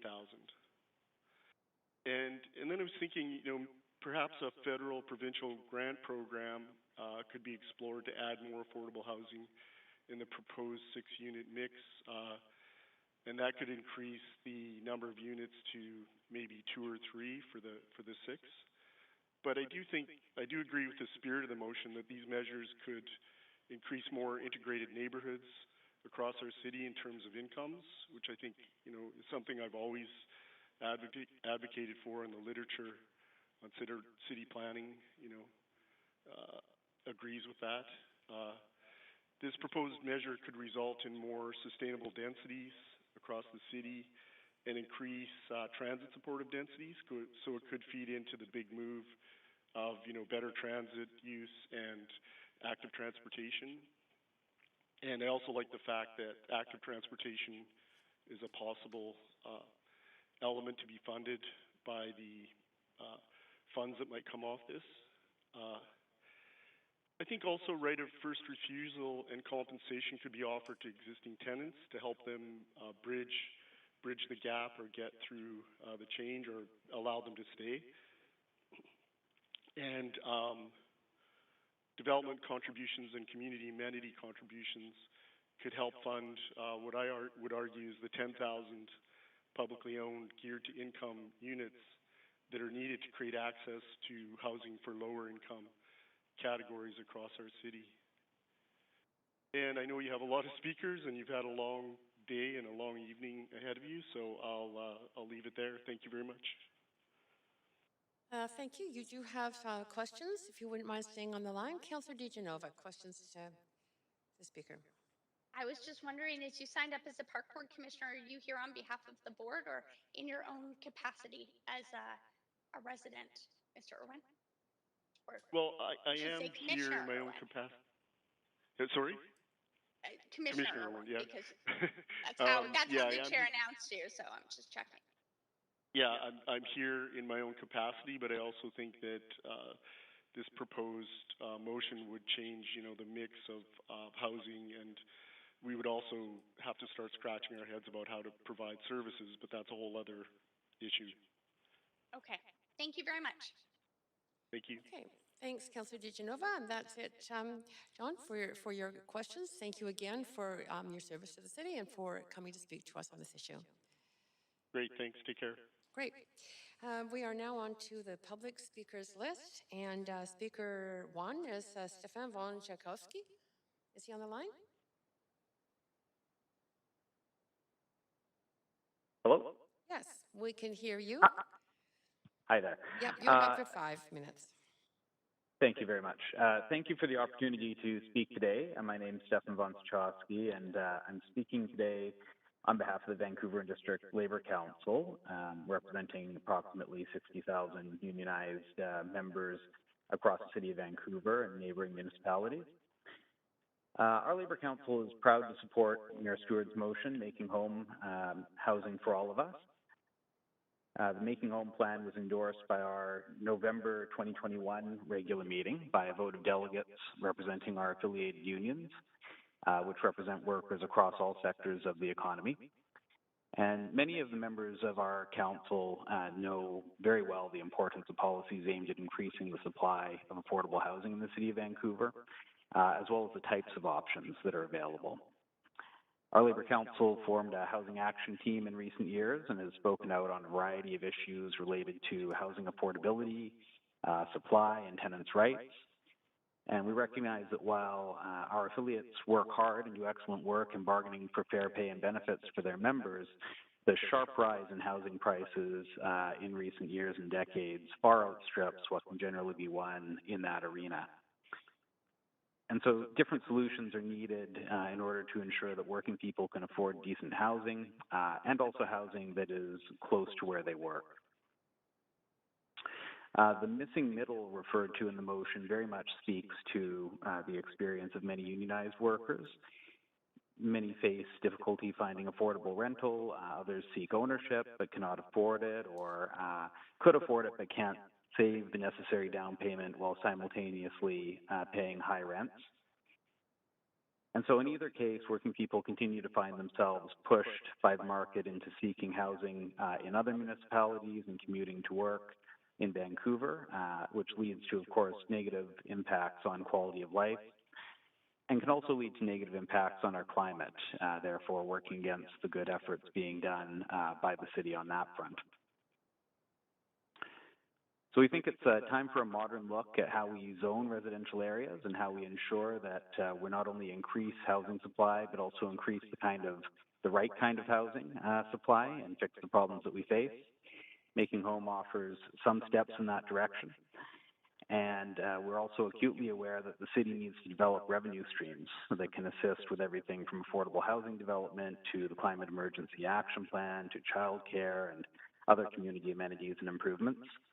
And we know that this council has had difficult discussions and decisions in recent years due to the impacts of the COVID pandemic on the local economy and municipal revenue. We care very deeply about the programs and services that residents of Vancouver rely upon and the jobs they create. And similarly, we care about the city having the resources to continue to improve its amenities and infrastructure and to pursue its important climate efforts and tackle affordability. So an array of robust revenue streams are needed to make all of that work. The Making Home program has the potential to generate substantial revenue through development cost levies and other contributions. Land value capture, as it's sometimes called, is a policy which we've long supported and could be utilized boldly in this plan, and we encourage that to be considered. We're also happy to see, of course, the forethought being put into ensuring the program would not unintentionally harm tenants by causing displacements or failing to support tenants in instances where displacements do occur. It's always important that we think about housing security in these discussions and ensure that we're strengthening that and not weakening. In conclusion, I want to thank everyone for the time today on behalf of the Labour Council, and I really strongly encourage the adoption of this motion as another important step in ensuring housing for all in Vancouver. Thank you. And thank you very much for speaking on behalf of the VDLC and the work of all your members. and coming tonight to speak to us. You do have questions, if you don't mind staying on the line. Yep, Councillor DeGenova, go ahead, up to 3 minutes. Thanks so much. I was hoping you might be able to shed some light on how the how your organization chooses to endorse certain motions, because we've had a number of housing motions. Have you reviewed all of them, and this is the only one that you're endorsing, or do you expect different council members to bring you the motions and then you have a meeting and make a decision about that? Yeah, I mean, I think that there's been a number of different motions related to housing over recent years that we've endorsed and written about or spoken to. They come to us through a variety of ways. They can come to the council through an affiliate, one of our affiliate unions, or a committee of the council. And they're then considered by our executive board and recommended or not to the regular meeting, where delegates representing all of the affiliates have an opportunity to debate and vote on that motion. Thanks. And I have one more question for you. It's did your organization have a monetary role or fund any of the advertising or social media advertising or campaigning on this specific motion? No. Okay. Thank you. Thank you. Yep. Thanks, Councillor DeGenova. Councillor Kirby Young, up to 3 minutes. Go ahead. Yeah, thanks very much. And thanks, Stephen, for speaking to council. The question that I have is, you mentioned, I think you said it was November. Is that right? That I heard correctly, that you had endorsed, BDLC had endorsed the motion?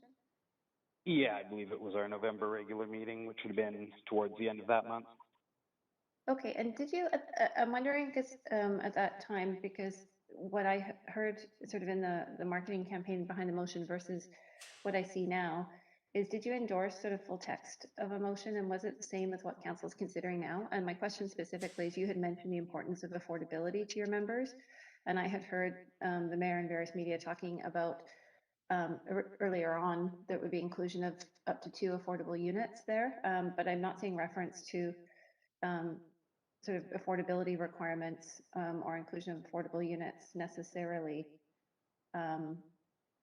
in here, in the version of the motion that we're considering. So was that, did the version that you have, or the version that you endorsed, include affordability requirements? Thanks. Yeah, I'm not sure exactly about that. The original, back then there was a website, I believe, and some information about the initiative available that way. I don't believe we had a copy of this motion that's now in front of council at that time. So, does it cause you any yeah, concern if there aren't affordability requirements included in what we have in front of us today?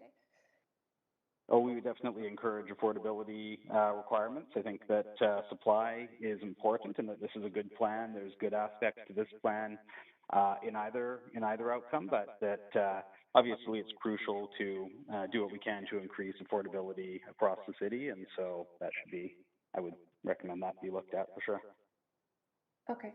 So just to be clear then, the motion that you endorsed was the concept of making home, but not necessarily specific clauses? Like, did you base it off of a website or a backgrounder, or I'm just wanting to look exactly what your membership said, yes, we support this, or your leadership?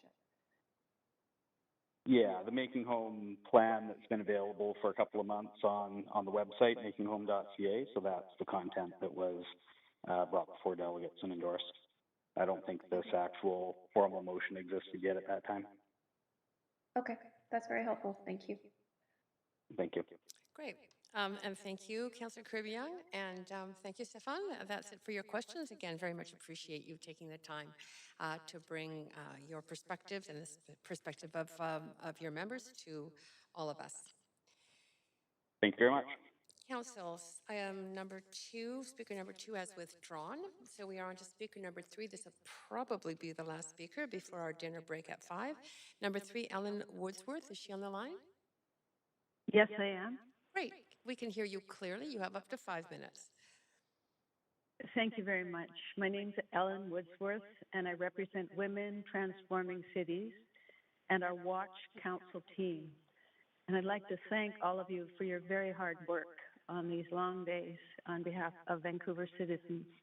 and I'd like to thank the staff so much during these times. So Women Transforming Cities supports Motion B7, Making Home Housing for All of Us. We agree that housing at a lower cost, more density, and the land lift will be important new benefits from this motion.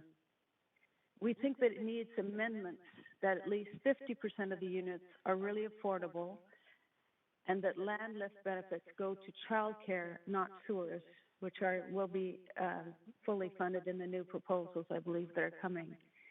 Vancouver could be one of the greatest cities in the world in which to live if women could afford to purchase homes or find affordable rentals.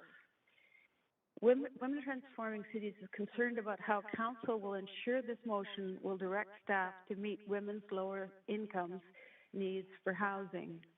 We're discouraged that this will still not fully address the promised housing in the Gender Equity Strategy 2018-2028, which has not materialized. Housing was one of the main planks addressed in that strategy. The goal stated that housing priority was a range, quote, a range of affordable housing choices available for women of diverse backgrounds and circumstance, including single parents, seniors, newcomers, and those facing vulnerable conditions. The legacy project promised during Women Deliver hasn't been built. The enormous developments being approved for the downtown core are far out of reach for the overwhelming majority of citizens. Even this proposal is still out of reach for most women, as a BC woman working full-time has an average salary of $34,349, according to Stats Canada. 29.6% of women work only part-time. We're looking to Council to address the desperate need for real, affordable, secure, permanent housing for women, especially Indigenous, Black, Asian, and women of color, the old, young, disabled, underemployed, mothers, 2S LGBTQIA+, unemployed, and those fleeing domestic violence. Women's needs have increased enormously during COVID-19 due to escalating housing and rental costs, insecure rents, loss of jobs, and domestic and racialized violence. The Pan-Canadian Voice for Women's Housing announced today the crisis women's shelters are facing is due to lack of spaces and housing for women, and that one of our biggest struggles over the years has been finding safe, affordable, supported transitional housing where women and gender diverse people can heal and work on their goals for the future. At the prices suggested for this initiative, those needs will not be met.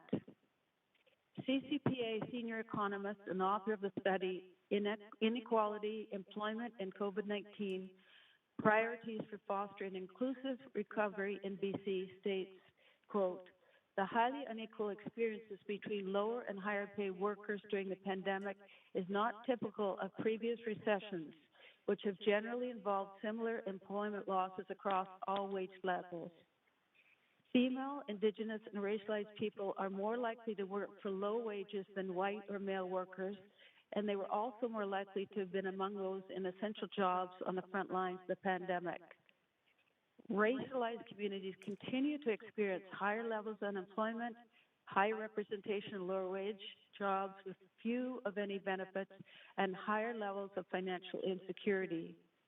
Recent immigrants and Indigenous workers in BC are also seeing a much slower recovery, as are young workers aged 15 to 24, especially young women. How can this proposal meet their needs? We need this council to work with nonprofits, unions, and all levels of government to make housing possible for those who need it the most. I'd hope this motion is one option. Yesterday, BCGEU announced it is partnering with the City of Burnaby and others for a mixed-use office, daycare, cafe, and rental housing building by Royal Oak SkyTrain with 292 units and a minimum of 50% locked in as below market affordable. Regina just created 6 rental homes for single mothers for as long as they need them. Women need affordable housing in women's names to address women's low incomes, for domestic violence victims who have nowhere to go, to address the needs of child poverty, for seniors vulnerable to abuse and low income, single mothers, disabled women, etc. These are not isolated individuals. They represent a majority of women who can't afford housing. Yes, This motion Ellen, is a great start. I am so sorry. You have maximizing totally land use. gone over time by a great amount. I have two sentences. Mayor and Council, you're in the last months of your fourth year of the Council. We need bold, intersectional feminist proposals, and we're looking to you to use your unanimous commitment to feminism to come up with a creative new housing strategy that works for all women. We need a comprehensive, women-friendly city housing strategy. Thank you. Thank you so much. You don't have any questions, but again, appreciate all that work you do on behalf of all of us in the city and for speaking to us on this issue. Thank you. Thank you very much for your work. Okay, Council, that takes us to not enough time for another speaker, so I suggest that we break now and that we resume, reconvening at 6 o'clock.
Okay, thanks everyone. Well, welcome back. Hope you all had a good dinner break. So let's proceed with the motion that is on the floor, making home housing for all of us. We are at speaker 4 on the list, Peter Whitelaw. Is Peter Whitelaw on the line? Yes, I am. Great. Go ahead. Do you have up to 5 minutes to speak to council? Thank you. So, my name is Peter Whitelaw. I'm with Renewable Cities, which is a special initiative of the Centre for Dialogue at SFU, and I'll be speaking in support of the motion. You may ask why Renewable Cities is speaking out on this affordable housing item, and the answer is that you can't address the climate crisis without also addressing the affordability crisis.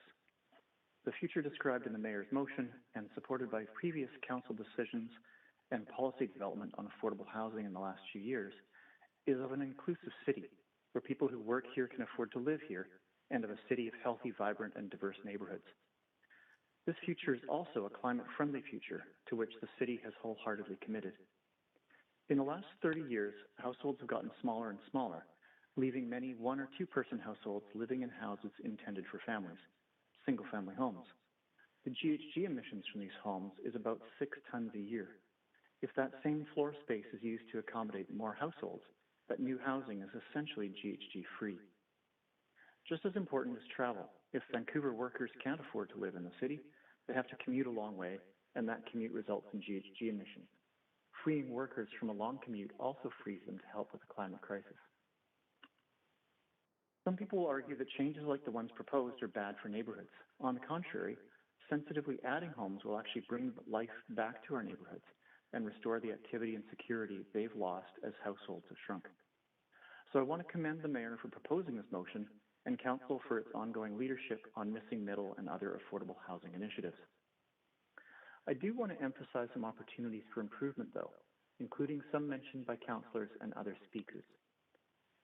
First, affordability is truly critical for the 50% of households making less than the median income in Vancouver, but meeting their needs is secondary in this motion. Addressing them through CACs means their housing won't be built until much later, once the CACs have been collected and applied to a project. Instead, the program should require that at least some of the new units be secured for those households. Currently, zoning already allows for 2 secondary rental units, a suite and a laneway home. So I think our position would be that any new program should improve on that. Second, the program should look at encouraging renovation over redevelopment. The aim is to keep the neighborhood look we're used to and hopefully support zero waste and therefore also climate targets. Third, make sure that units are accessible and livable. As seniors age, and they're a growing part of our population, they'll need homes they can get in and out of. All residents should have good access to light and not be stuck in a second-class cellar. I would make a quick note that given the climate benefits, senior government climate funding may be available to help with this type of initiative. And last, for those many smaller households that are seniors, the city may want to consider things like home sharing programs. These are a complementary way to add households to single-family homes without development. They can address social isolation and provide other important supports at the same time as they support affordability for both senior homeowners and their tenants. So to summarize, Renewable Cities supports the vision expressed in the Mayor's thoughtful motion, especially given the potential to reduce both building and transportation-related carbon emissions. And we encourage Council to set a high bar for affordability so that you can be most effective in achieving the interconnected goals of livable, affordable, and climate-friendly neighborhoods. Thank you very much, and I'm happy to take any questions. Well, thank you very much for speaking to us tonight, and there aren't any questions for you. Again, thank you very much. All right, thank you. Speaker 5, Peter Walker. You hear me? Yep, we can. If you could speak up just a little, that would be great. We have up to 5 minutes. Great, thank you. Thank you, Mayor and Council. I'm here to show my support for the Making Home project. Now, look, this is an important motion, I think, for you all to pass because this is a good idea. And even it's not, doesn't go far enough to solve the city's housing affordability crisis, but even a small and overdue step is better made late than never, right? Maybe if you passed this 30 years ago, maybe if we legalized sixplexes 30 years ago, it would have really changed the course of the city. But now it's still better late to take that step now than never, because almost all of you have said that you support missing middle housing, and well, this is what that looks like.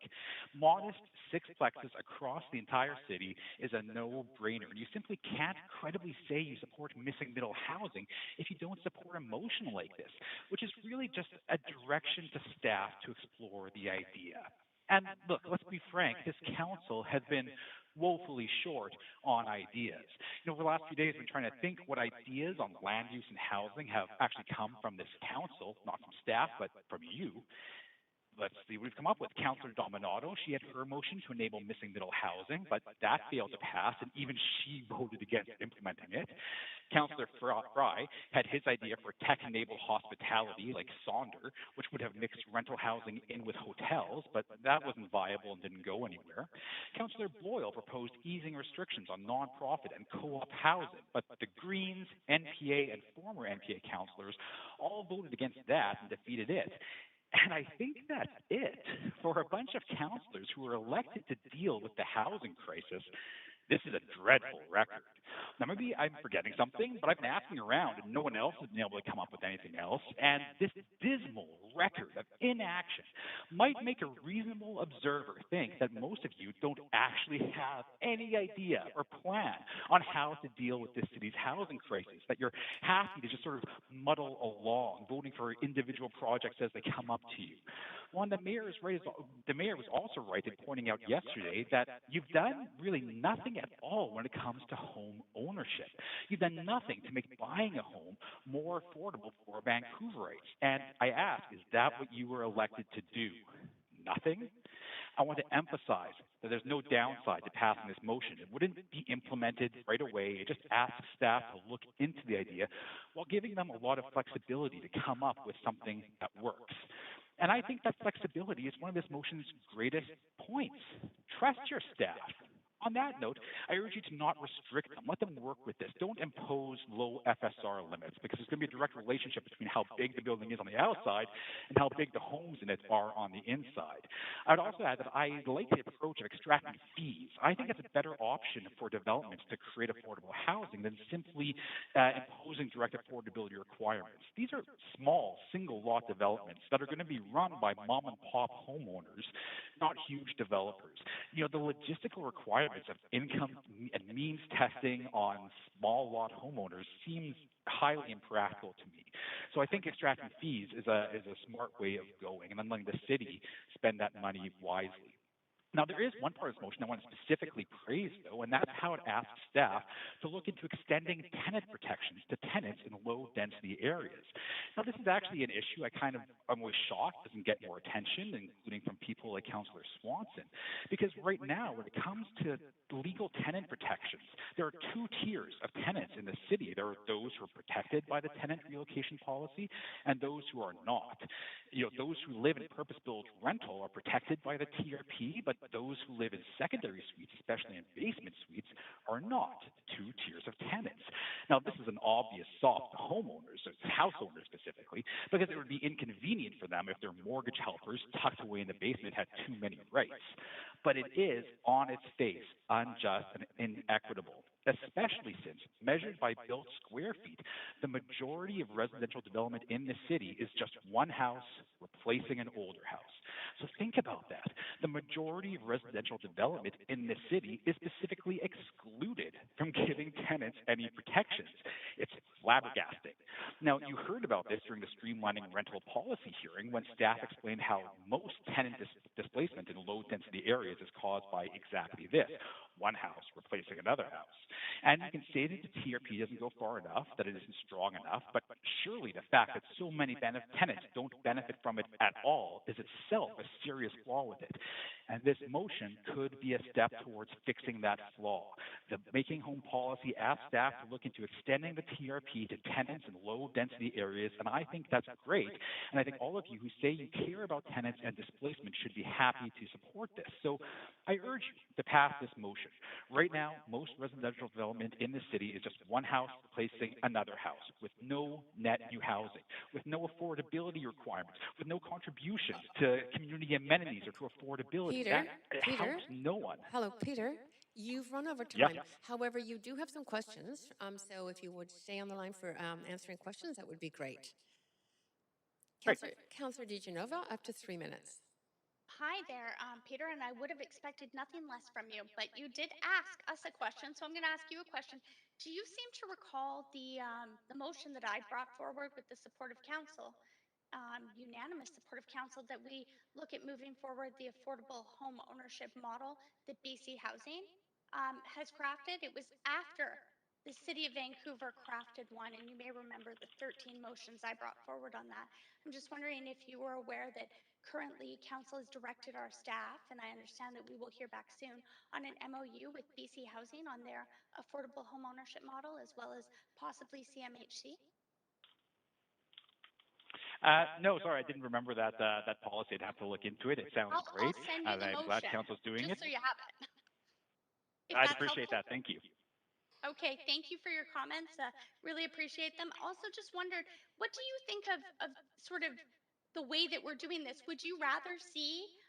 Would you hope to see these? I mean, we're talking about a lottery here, is my understanding in this specific motion. But would you like to see this maybe more thoughtfully planned? Like, I don't know that our city planners just like consider architecture a lottery and kind of. I don't see how it's possible to implement something like this with any more timidly or incrementally than it's going. This city and this council specifically is moving extremely slowly with housing reform. Some would say it's not moving at all with housing reform. So I don't like, for example, if this is limited to 2,000 units. I think sixplexes should be allowed as of right on every single residential lot in the city. I think taller buildings, I think 6th-floor apartments, 8th-floor apartments should be allowed as of right across every single lot in the city. That's the sort of thing that would move the needle on the housing crisis in the city. That being said, I think some motion is better than no motion at all, and you could try to craft a perfect policy that offends no one. And we know how powerful the forces that say no in this city are to whenever something things are changed to low-density neighborhoods is proposed.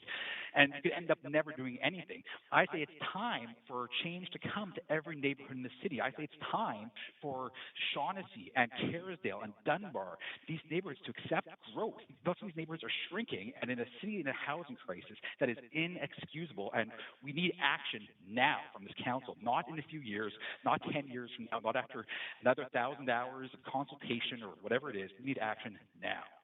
Thanks. And my time's up, but you know that from me, I think I've brought over 30 motions. That's the ones that I've counted, at least, on housing. So thanks. All right, glad to hear that. Thanks so much, Councillor DeGenova. Thanks so much, Peter. That's it for your questions. Appreciate very much you coming to speak to council. Next on the list is number 6, Tom Davidoff. Is Tom on the line? I'm here. Do you hear me? You bet. You have up to 5 minutes to speak to council. Okay. Well, thank you so much. Amazing students, really hardworking. They get fantastic grades. It's really hard to get into Sauder, and they're all freaked out about housing costs in the city of Vancouver. So, what is a 20-year-old thinking who is not blessed with the future earnings of these kids? And, I just did some back-of-the-envelope math, and even a duplex in an RS zone, which is, the cheapest thing you can buy built new, I think requires an income of $350,000 a year. So something like 60 or 70% of the city is unaffordable to the vast majority of the income distribution. That's not acceptable. That's not a way you can plan for the future.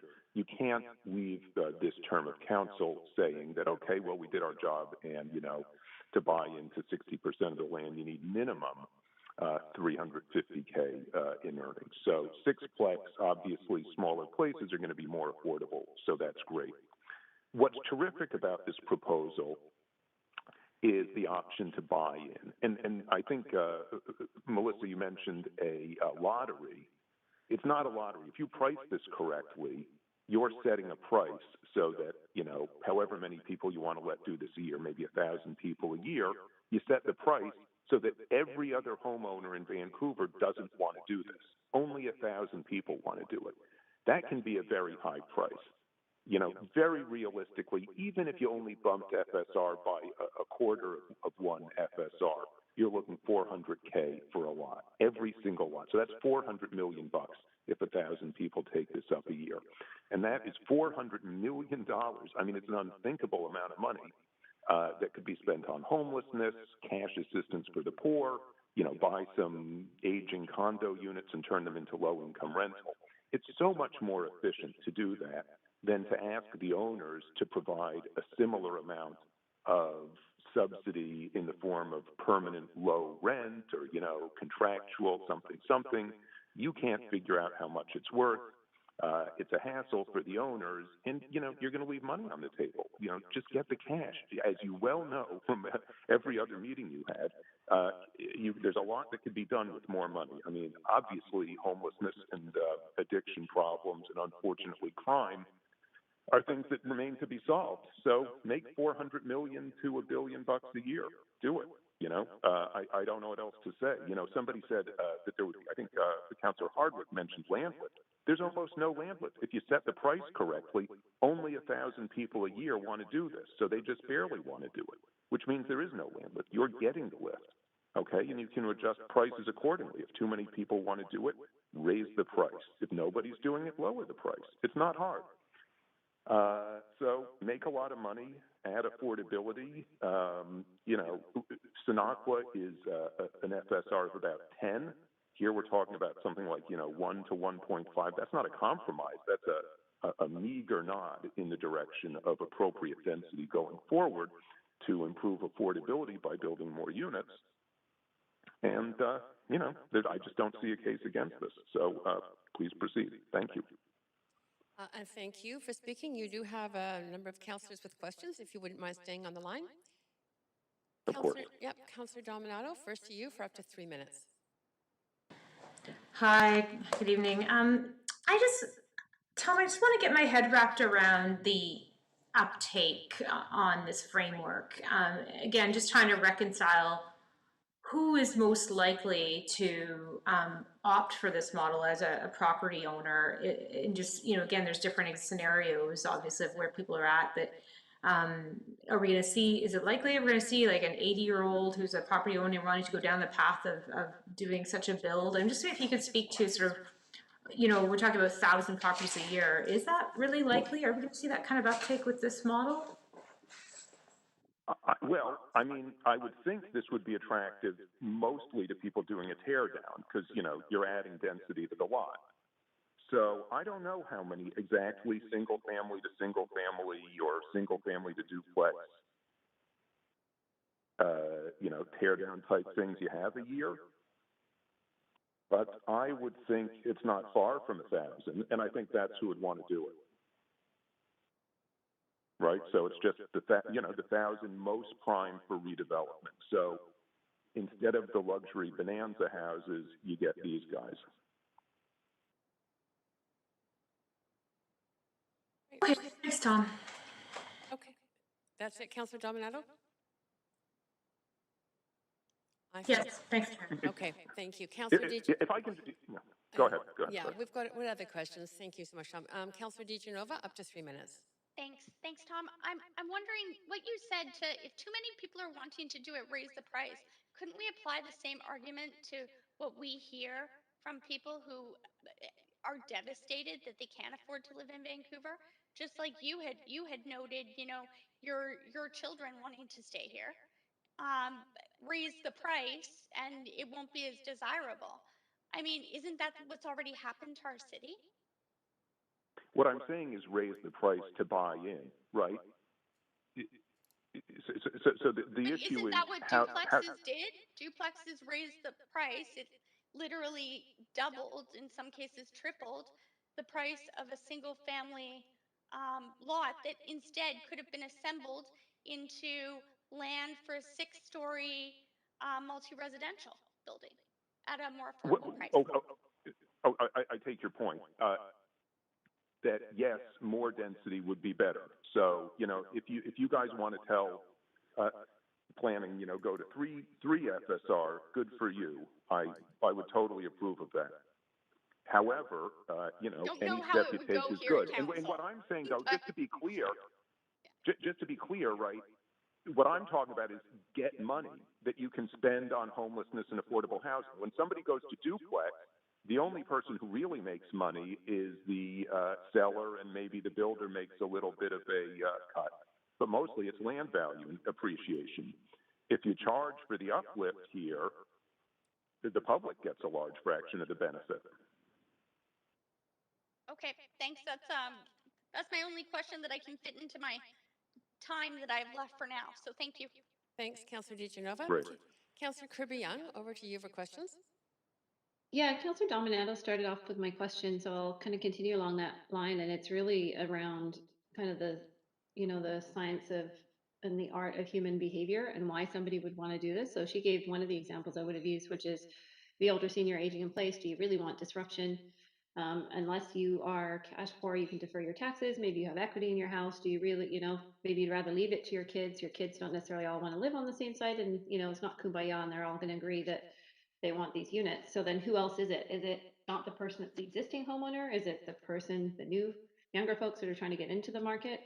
And if they're not in the business and they don't have the expertise in developing something, is it gonna be a little daunting to get that size of mortgage and to try to go through that process of building 6 units versus buying, oh, you know what, it's easier, we're gonna buy a strata condo.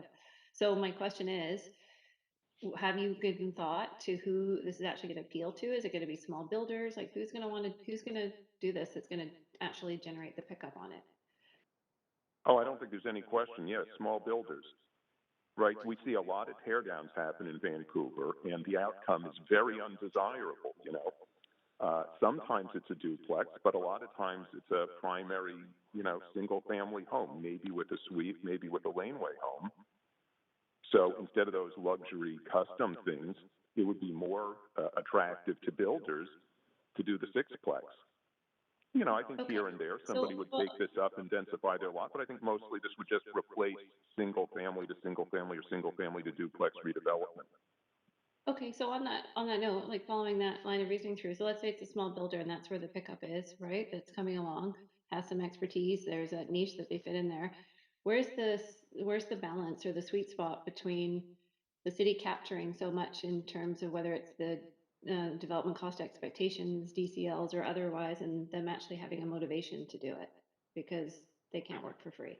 So they're going to need something out of it. Well, that's where, yeah, and that's where price discovery is so important. I think this should come, planning, if they think about it for 5 minutes, is going to realize that the mechanism should be an adjustable price. If you have a quantity target of 1,000 per year, you don't need to know what builders are willing to pay. You can guess at the beginning of the year, and if there's too much uptake, you raise the cost. Right? So you're If it saying looks it's like kind you're of going to like, get 5 cents. maybe here's a layman's example close to home. So you're saying it's like the special Canucks jerseys for Chinese New Year now. There's only a small amount of them, so a regular jersey might cost you a couple $100, but if you want one of those beautiful red ones, they're going for $800 to $1,000 if you can get one. Yeah, I mean, this is designed to be a pilot, so this is limited edition. You know, if you want it to happen more expeditiously, if you want 5,000 of these a year, then of course you'd have to lower the entry price. And that is if that, yeah. Accessible, because like I'd love to get one of those red Canucks jerseys, but when I looked into them, they're going for $800,000, and I'm like, okay, well, I'm the regular jersey market, so I'm out. Councillor Kirby Young, that is it for your time. You're over time there. Thank you. Yeah, thanks. Councillor Bligh, on to you next. Thanks very much, and thanks, Tom. I just wondered if you could clarify a question that keeps coming up is around whether or not the bubble zone 2000, whatever the number ends up being, if that would be this vision of this policy would be that it would be optional to build in accordance with this policy versus sell, say you are aging out of your home and you're ready to cash out, so to speak. rather than just selling to the market. So so what I'm trying to say is, what do you suggest the zoning ought to look like in terms of providing people options with taking this route or taking a route where they can just sell to market? Yeah, so obviously you should be able to continue to have whatever's in RS, you know, that do duplex as of right. One thing I would say about that is I think there ought to be a CAC for any tear down. You know, look at Point Grey Road. Why aren't you holding those people up for $500,000? I just want to stay focused on this because we only get 3 minutes, but we don't have a Okay, so real quick. Yeah, for real single quick. family. Sorry, I didn't mean to make it. No, I didn't mean to make it. Sorry about that. Okay, getting back to the point. You know, so retain the existing options in RS, add this option, but if you want to step up to this option, you pay extra. Why would somebody do that? Well, because if you're setting the price so that people do it. If you made this $1, why wouldn't somebody take the extra FSR? Of course they'll build more FSR. In fact, they'd probably build more FSR if you charge $300,000 because each square foot they can build is worth $400. So you use the pricing to clear the market so that people are indifferent on the margin. If you set the price low enough, everybody wants to do it. It's going to be more financially beneficial to a homeowner to sell to a small builder so they can build these than what they would normally be able to do with their property in just as the market is right now. Is that what you're saying? What I'm saying is you should set the price so that it's about I understand. I'm just trying to get clear on what those what it pencils out as, because the argument here is whether or not it's going to generate a land lift. And if it's going to increase the value such that the homeowner wants to sell to a small builder to enable this development, then of course logically there would be a land lift.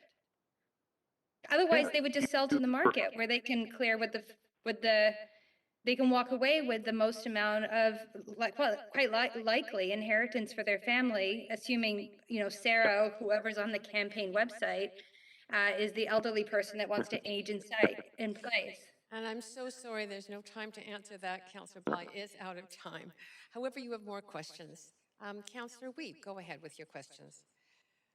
Yeah, Tom, thanks for coming to speak today. I was wondering from your perspective, the idea of having a codified option of homes that people could buy that would be up to 6 stories so that a small business owner, a couple group of friends could go in and there's one that's pretty much already up to code. It's preset. There's about 6 to 12 of them. You could pick different sizes so that you could speed up the affordability. You could speed up the time to build, and it would allow a group to be in a home within a year. What do you think about us looking at options to have really simplified, kind of like a new Vancouver special, to really push this so that we can have the homes in our communities that meet the needs of the group that would want to move in? Thank you. There's a bit of a heinous echo on this call for me, so my apologies. But if I understood your question correctly, you said essentially, should you pre-zone and really have a plan? Some options that people could choose. Yeah. So so people could choose one of these. Yeah. Yeah, like the Sears Craftsman or whatever. Of course. Yeah. Of course. You should predefine this. Your council should not be approving this on a case-by-case basis or anything. It shouldn't be discretionary at all. It should be you pay $400,000 or $1 million, whatever clears the market, and it would be a big number. And away you go. You get a building permit just like you were RS, except you have to pay it. Very much approve of that. Make it very transparent. That's what developers want. So a simple, transparent process. Everyone knows what they're getting, and we can ensure that we're capturing the value for the neighborhood. That is critical. That is absolutely critical. You know, developers don't mind the money, as I understand it, with the CAC process. What they mind is the uncertainty and, you know, you don't know what you'll get at the end. Okay, thank you so much. Great, and that is it for your questions now, Tom. So thank you again for coming to speak to us and for answering all those questions. Thank you so much. Great, on to Speaker 7, Monique Chabert. Speaker 7 is not on the line. Thank you. Speaker 8, Elizabeth Murphy. No, not on the line. Speaker 9, Helen Louie. Hi, Yes, we can hear you. Go ahead, up to Ellen. 5 minutes. Thanks. I just wanted to call in. I'll keep it short. I work in affordable housing and deliver below market rental housing. As someone who works in this space, I'm calling in to support this item. I support it because we desperately need more housing. I strongly support motions that allow us to add density in various forms because I recognize that every individual and household has different needs.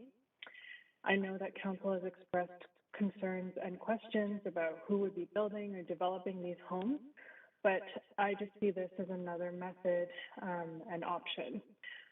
I know in my work, many affordable projects are done through very creative partnerships. There are lots of nonprofits, people in co-ops, and other folks out there who aren't seen as traditional developers, but people work together to find creative solutions.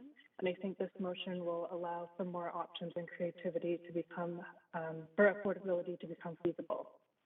Thanks for the opportunity to speak. Great, and thank you very much. There aren't any questions for you. Appreciate you coming. Speaker 10, Stuart Smith. Hi there, can you hear me? Yes, perfectly. Up to 5 minutes to speak to council. Wonderful. Just in case you haven't heard, there is a terrible echo on the call, but I will push through and try to make it quick. Hello, Chair, Mayor, and Council. Thanks for the opportunity to speak on this important item. I'm Stuart Smith of the Bundle Housing Vancouver, and I'm speaking in support. This is a very modest first step toward a future where everyone is welcome in every neighborhood in the city of Vancouver. And for that reason alone, I urge you to support it. I'll just mention a couple of minor comments. There's a mention in the motion about grade. It says consider modest height increases to ensure compatibility with neighboring buildings.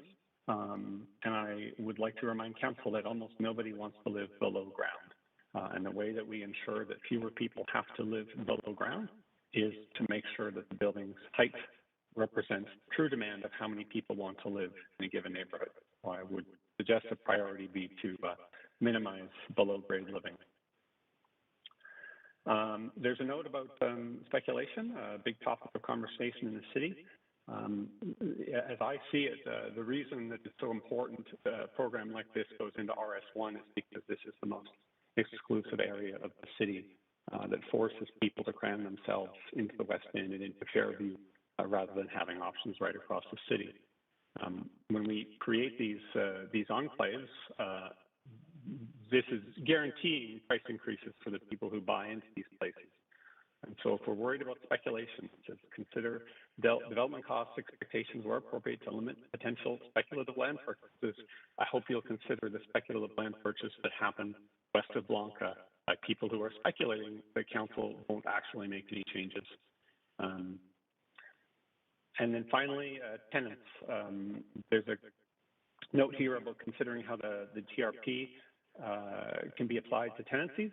And I would like to suggest something much simpler and bolder. Just don't evict tenants. There's a lot of land in these areas. There's lots of houses for sale. Just say that it only applies to land that hasn't had any tenants on it. It's pretty simple. Yeah, that's it. And then finally, I would suggest there's other things that have to be considered at the same time, which is allow existing houses to be collective houses, allow them to be easily multi-converted. These are also great ideas to allow RS1 neighborhoods to take their fair share of regional growth. Yeah. So anyways, that's it. I'll keep it quick. I think it's a great start. It's very modest, but I think it's the least we can do, and I hope that you'll support it. Wonderful. Thank you so much for your comments, Stuart. There are no questions, but very much appreciate your comments. So we're going to go back over the list. There's some speakers who didn't come, and so to actually accommodate them if they are on the line. Number 7, Monique Chabert, are you on the line?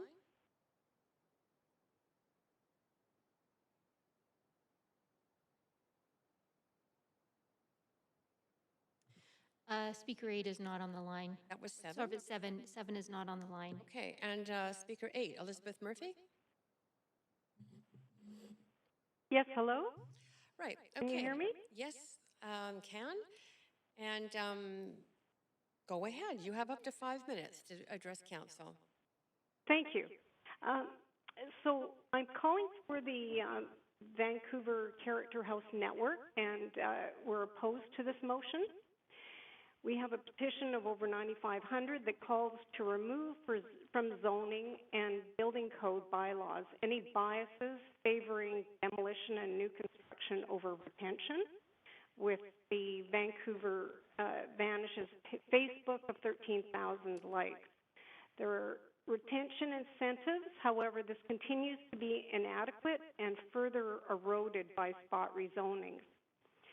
Land use changes should not be approved through a spot rezoning motion at council that sets precedents for speculation, demolition, and displacement. Adaptive reuse of existing buildings is central to an affordable and sustainable city, and opportunities are gone if demolition proceeds through spot rezoning in advance of planning. Therefore, we request at the minimum, one, exclude from this motion any houses on the Heritage Registry, either listed or registered. Two, for lots with character houses, which are pre-1940, require retention of the character house as part of any proposed under this motion. And number three, do not include RT zones and areas with a large number of character houses and rentals. And four, ensure this motion doesn't undermine character house retention incentives. However, first there needs to be some neighborhood-based planning processes. And 2,000 projects cannot be considered a pilot, having a major effect on neighborhood character. At 6 units each, that's 12,000 units or 26,000 people, which is equivalent to all average census population growth of 1% per year in the city of Vancouver for 4 years without any other development, including what is already in the pipeline. This scale would be difficult to achieve on average lots and clearly not required to meet population growth. The motion raises more questions than answers. What about parking? It would be physically impossible to be on site, so it would affect the surrounding area. How would land value capture work, and would a financial model actually work? How would new infrastructure be provided when development fees only cover about 10% of actual costs? With units about 1,000 square feet, that's about 6,000 square feet total. How can this not inflate land values, especially as strata and on a 33-foot lot, almost double the current zoning on a standard lot? Affordable units are proposed to be provided elsewhere in the city. How would that work? What is the point of this if the project displaces people from their existing rental homes? What about areas currently under planning with community plans or community visions? We are opposed to this proposal. We favor making it easier and faster for character house retention projects that house more people through incentives at a livable scale that fits better the neighborhood and has less impact on the environment. So, Chair Carr, I'm just wondering if I have a little bit more time? No, you actually are pretty well bang on your time right now, but okay, thank you. But you do have questions, so okay. And thank you for asking. Councillor Hardwick, over to you for questions, up to 3 minutes. Thanks. Ms. Murphy, 4 years ago, or well, I guess not quite, in the summer of 2018, the council of the day approved citywide duplex rezoning. So in effect, for the last 3 and some years, there has been no single-family dwelling zoning in the city, despite advertising. What impact do you think that duplex zoning had, and why do you think that it wasn't enough to satisfy the growth narrative? Well, that rezoning actually did allow for 4 units on the site because it also allowed for 2 secondary suites, so it actually was 4 units. and also it still could allow for a basement suite and infill. So anyways, there were other things, but obviously it didn't really provide a lot of affordability in that that most of these new duplexes are actually being sold for about the same price as the original lot with the original older house on it. So it's questionable, but the main thing is that it has been just another incentive for demolition of the older character houses, which keep going down. I mean, I agree that we shouldn't be demolishing to build more McMansions. We don't need that either. But I think we do need to have a lot more incentives for including new and additional units through retention, which is much more affordable down the road, and especially as secondary suites, if we can allow more secondary suites. So your argument is that there is sufficient opportunity within existing housing to build additional suites and capacity without going into what boils down to 6 strata title units per 33-foot lot. Well, yeah, and I think that we should actually be focusing more on rental and also on structuring it in a way that it still is possible to keep these as retention projects. Sorry, this echo is really hard to talk around. But yeah, so the main thing is that there needs to be more incentives for retention, disincentives for demolition, and I don't know that on a lot of standard 33-foot lots you're going to be able to fit that many units on it, especially strata, and the impact on land value is going to be significant. And what Tom Davidoff was talking about is actually selling density, which is against the charter. Yeah. And that's So it. I'm sorry, Betty, that is it for Sure. your time. You're over time with Councillor Hardwick, but No worries. thank you so much for coming to speak and for answering the questions. Very much appreciated. Thank you. Okay, councillors, that's it for the speakers. I'm going to move us to we do have another speaker on? Is Monique Chabert here now? No. Okay. I'm going to the main queue now, and Councillor, on the main queue. Yes, we have a number of councillors on that queue now, and I am, I see that I'm on first, though I didn't think I was. I'm going to ask Councillor Kirby Young, as Vice Chair to this committee, if you wouldn't mind chairing while I submit an amendment. Yes, Councillor Carr, go ahead. Okay, thank you very much. I have circulated my amendments. There's actually 2 of them. And it's interesting that one of them, the first one, which is to amend subsection II, to change the language. So instead of saying consider lower floors to be located appropriately below grade, my suggestion is to change it to be located at grade with below grade considered if sufficient natural light and air can be achieved to ensure livability and accessibility. And I do point out that one of the more recent speakers, Stuart Smith, actually specifically mentioned that, and I believe we've had a great deal of discussion around how important quality of life and health issues are within the city. That's my first amendment. And my second is actually appropriate to the last speaker, Elizabeth Murphy, and that is to add a VII, consider measures to incentivize retention and renovation of character homes.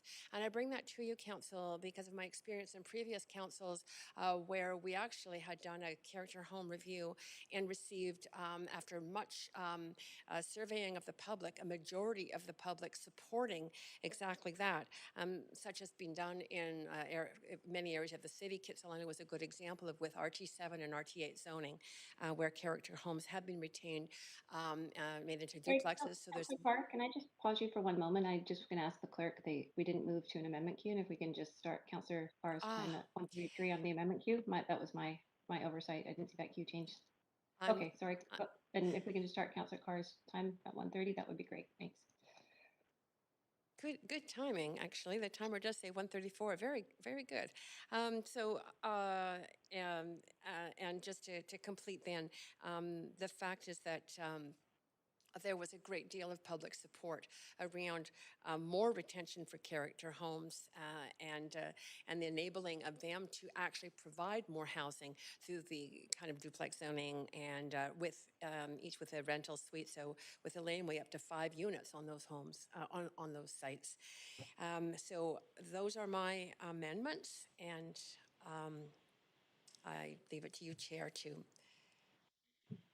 Yeah, thank you, Councillor Carr. We have Mayor Stewart on the queue, so we'll go to Mayor Stewart next.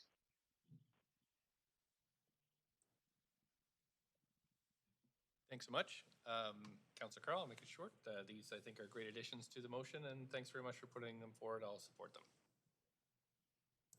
Thank you. That was short and sweet, Mayor Stewart. I put myself on the queue as well, and I did want to note, thank Councillor Carr, because I think a number of us had similar amendments, and I want to thank Councillor Carr for incorporating the language here that I had also had, because I was concerned about livability and accessibility. So initially, for context, I had originally contemplated striking below grade at all.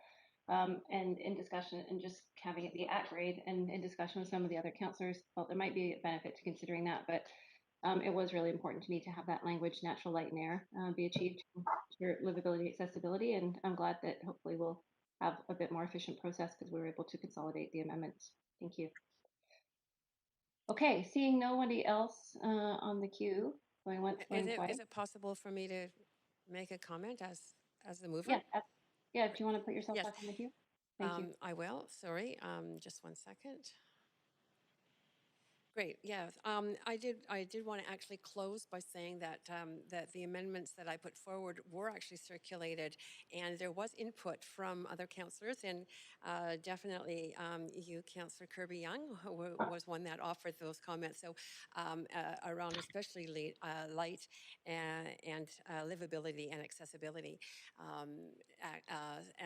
I appreciate that very much, and I really appreciate the collaborative process that also included Councillor Boyle in responses to the different amendments that I put forward. So I think that that speaks to the goodwill of Council and the interest in making this the very best possible of motions. Thank you. Thank you, Councillor Carr. Councillor DeGenova, you have the floor. Thanks. I have a point of information, and the point of information is through the chair to city manager as to whether or not any of the amendments that are laid out in this motion, I may have a question similar to the whole motion, would send staff in a different direction or would prioritize this work over any other type or form of housing that staff are currently working on.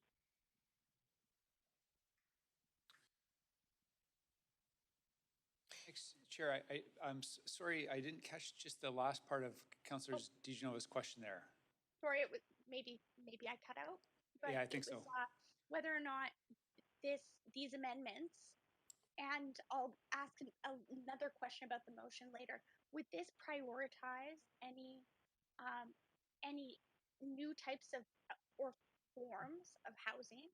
So ownership models, rental models, co-op models. Would this be prioritized over it? Would this change the order of how staff is currently moving forward with the direction they currently have from council? So this amendment, if the question pertains to the amendment, no, we wouldn't see this as, we don't read this as setting particular priorities within the scope of the considerations, the list of considerations that are set out in the motion. Okay. They're just additional considerations that would be factored into staff's work on the motion if passed. Okay. And I'll probably ask the same question on the motion later too. Thank you. Is that all, Councillor DeGenova, for now? That's all for now. Okay, thank you. Councillor Carr, you're up again. Yeah, just to close, thank you. I just want to appreciate the mayor for putting forward this motion and his openness and willingness to accept amendments to it. That also was collaborative approach, and I really welcome it in this council. And finally, to say, I think you all know my love of action on climate.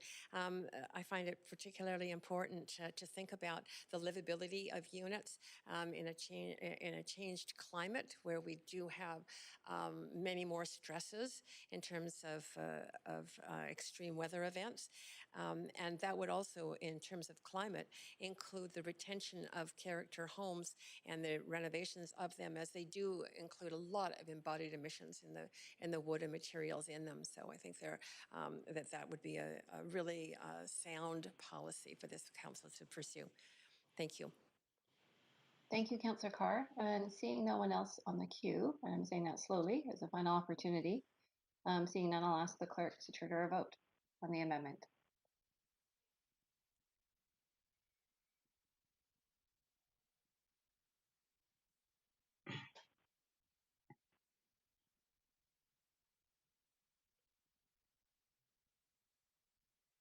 And clerk, says I don't have the panel, if you can just let me know when the vote's complete. I'm waiting for those results to come up so I can read them. The vote is complete. I'll put them up on the screen now.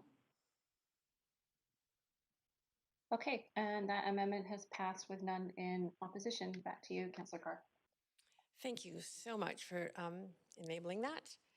And we are now back to the main queue. And I'm going to just move on to the next speaker, Councillor Swanson. You are next on the list. Go ahead. Yeah, yes, I sent some amendments. The numbers on them might be wrong, might have been screwed up by the previous amendment that we just agreed to, but I'm sure the clerks can figure that out. So there's several parts to this. One is to make it so that when we're talking about affordability, we differentiate between families and singles, because what's affordable for a single is different than what's affordable for families who need more space.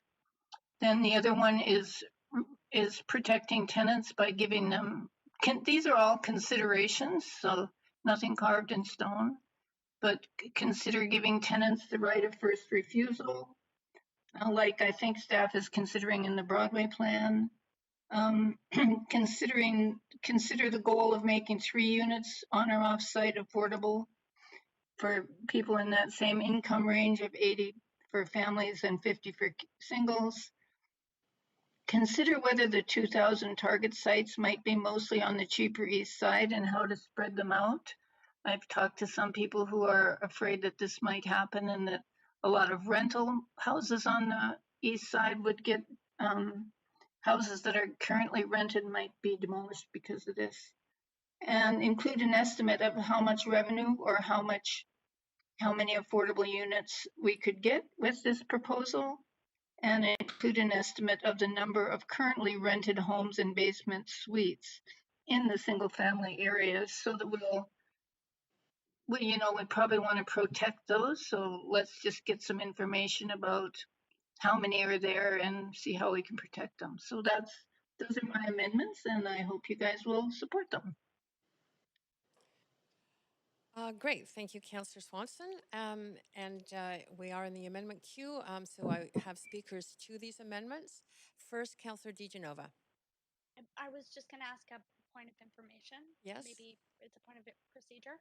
I understand that there were some changes made by your amendments, Councillor Carr, beforehand, and I don't think it's the clerk's jobs to change our amendments. So, that's what I've been told, and other councillors have been told. So I was going to suggest and hope it's helpful to Councillor Swanson if we had a brief recess so that she could incorporate her amendments into your amendments, because it's not like this is just a new letter here.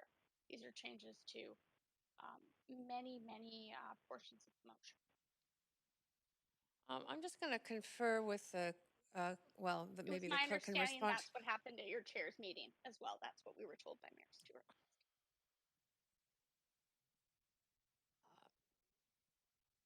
Maybe the clerk can respond to that. I will take their advice, or they're just conferring right now.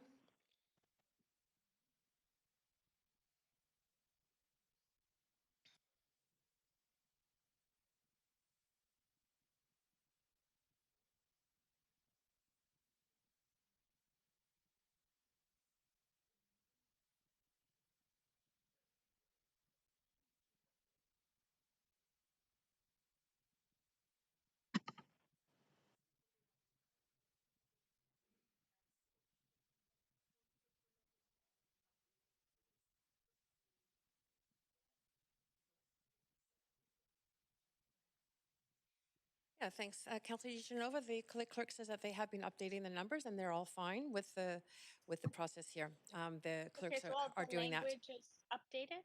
Oh, And so the you will, clerks will when update that for us? Okay. Councillor Thank you. DeGenova, I think the clerks have said that they are fine and that in the end there will not be duplication of numbers. They will make sure that everything is apropos in terms of the numbering of the items.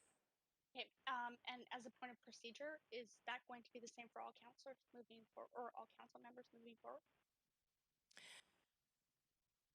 You know, I think that the clerk has informed me that they are doing this diligently now. They're shaking their heads, nodding their heads positively asked that the they point are of procedure, that they are just supportive of overall, this it's about process. the I think procedure. Councillor DeGenova, I think that they're handling it fine, and they'll make sure that the numbering is accurate when it comes time for you to vote. So right now, it's the I appreciate substance that. of the Councillor DeGenova. You do not speak over the chair. I think that you should feel confident that the clerks will number each one of these appropriately. There will not be duplication of numbers. We trust the clerks to do due diligence on that. So right now, focus on the content that you have before you from Councillor Swanson. I just think maybe you didn't realize that, first of all, my clock's been running this whole time, and I've had a point of procedure. Also, that I just called, that you spent 2 minutes telling me you'd answered. So you answered my point of information, but then I wanted to know if this was a procedure moving forward. So that's a point of procedure. It's separate than the question I just asked, because no one minutes these chairs meetings and sends these minutes out to council. So each chair is different, and I'm just trying to understand that. So thank you very much, Chair Carr. I understand that it's difficult for you and other people chair differently, but I'd just like to know, because I think the rules should be the same for everyone. I believe they are. Thank you, Councillor DeGenova. Do you have any? It was a point of procedure. It's a question. So is this the way A that point this of would be procedure, done? Councillor DeGenova, is not a question. A point of information is a question. And in terms of the procedure, I've outlined for you that the clerks are handling the numbering of items as they come in, and they will ensure that the numbering of items is accurate and not duplicated. It will be in order when we get to the final vote. So there will be complete clarity at that time. You will be free to ask any questions at that time you may have if you are concerned about the numbering, but I am trusting the clerks to do that numbering appropriately in the order that the items come in. And right now we have numbers in front of us. They'll ensure that those are accurate, but please just focus on the content of the tabled amendment by Councillor Swanson. Thank you. I am. I just also haven't seen it in the context of the entire amendment, so it's hard for me to comment on it. So I'll leave it there. Except I see there are a lot of goals in here, and I could add a lot of goals to this too, but goals don't really give direction. Thank you. Are you finished then with your comments? Yes, I don't know if you that's took great. up some of my time, but that's fine. I'm done. Thank you. Councillor Kirby Young, to the amendment that's on the floor by Councillor Swanson. Thank you. I have a couple points of information if I can, and the first one is through you to the mover of the motion. Go ahead. And so, Mayor Stewart, I'm looking at Councillor Swanson's pieces that relate specifically to the right for renters to return, and then the component, I think it's just trying to read the numbers here, about allowing 3 units for renters on site.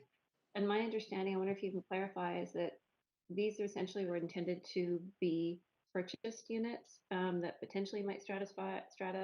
I've heard you say that up to 6, somebody doesn't have to at 6 units above, they would stratify, but I wonder if we're getting into the same discussion that we had 2 years ago on Councillor Dominato's missing middle motion, where it got very messy around all the different forms of tenure. Was your intent ownership at this point, with the fact that they might become secondary rental later on, but not to direct it?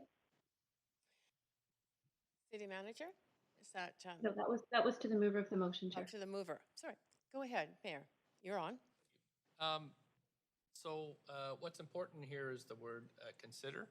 So this is something that staff could take away as they're looking at this larger policy. So I don't see it as interfering at all. I welcome the exploration on the renting side and support these amendments as something that staff should consider and consult on. So I see them as a good addition, and that's what I was hoping this this exercise would do would be for council to look at this motion and add where they think is important, and this is where what Councillor Swanson thinks is important, so staff should consider this as they design these policies and bylaws. So if I may ask a follow-up on that, and thank you for that. We've got a note from staff saying that if we add complexity, and this does appear to be a definite layer of complexity, that it would push the timeline out past the end of 2022. Would you rather have this exploration, or would you rather have this back on the timeline that you were hoping to achieve by the end of 2022? Well, I think the deadline as it sets means that staff will have to pace themselves accordingly to make sure they hit their deadline. So that would, dictate the depth that they can look at any one of these items before taking it back to bringing it back to the new council. And I don't think this would push it past there, but but the deadline as it sits is important and should remain.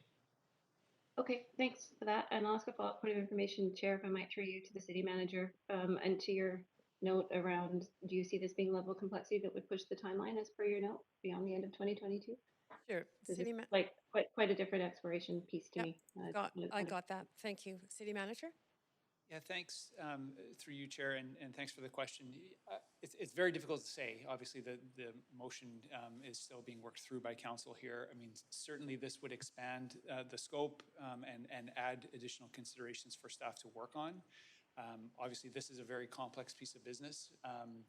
So yeah, I just wanted to note that as the work becomes more complicated, obviously it's going to take more time because there's more variables. So that's the general, I guess. Thank comment. you. Yeah. Thank you very much. And so my comments on the amendment is I'm likely not to support that part that requires 3 rental units, because I think we do need bolder action on housing. I do think we need to move more quickly. I do think that this will delay it, as has been stated. And I think that it changes the incentives. I still think there's some big questions around encouraging people to do this and what's going to incent that behavior to do it. If you know now that a number of those units have to be rental, and you have to deal with, not only do you have to go through a build that you may not have gone through before, which is a bit daunting for people, but then you also potentially have to become a landlord. It's a whole lot for people to take on, and I just think it's going to act as a disincentive. So I'm concerned about that part. Yeah. Thanks. Councillor Kirby Young, I also remind you that you can sever when it comes to the end of the motion. Thank you. Yeah, thank you. Councillor Dominato, you are next, up to 5 minutes. Thanks, Chair. Through you to staff, I'm just wondering if they could comment on in the proposed amendment. There's, I think it's seeking an analysis around if the staff work on this policy, if 2,000 properties could be eligible, that they might all land in one part of the city. And what I heard BC Assessment say today is that there are inequities, and there is a likelihood that something like this could have not be seen, it wouldn't be viable in certain neighborhoods because of existing assessments and property values. And so I'm just curious if staff could comment on that, and whether it's even feasible for them to undertake such an analysis to ascertain where we would likely see these projects, because we do know there's areas of the city where there's more opportunity to purchase land, and there's certainly certain neighborhoods where it's completely out of reach, and the development community isn't interested in entertaining it at all. So could our planning staff comment on that? City manager.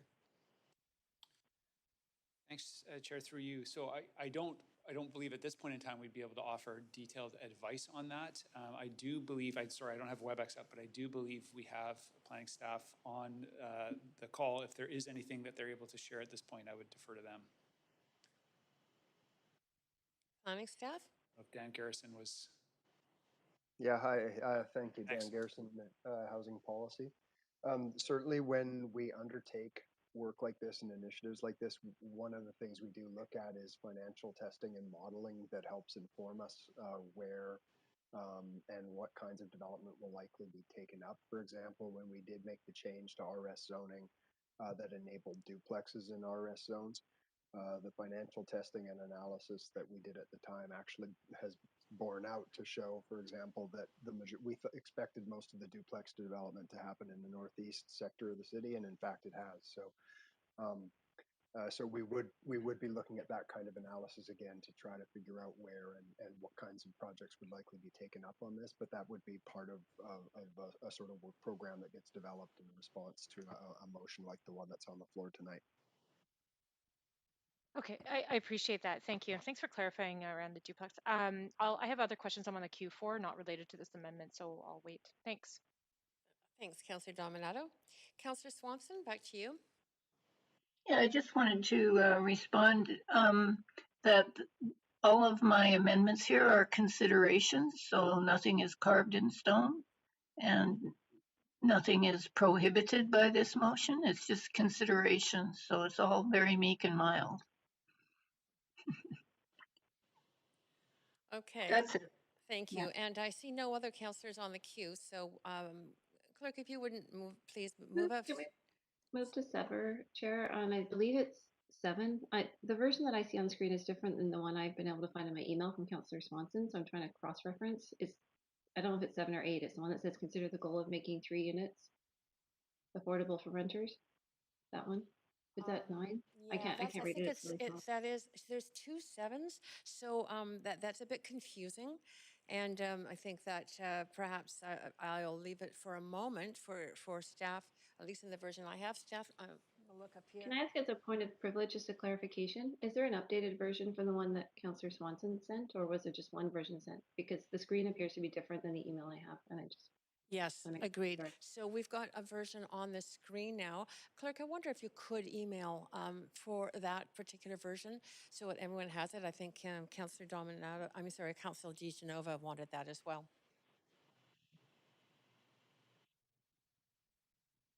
Yeah, it just was in the emailed version. It was, yes. Yes.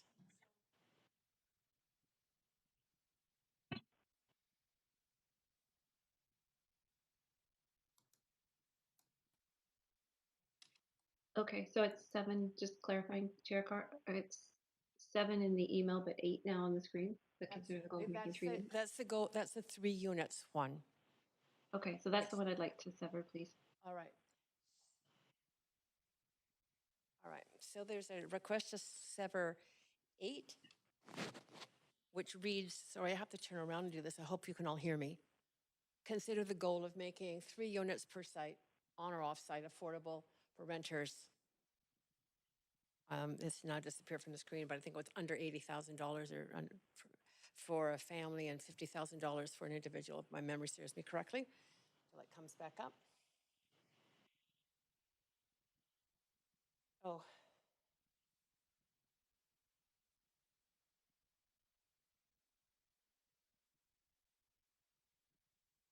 Okay, Council, I just want to make sure everybody's comfortable with seeing those, if you've got them in front of you.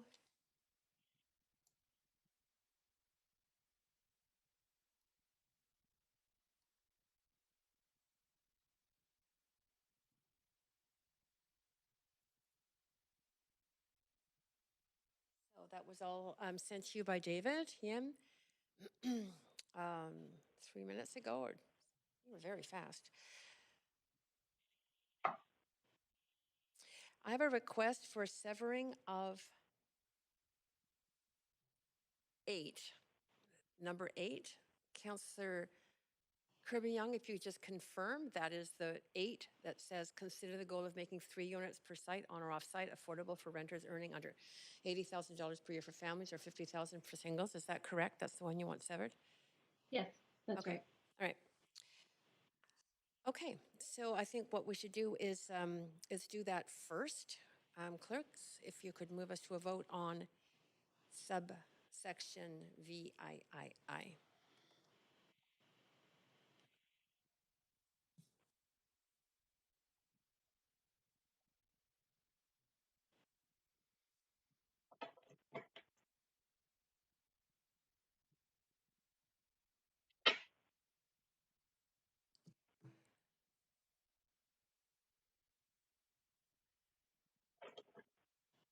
Okay, VIII has passed with Councillors DeGenova and Kirby Young in opposition.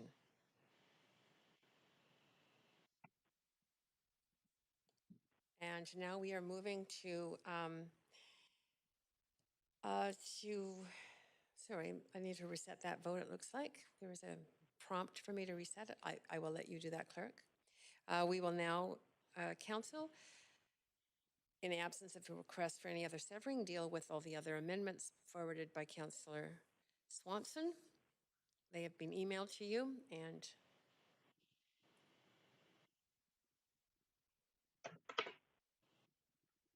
we'll just, okay, we are ready for the vote.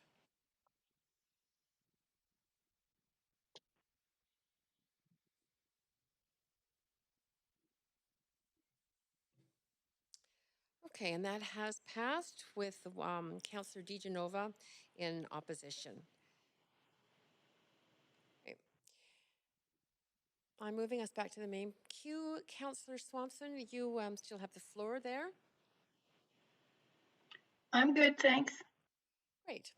Councillor Kirby Young, you Yeah, are up next.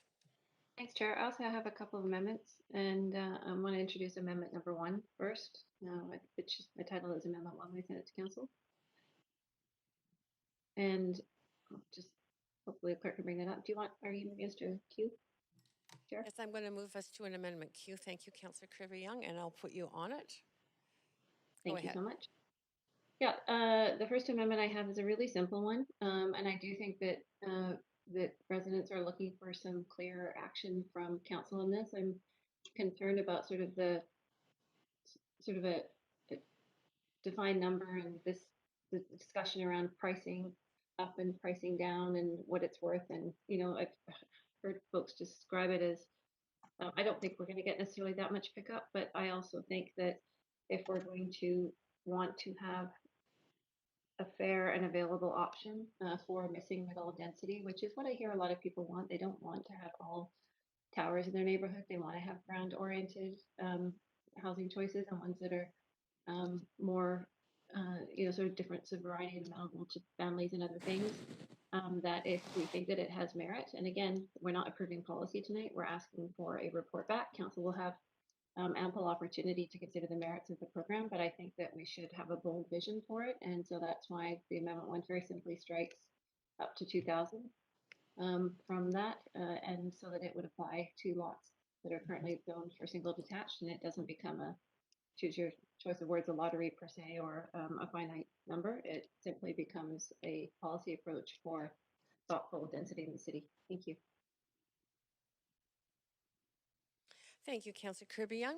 To the amendment, Mayor Stewart. Thank you, Chair. I oppose this strike because I think we need to set boundaries for this program for staff to follow. Otherwise, it just becomes what Vision Vancouver proposed, which is upzoning the entire city. So it's important to have an upper limit for staff to work from. So I oppose this strike through. Thank you. Okay, thank you so much. Councillor Dominato, to the amendment. Yes, thank you, Chair. I have a question through you to staff. And it was one actually I had on my list, and it was to ask about sort of the identification in developing a program or a policy framework, particularly around zoning, of having a specific number and the pros and cons to that in terms of, I appreciate when we particular pilots, we've had a specific number with MERP, there was 20. This isn't a pilot, it's a proposed policy framework to be developed. And so I want staff to comment on that. And has that been done? I looked at California and Oregon. I wasn't sure if I actually saw specific targeted or eligible properties, if you will. Could you comment on that in your experience and what you've looked at? Go ahead, City Manager. Through the chair. So again, Council, I think to be clear is staff have not done detailed analysis of the motion. That's the work that's being called for here. I mean, certainly there are implications of broader scope around infrastructure costs, demands on infrastructure and so on. But again, I'll defer to Dan Garrison if there's any additional comments he wants to provide in response to that question.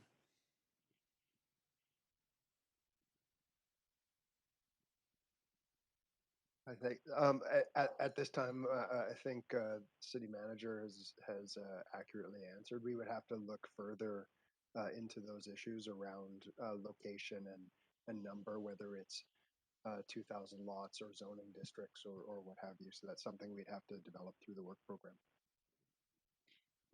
Thank you, Mr. Garrison. I really appreciate that. I think from that perspective, really trying to come at this from a balanced perspective, I am going to support this amendment because I haven't been able to rationalize the necessity for a specific number, and particularly actually after Mr. Garrison's comments that's a necessity. I think if we want to give direction for staff to develop a policy framework, and there's a lot of considerations to be considered as part of that, it seems that they're going to do the work and they'll look at what other jurisdictions are doing, but I don't think that we need to be prescriptive of that number. We're not the professionals. We have a public service that'll do that work and come back and report back. So I'm going to support this amendment. Thank you. Great. Thanks so much, Councillor Dominato. And Councillor Fry, over to you. Yeah, Chair, I guess this is a point of information, maybe. I note that this was submitted in two parts. Is it severable? Yes, it is. It is. All of these are severable. Actually, Chair Carr, maybe I can clarify. I said I was only moving Amendment 1. I'm not moving the other pieces at this time. I'm doing that after. That's why I said I was only moving the amendment titled Amendment 1, which simply is the striking the language of up to 2,000. That's the only amendment I have on the floor at this time. I was doing the other one separately. Super helpful. Thanks. Great. That's wonderful. Thank you. Yeah, and I will just wrap up and say that I support what Councillor Kirby is proposing elsewhere, but I do think that the mayor makes a good point about how adding these target numbers does sort of support doing things a little differently and kind of throttling this rather than just upzoning the entire city. So I'm Thank you. against it, but I appreciate the rest. Thanks, Councillor Fry. Councillor DeGenova, did you have a... Sorry, it's a point of privilege. I'd Yes? just like to see what we're voting on up on the screen. Right now, my cone is completely black, so. Okay, I'm just going to make sure that the clerks stroll up to the first amendment of Councillor Kirby Young's. She'll have a series of amendments. She is only tabling the first one, which is just strike out 2,000 from the pilot, the number 2,000 from the pilot. So perhaps we could scroll up to that. Okay. Thank you. Great. There it is. Could I? Everybody aware of that? Mm-hmm. Great. Okay. Thank you, Councillor Fry. Mayor Stewart. I'm happy to take myself off and. I think you've spoken to this. Councillor Kirby Young. Yeah, thank you, Chair. I just want to provide some additional comments, and I think this was really outlined in terms of where my concerns are coming from on the finite number when we heard from Tom Davidoff, one of our speakers earlier, and he was sort of positing that, you know, you could raise the price up and down, so to speak, depending upon demand, and, you know, sort of really maximize or fluctuate it, and, you know, you kind of determine your price, if you will.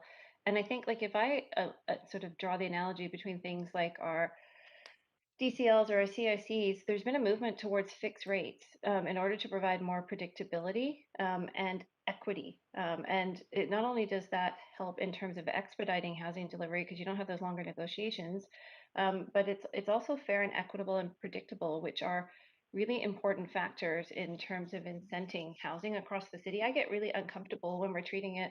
It feels like hearing from those comments from Mr. Davidoff a bit like a stock commodity. And I've heard some folks, some of the sort of other commentators that we hear around real estate in the city describe it as a Hunger Games, you know, as to whether or not you get in, you get a slot. I don't think we'll be in that situation because I don't think we'll have enough people where it motivates the human behavior enough to have that level of pickup that we would use all of those spots.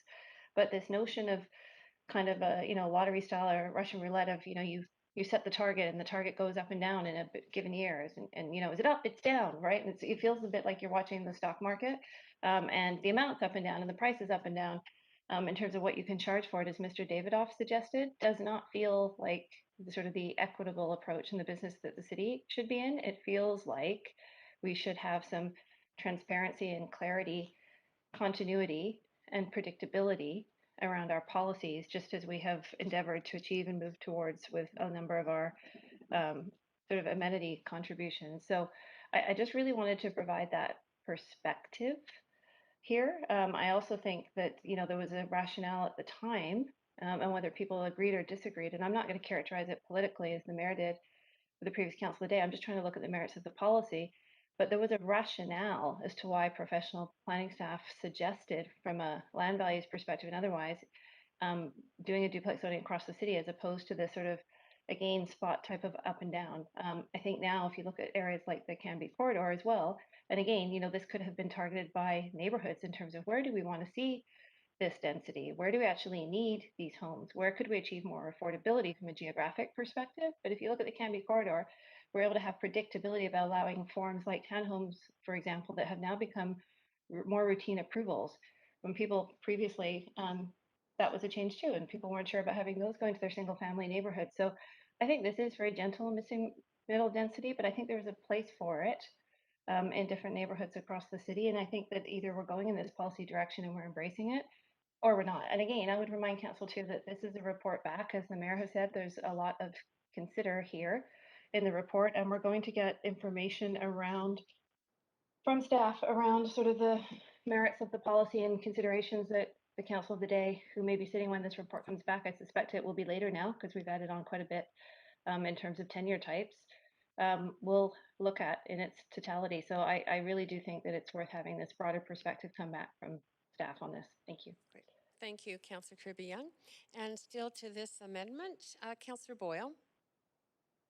Thanks, Chair Carr. I'm wondering through you if I can ask a question of staff, and I appreciate staff haven't done the work on this, so if they can't answer, of course, that's understandable. I'm just trying to wrap my head around the functional difference between saying 2,000 units, which seems to me like a start and could continue to expand, versus just not including a number at all. Is there a difference? Yep. We should know or understand in that. Great. City Manager. I'm not sure if Dan Garrison has any comment in response to that. Sure, thanks. Yeah, Dan Garrison. I can just a couple of thoughts on it. There are a number of ways that staff would have to walk through and consider how it would actually be implemented in terms of potential changes to zoning or processes for approval that would be used to enable this. And so I think if the number like 2,000 was in there, what it would probably do was tell staff to use that as sort of a benchmark when we're trying to figure out which approach is the right approach to take. And so that's what that would do, as opposed to a blanket change of zoning. So and there are a number of approaches that could be taken to do that. For example, with laneway housing, we did change zoning across RS districts, but then there was a 100 laneway house permit limit, after which time we reported back to council on how things were going and got further direction. So that's one option. There are a number of ways that we would look at, but the 2,000 unit number being in there would just give us, I think staff would interpret that as just giving us some guidance as to the magnitude that council wanted to see sort of out of the gates on a program like this. And if there's no number, again, I don't mean to put you on the spot, if there's no number, would you interpret less magnitude or a slower pace of change? Not necessarily. I think we would go away and look at what are the most logical sort of approaches within the context of things like the current zoning, the Vancouver plan, and other work that's going on in order to try to enable the types of development that council directs us to through this motion. Okay, and my last question is there, with a target number or not, is one of those sort of a faster or smoother policy process or rezoning process? That's a still good work to be done? Yeah, I think there's still work to be done on that. As I said, there are implications around what sort of legal mechanism, zoning change, approval process would happen as a result of so that's what we would have to work through, but we obviously haven't done that yet. Okay, Thank you for answering those questions on the spot. I appreciate it. So Chair, I'll just say that I would be happy to see us expand this much more broadly. Quite frankly, I think at the pace we've been moving, 2,000 is an ambitious target, and I would love to see us have that target in there and then move from there further. So, you know, I heard pretty clearly there's sort of pros and cons, and maybe it doesn't matter that much in terms of whether there's a number or not. I'm happy to keep that number in there, to particularly because I think the 2,000 speaking to sort of 10,000 new units is a good goal for us to be striving towards in terms of what we hear about the need for missing middle housing. So that's where I'll land for now. Thanks. Thanks, Councillor Boyle. Councillor DiGenova to the amendment.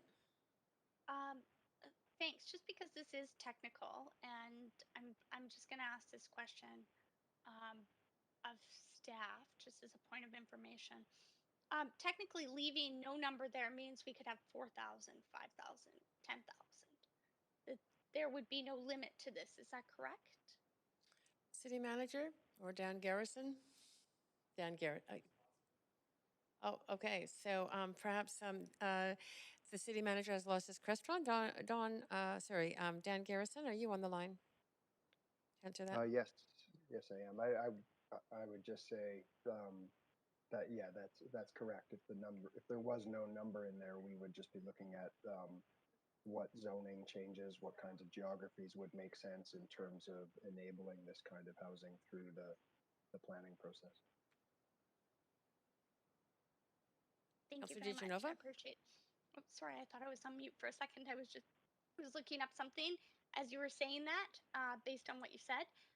Thanks very much. That gives me the information I need. Just leave it there. Great, thank you. And Councillors, Mayor Stewart, you are next. Thanks.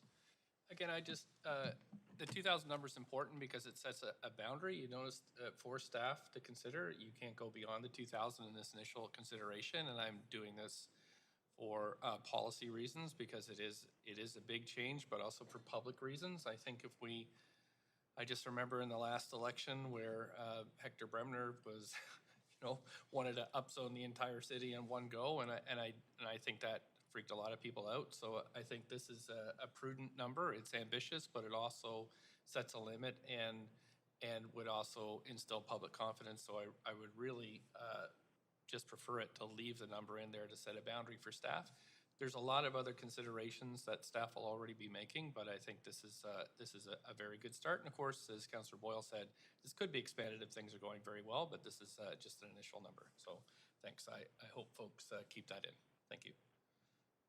And that is it for speakers to the this one amendment. And Councillor Kirby Young, I understand we're doing these amendments one by one. So Clerk, can you move us to a vote on this one particular amendment forwarded by Councillor Kirby Young, which is to strike out 2,000?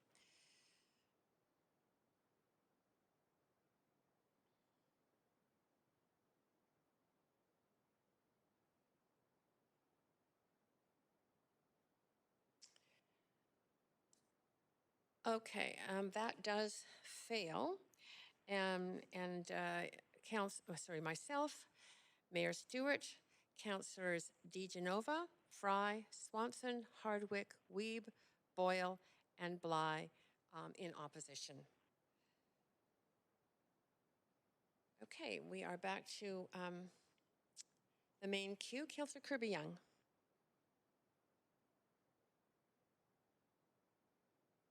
You might be muted, Councillor Kirby Young. Thanks, Chair. I'll move the next amendment, and I'm hopeful. I separated these because I suspected that they would engender different conversations, but I'm sensing that these might be amenable to council. So perhaps the clerk can put up amendments 2 and what I called amendment 2 and amendment 3, and we'll do them together, and maybe that will save us a bit of time. And I'll just speak to that as it's coming out. There are two. One is to add, because Councillor Carr had incorporated language earlier on the livability and grade piece. So this was the remaining livability piece I wanted to include, was to consider guidelines for family units to support well-sized larger spaces for families. And then two additional clauses there. One being for in the policy report back for council's consideration, it included analysis and perspective on what would actually compel homeowners to undertake a densification project and the likelihood of doing so, and perspective from staff and staff's professional opinion as to who's likely to purchase these lots that are currently zoned for single detached home or duplexes and undertake a multi-unit build that will be individuals, small builders, or developers looking for some staff perspective in that report back in terms of who's likely to pick up on this program and who is it going to serve and support. And then the last additional clause is, and further, that the policies, if such policies and guidelines are adopted by council in future, that we set up annual reporting so that we can look at the outcomes of this, such as what are we seeing in terms of building up to 6 units on the lot, the total number of units that's being delivered, the type and size of those units, where they're geographically happening in the city, selling price if that data is available, and I didn't say that's an if, and as well as any identifiable trends as to how many units may become secondary rental. And again, those are considerations. Staff will advise as to which information they can come back with, but I think it's really important that we not just put policy forward, but council gets regular updates back to determine what how it's moving behavior and what the outcomes are. Thank you. Great, thank you. Councillors, I have all of your names in order, but you piled on the list before I moved you to an amendment queue. So I'm not going to move anyone forward. I am going to put the names in as they are in order. So after Kirby Young, there is Lisa Dominato, then Councillor Boyle, then Councillor Bligh, then Councillor DeGenova, and then the mayor. And so I am now advancing Councillor Dominato in response to this set of amendments. Go ahead, Councillor Dominato. Chair, I'm actually on the queue for points of information unrelated to this amendment. Unrelated. Yeah, so that's a carryover, I think, from before. Got it. That's fine. You can, when we get back to the main queue, make sure you're on that main queue for your points of information. Okay. Councillor Boyle? And I also had intended to be on the main queue and not on an amendment queue. Oh, well, hopefully you go back in the same order. Okay. Councillor Bligh? You may be muted. Yeah, I think same. I'm on the main queue, not this amendment. All right. I'm going to ask the clerk that, well, or when we get back to the main queue, I'm going to make sure that this order is the same. Apologies. I thought you were all getting on to the amendment. Oops. Okay. And Councillor DeGenova, did you want to speak to the amendment? No, I was not on that queue. Mayor Stewart? Same. All right. So we have, well, you did want to speak to us. Fantastic. I think these are a good addition and I support these. Great. Thanks, Mayor Stewart. Great. It took a while to get to that one comment. So I just see no one else on the list. And if clerk, you could move us to a vote, and this would be on this set of amendments that you see up on your screens, Councillor. Councillors.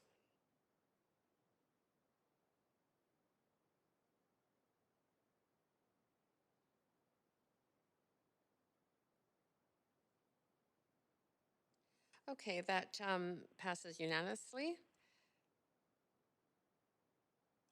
Great.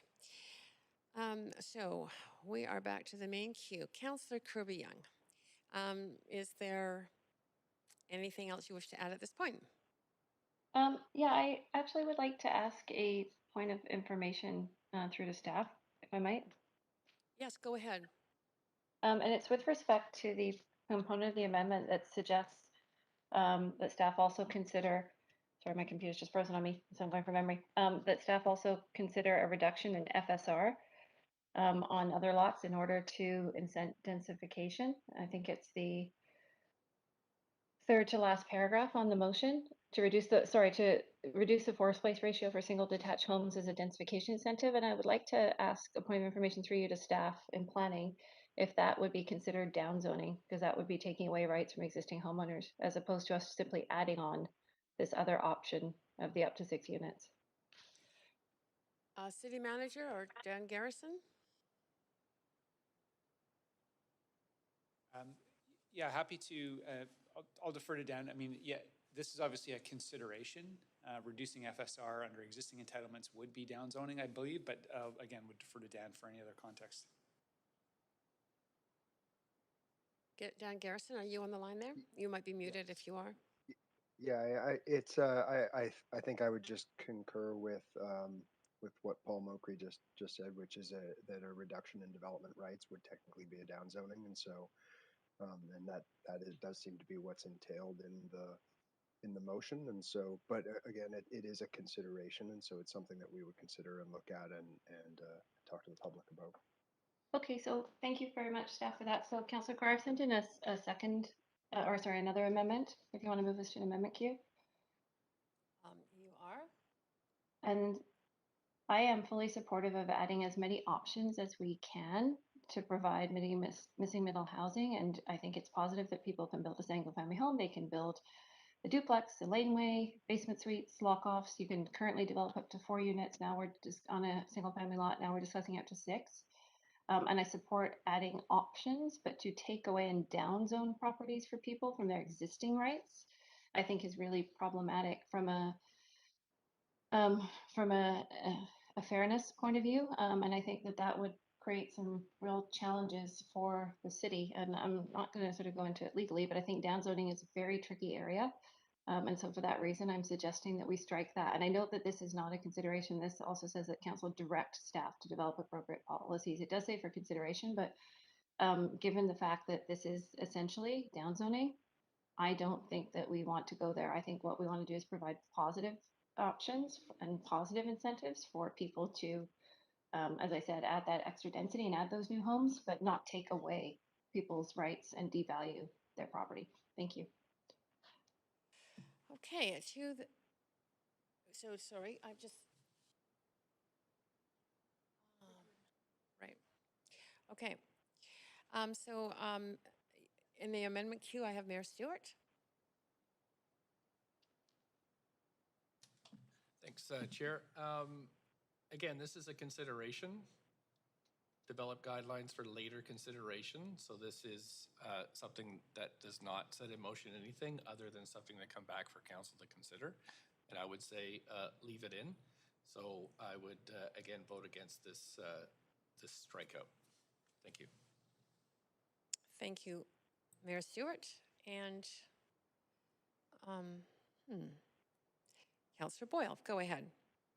Thanks. I'm also going to vote against this strikeout. I think that this is a valuable component here. Well, we know that we can't just keep building larger and larger luxury detached single family homes. And in fact, we hear all over the city about concerns that right now, what they're seeing so much of, we know a huge percentage of our new buildable residential square footage is just older detached homes being replaced with bigger and more expensive detached homes. And so attached to this policy or not, I think that this is an appropriate direction to go in line with our climate goals and our housing affordability goals and goals around protecting existing heritage or character homes. I absolutely support this for all of those reasons, but I also think it's an important piece of this proposal because we're looking at how do we strike the right balance that encourages people, if they're going to rebuild, to rebuild something that is more affordable and better for the climate. And you do that both in terms of making that option more appealing, but also making the more expensive but the more harmful option less profitable as well. So I think it's a really important part to be including in here, as I said, both related to this policy and for all of our affordability and climate goals too. So I won't be supporting the strikeout. Thank you, Councillor Boyle. Councillor Swanson. Yeah, I won't support the strikeout either. This is actually one of the parts of the motion that I like the best. If we did it, it would disincent mansions and provide more incentive for the 6-unit option, and we could probably generate a bit more public benefits for the public. So I think it's a great idea. Great, thank you. Councillor DeGenova. I'm really excited for Councillor Swanson to send me some photos of mansions on 33 by 122 foot lots. I cannot wait to see these mansions on the east side that she speaks of. Because her motion wanted to make sure that all of these homes go on to or her amendment, make sure that everyone lives on the east side. Why would we have any affordable housing on the west side? But specifically to this, I think it is really important. I think that we should look at this. And, you know, to Councillor Boyle's points about the climate and doing what's best, well, then if we're going to have an entire city block and put 6 units, which is going to not only increase the FSR, but the height, the form of development, the feel, possibly even the neighborhood, then chances are you're not going to find a developer to assemble all of the land around that. So these people are going to be stuck.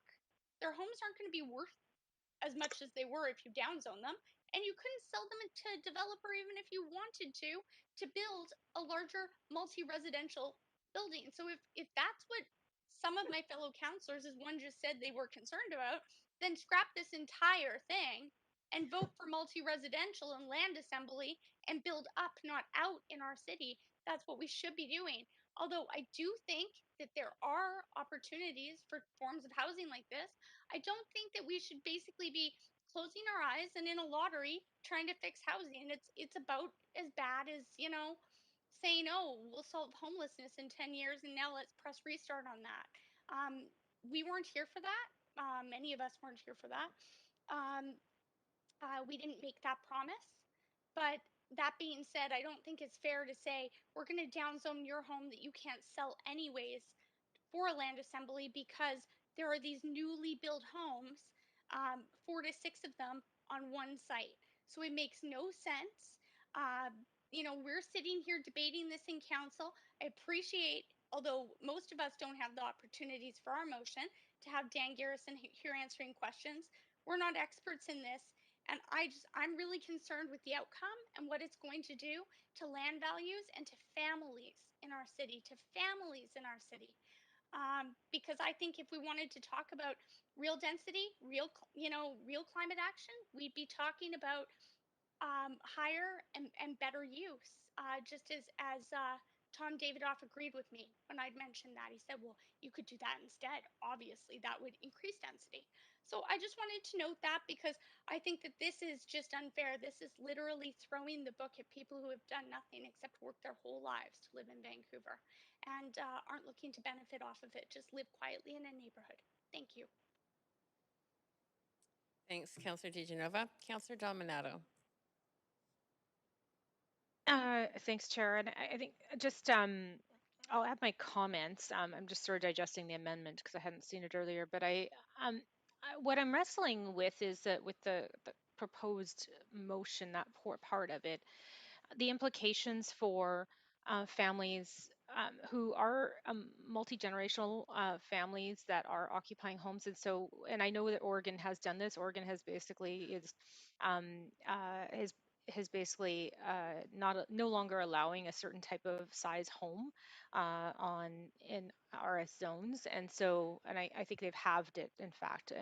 And I have a number of friends who have families, larger families, as well as including their in-laws on both sides of their families, and they're all living. So I'm struggling with where this would go for people. Would it mean then that you'd have to find another property for your family?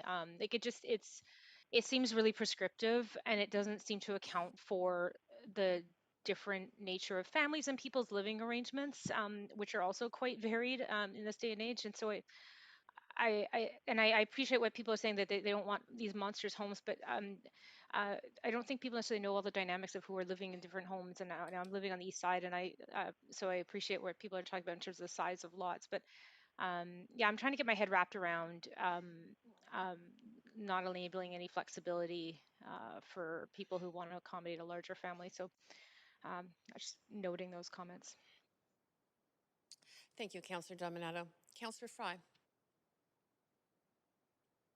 Yeah, I really actually do appreciate Councillor Kirby Young and Councillor Dominato's thoughtful comments on this. I think that we do want to look beyond sort of the typical sort of North American housing vernacular with single family homes and recognize that there are lots of multi-generational families that live in large homes, and that is kind of a cultural aspect for many.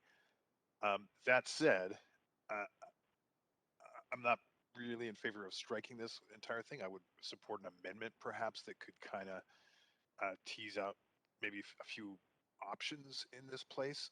And I would expect that staff would kind of report back thoughtfully with the appropriate policies and or guidelines for council's later consideration at that time that would hopefully contemplate multi-general families living under one roof that is so common in many cultural communities that call Vancouver home. So hope to see an amendment. I'm not going to support the strike though. Okay, and that is it for speakers to this amendment. You have the amendment in front of you on the screen, striking out the FSR. And so I can move us, if you can move us to a vote, that would be great.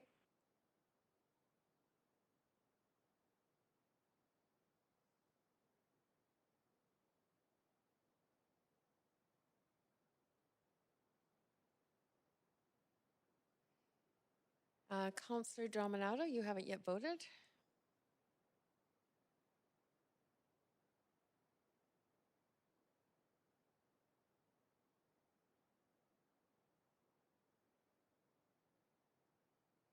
Okay, that vote does pass.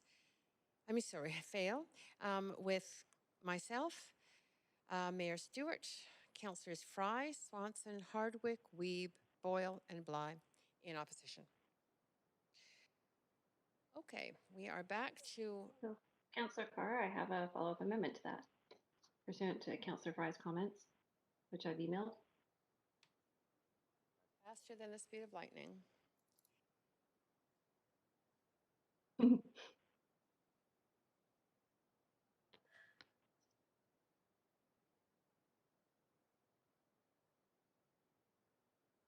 Chair, can you hear me? Yes, I can. Just one second. Oh, sorry.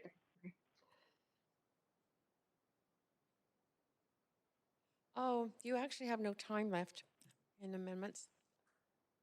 Sorry, you're well over your time. Okay, I'll go back on.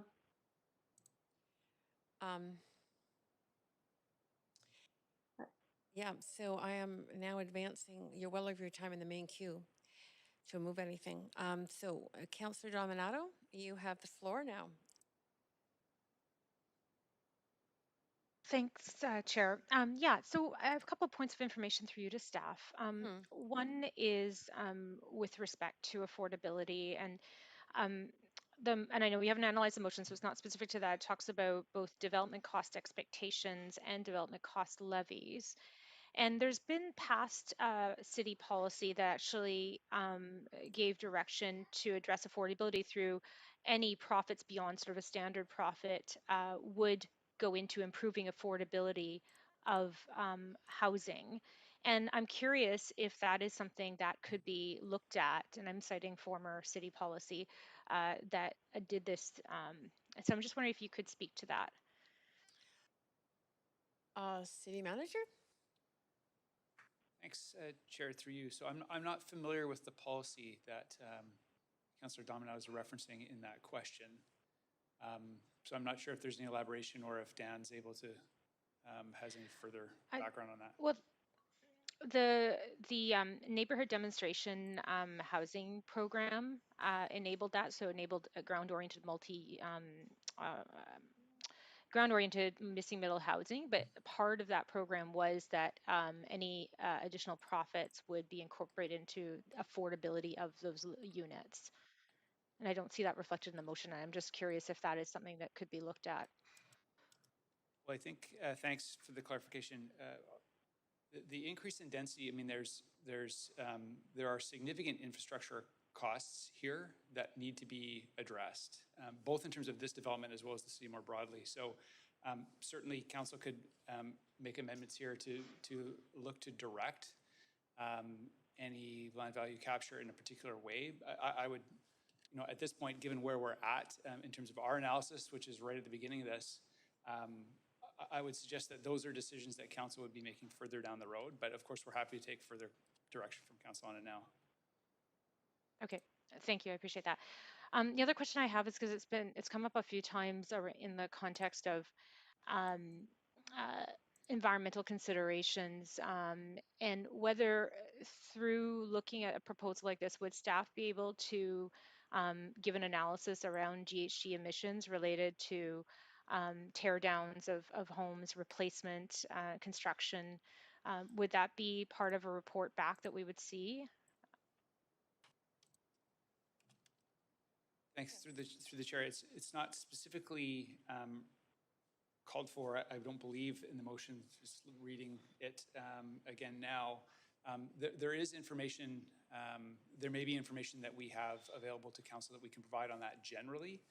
In terms of any specific analysis related to this policy, that would be, again, something that we would be seeking direction from council on.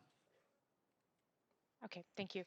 My other question is just around if staff could comment on the work that's already being undertaken as part of the Vancouver plan to look at multi-units, 4, 5, 6 plexes. I've seen the modeling. It's been shared with a number of the advisory committees, and I didn't question whether this motion was in order in light of that work, but I would appreciate staff commenting on the alignment. Is this work already underway, and what does that look like?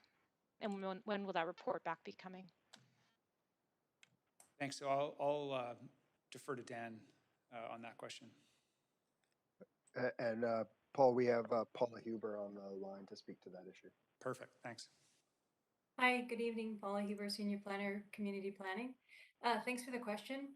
We have been starting our work on advancing missing middle choices in single-family areas as part of and in alignment with Vancouver Plan. We have a lot of existing options like this in the city that we've been studying the impacts of and looking to different models like the one that was mentioned this evening in Portland and Toronto. What are other cities doing? We are looking at a range of technical issues that need to be unpacked over this year, including the climate benefit of changing from single-family homes over to multiplexes. So we've definitely got that queued up as one of the technical pieces that will be advancing over the next few months. Okay, so it sounds like then, if I could just reflect back, is that in what's proposed here, much of this is work that you're already undertaking, and there's alignment with the work you're doing around missing middle housing? Yes, definitely alignment. The motion and the conversation tonight is certainly getting into a lot more detail. We're maybe not at that place yet, but I think there's a lot of parallel thoughts being shared tonight that reflect where we're going with this and what we've sort of scoped so far on this piece. We did have that motion from almost 2 years ago now that asked for this work to carry on. So we've been doing it as we can, when we can, around major pieces of work like Vancouver Plan and the secured rental policy. But I hope over 2022 we'll free up more of our resources to come up with a concept and also that answers a lot of the questions that are being asked by council in this motion. Great. Thank you so much. Councillor Dominato is well over time. Thank you. In her section, but thank you for your answers. Thank you, Councillor Dominato. Councillor Boyle. Thank you, Chair Carr. And I also submitted an amendment and have just recirculated it to council, knowing there's a lot going on in our inboxes right now. But to add in the considerations flexibility or incentives for strengthened consideration of strengthened accessibility requirements, as well as flexibility or incentives for the creation of fully accessible ground-oriented units. We know, and we'll discuss this in a motion later on today or a future day about age-friendly cities, but we know that we have a aging population of residents who are looking for good housing options. And I know from the stories I hear in my family and networks that there are plenty of folks aging who want options to age in their community. And there are a number of neighborhoods where there just aren't many options for accessible housing to allow that to be possible. So would like to see us be including some stronger thought and consideration on those priorities within this action. Great, thank you. Councillor Boyle, I'm actually going to move you to an amendment queue, which I didn't do, and you can continue there. Go ahead. Councillor Boyle? Excuse me for a moment, Chair. Yeah, you go ahead. You've got a lot of time Chair still. Carr, can you hear me? Yes, we can hear you. Okay, okay. I didn't know if you cut out all of your videos. I just moved you to the amendment queue, but you still have a lot of time. Go ahead. Okay, well, I will leave it at that. Just hoping to see us strengthen the affordability requirements, particularly in terms of what incentives or flexibility can be included to do that. Great. Thank you, Councillor Boyle. To the amendment, Mayor Stewart. I think this is a good amendment, and I support it. Thank you. Great, thank you. And I see no one else on the queue for speaking to this amendment. So, Clerk, could you move us to a vote, please, on it?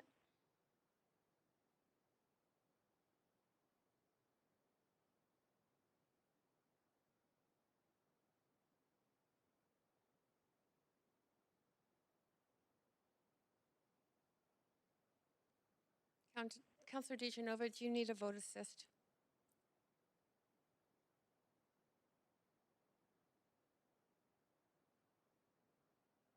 Is Councillor DeGenova on the line?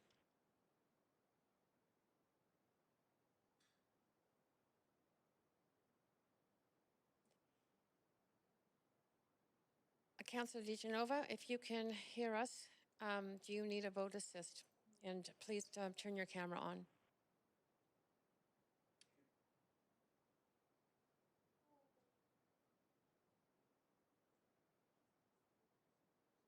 Oh, she's absent. Okay, got it. Thank you. That does vote. Sorry, the vote is incomplete, and that is unanimous. Thank you. Okay, so we are now in the main queue again. Councillor Boyle, do you have any other comments? I will just say for now to save the length of speeches later that I'm very happy to support this and I appreciate the mayor bringing it back again. I think it's an important program worth exploring, worth more than exploring, worth moving on. We know that it doesn't solve the housing problem for everyone across the spectrum and we need a number of solutions, but this is a very important piece of creating middle-class housing options across all neighborhoods in the city, and I'm really glad to see it move forward and grateful for the leadership that went into getting it this far and grateful for the work that staff will do in the next step to help us put it in place. Thanks. Councillor Carr, I have a point of procedure, if I might. Yes, go ahead, Councillor Kirby Young. Yeah, just hoping for clarification, if you would, with respect to my time and inability to bring an amendment, because I notice all the councillors ahead of me have all spoken and we're in the main motion debate, and everybody else's timers have been reset to 0, and mine was not. So I'm wondering if you could just clarify procedure on that for me. Normally what we're doing is we are moving obviously to an amendment queue. I will check with the clerks on that, Councillor. I think we've all had a fair bit of time, but everybody else was reset and mine was not. So I'm just wondering why I'm not able to bring another amendment. I'm just going to check with the clerk. Thank you.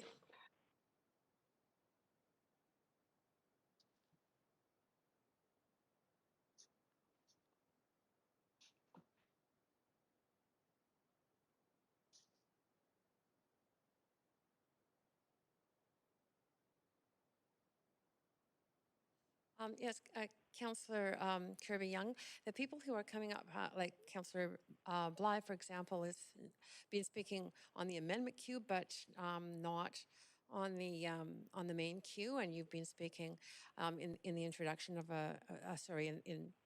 anyway, you've been speaking on the main queue primarily, but some of, like most of these other people have not been putting, like spending their time on the main queue. The clerk just verified that for me. Okay. So, Councillor Boyle, did you, I think we've moved on to Councillor Bligh, as far as I know. Clerk, do you want to just advance to Councillor Bligh? And Councillor Bligh, you were introducing something, is that correct? Yes, thanks very much, Councillor Carr. Just have an amendment. Yes, go ahead. I'm going to move us to the amendment queue. Go ahead. Great, thanks very much. And just helping us.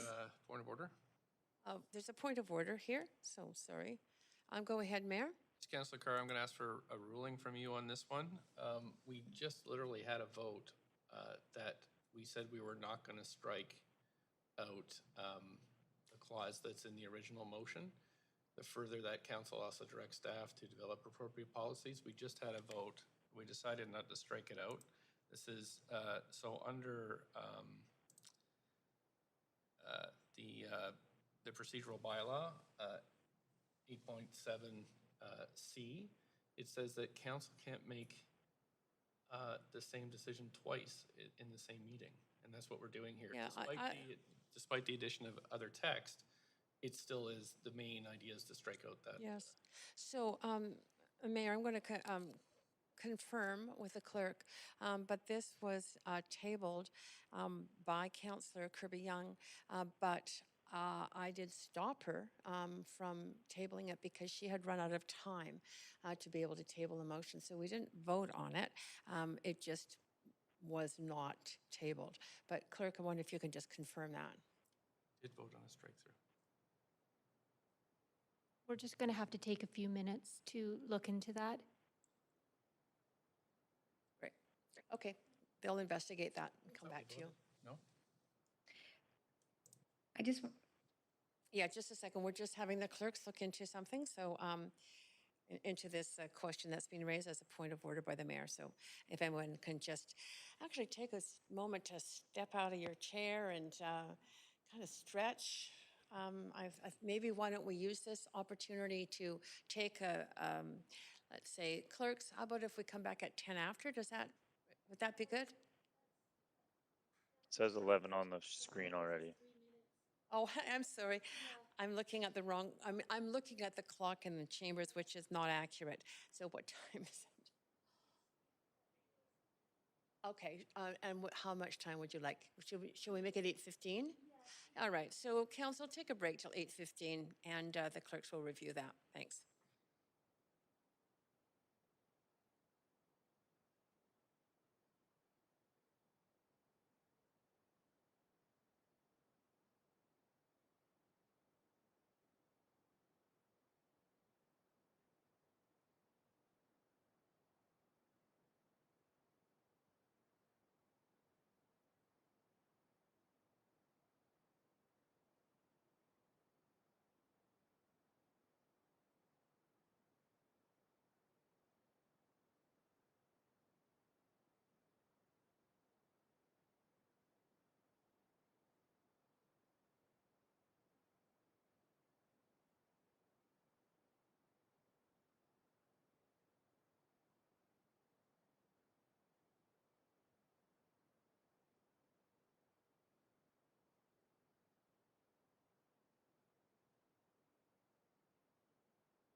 Okay, council, we're back in order. Hopefully you all got a chance to stretch a little bit. So we're in an amendment queue, but I don't know why I have nobody in that amendment queue right now. Councillor Bligh, you had the floor. I see you have a floor in a main queue. You were talking about an amendment. Are you tabling an amendment? I am Chair. Okay, I'm going to just change you. I'm just going to get you into an amendment queue. Go ahead, Councillor Bligh. Okay, sorry, I think I missed your ruling on the mayor's out of order. But Well, regardless. the amendment that you had sent in, Councillor Bligh, had a strike I out. realized, I just wasn't sure if you read it into the record. Sorry, it's fine. The mayor's not calling it. That's totally fine. Let's move on. I just didn't hear you come back with a ruling on whether something was out of order or not. Well, if you're not repeating something that happened before, it's not out of order. Okay. Okay, I have new language, and this is in addition to the section that the previous amendment attempted to strike, and this simply says that further that council directs staff to advise if a reduction in the floor space ratio for single detached homes would constitute downzoning, and advise of the implications of such downzoning. So I believe it covers what we needed, and appreciate Councillor Fry's comments to adapt the language so we can have it be more all-encompassing. Right. Thanks, Councillor Bligh. That is in order. Okay. So I do not see anyone else on the speakers list to this. And I've waited patiently there. So I think, Clerk, you can take us to a vote on the additional language. And pardon me? Oh, I couldn't see it up. It finally has come up. Thank you. You can see it? Okay. It's important that you can. I can see it now. Great. All right. If we can be taken to a vote, and this would be on the language that is in red, and further that, council direct staff to advise, blah, blah, blah. All right, everybody know what they're voting on? Hearing nobody object to that, going to the voting queue. Great.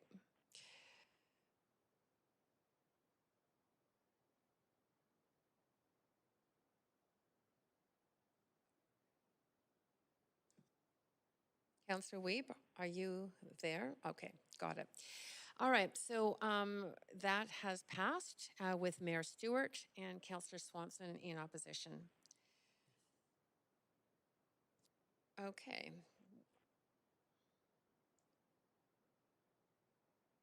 Councillor Bligh, you are still on the main queue.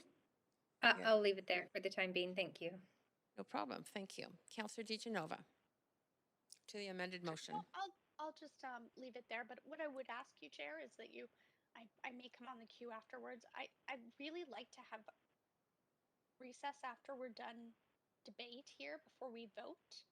So, and I'd like to have a complete copy of the amended motion emailed to me when it's complete before we vote. Yeah. Can you accommodate that? Because I'm using my time. Not The clerks are both nodding yes. That will happen, Councillor DiGenova. Should I move right now for a 15-minute No, I recess think that's fine. afterwards? I've heard you. When we get to the point of finishing the amendments, I'll look to a recess for a number of minutes, allowing you to review the motion. Thank you. I will leave it there for now. Great, thank you. Councillor Kirby Young. Clerk, can you advise, the timer is very high. Is this the... My timer keeps going. I'm not sure how I even got to that time on the main queue, Chair Carr. And I see it's still going now, and I'm not doing anything. Well, you are talking on the main queue. That's why it's going right now, but I'll stop that. Clerk, I do remember that you did talk a lot on the main queue, Councillor Kirby Young, and I have to assume that this is correct. I'm just going to confer with the clerk for a moment. I'm not asking Councillor Carr. That was a holdover.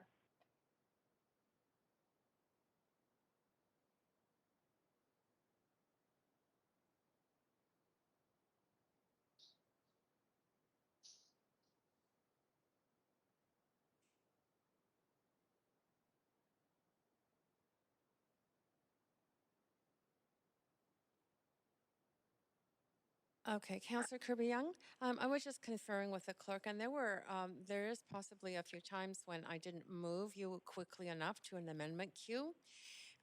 So if you have additional comments in this main queue, go ahead. I think probably it's fair to give you another minute.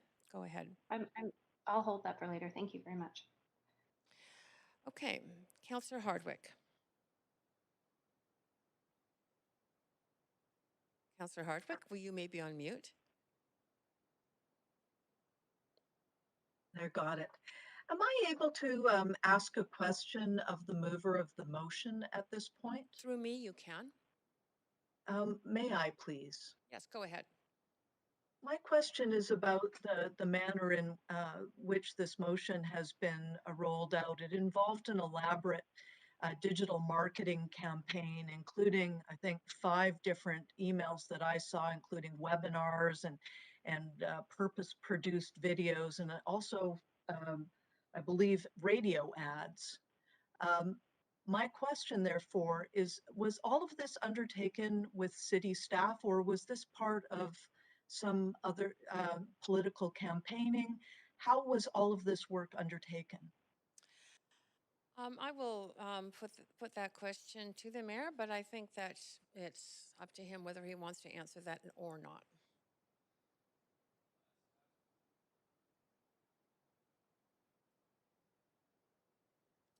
Yeah. We did wide consultation across the city, just like lots of political parties and candidates are doing at this time, but staff or city staff were not involved at all. This was consultations that I undertook on my own. Oh, okay, so this was a political process through your political staff as opposed through the mayor's office staff. Yeah, it's yes, it'll be the same thing you're going to be doing when you run for mayor. Well, presuming that happens, but we're not in a campaign yet. We're still some 9 or 10 months out from that. I think that question had to be asked because this has been handled as if it was a campaign activity. And I just thank you for answering my question and being clear on that. Thank you. Great. Thank you. Thanks, Mayor, and thanks, Councillor Hardwick.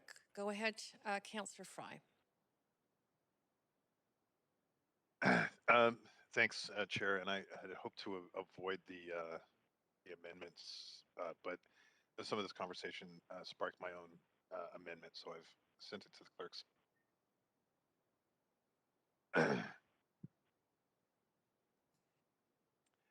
And the gist of it, and I'll just pull it up myself, recognizing that in the conversation around single detached homes, we've sort of omitted different lifestyles. A lot of immigrant families prefer to live multi-generationally and live in one house with grandparents, children, grandchildren, all under the same roof. Similarly, communal and collective living. And I would hate to think that we were not considering those kind of housing arrangements and lifestyles in this well-intentioned piece of policy. So just added that one line in there, respecting multi-generational, communal, and collective living. That's it. Okay, I'm going to move us to an amendment queue on that. Sorry, go ahead, Councillor Bligh. Is that from a previous amendment? Councillor Bligh, you may be. Yes, it is from a previous amendment. Mayor Stewart, go ahead to this amendment. I think this is a thoughtful addition, and so thanks to Councillor Fry for bringing this forward, and I'll support this. Great, thanks very much. That's it for the speakers to this amendment. And so therefore, clerk, if you could move us to a vote, that would be great.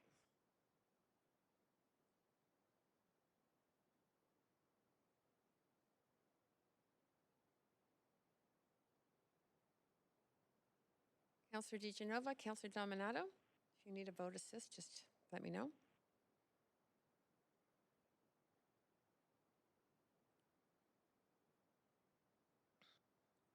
Clerk, Are Councillor Divisionova and Yep, Dom? I just pulled my panel up.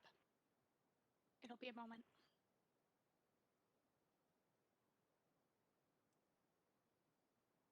Is Councillor Oh, Dominato? it's not working, so I'll just take a vote assist. I'll vote in favor. Thank you, Councillor Divisionova. Is Councillor Dominato absent at this point or on the line? Councillor Dominato advised that she would have to step away. Ah, thank you. All right, so she can be noted as absent, clerk. And that has passed unanimously.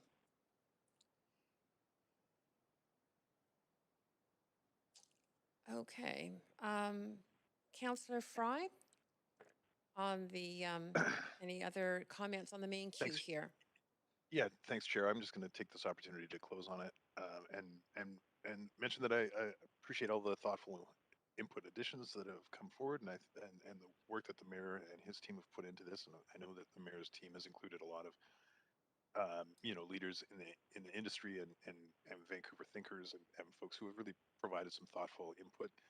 There are, to be sure, some concerns that come with this kind of significant land upzoning and stuff, but I'm confident and I appreciate that Dan Garrison and the team have been on the line this whole time and paying rapt attention.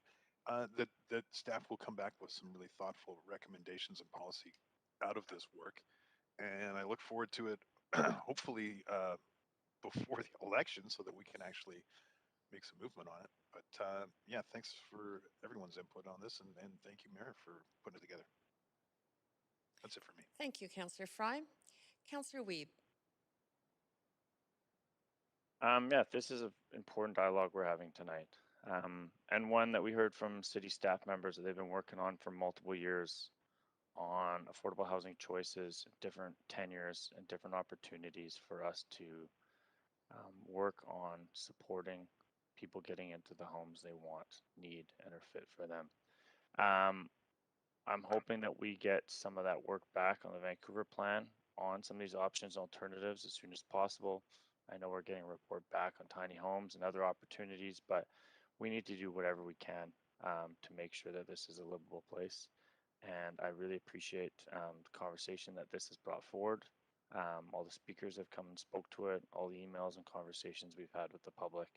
I think it's healthy to have public discourse on how we can make the Vancouver the future that includes Vancouverites living in community in complete and healthy neighborhoods. So I appreciate this conversation. I look forward to getting the report back, and I'm expecting big things to come from some of these reports that we're going to hear over the next 6 to 8, 12 months on some of the initiatives this council's put forward to really change the paradigm and shift the way we believe housing can be and find solutions to the housing affordability that is definitely plaguing many of us in the city of Vancouver. Thanks. Thanks very much, Councillor Wiebe. Councillor Bligh.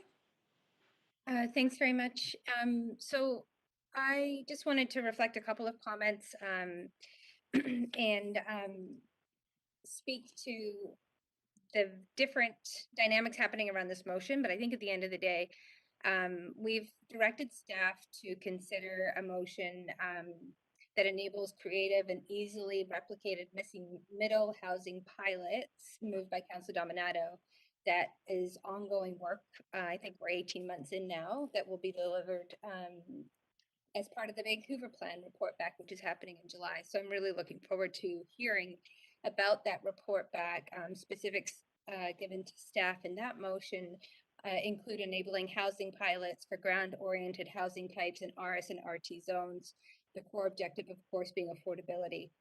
So it would be strange for me not to vote against this, since I fully support that motion. And I would say that that motion is the first motion of this kind that we considered during our term.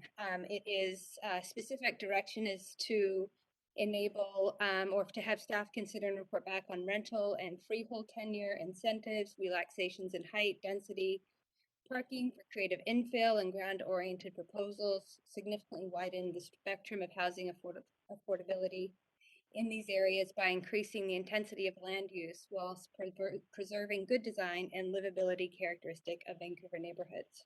So Again, that motion was referred to the Vancouver plan and was supported by all except for the mayor and another councillor. And so, you know, I just think it goes without saying that we just that we need to be looking at different types of housing. This council has already supported motions that are indicating to staff that we do that.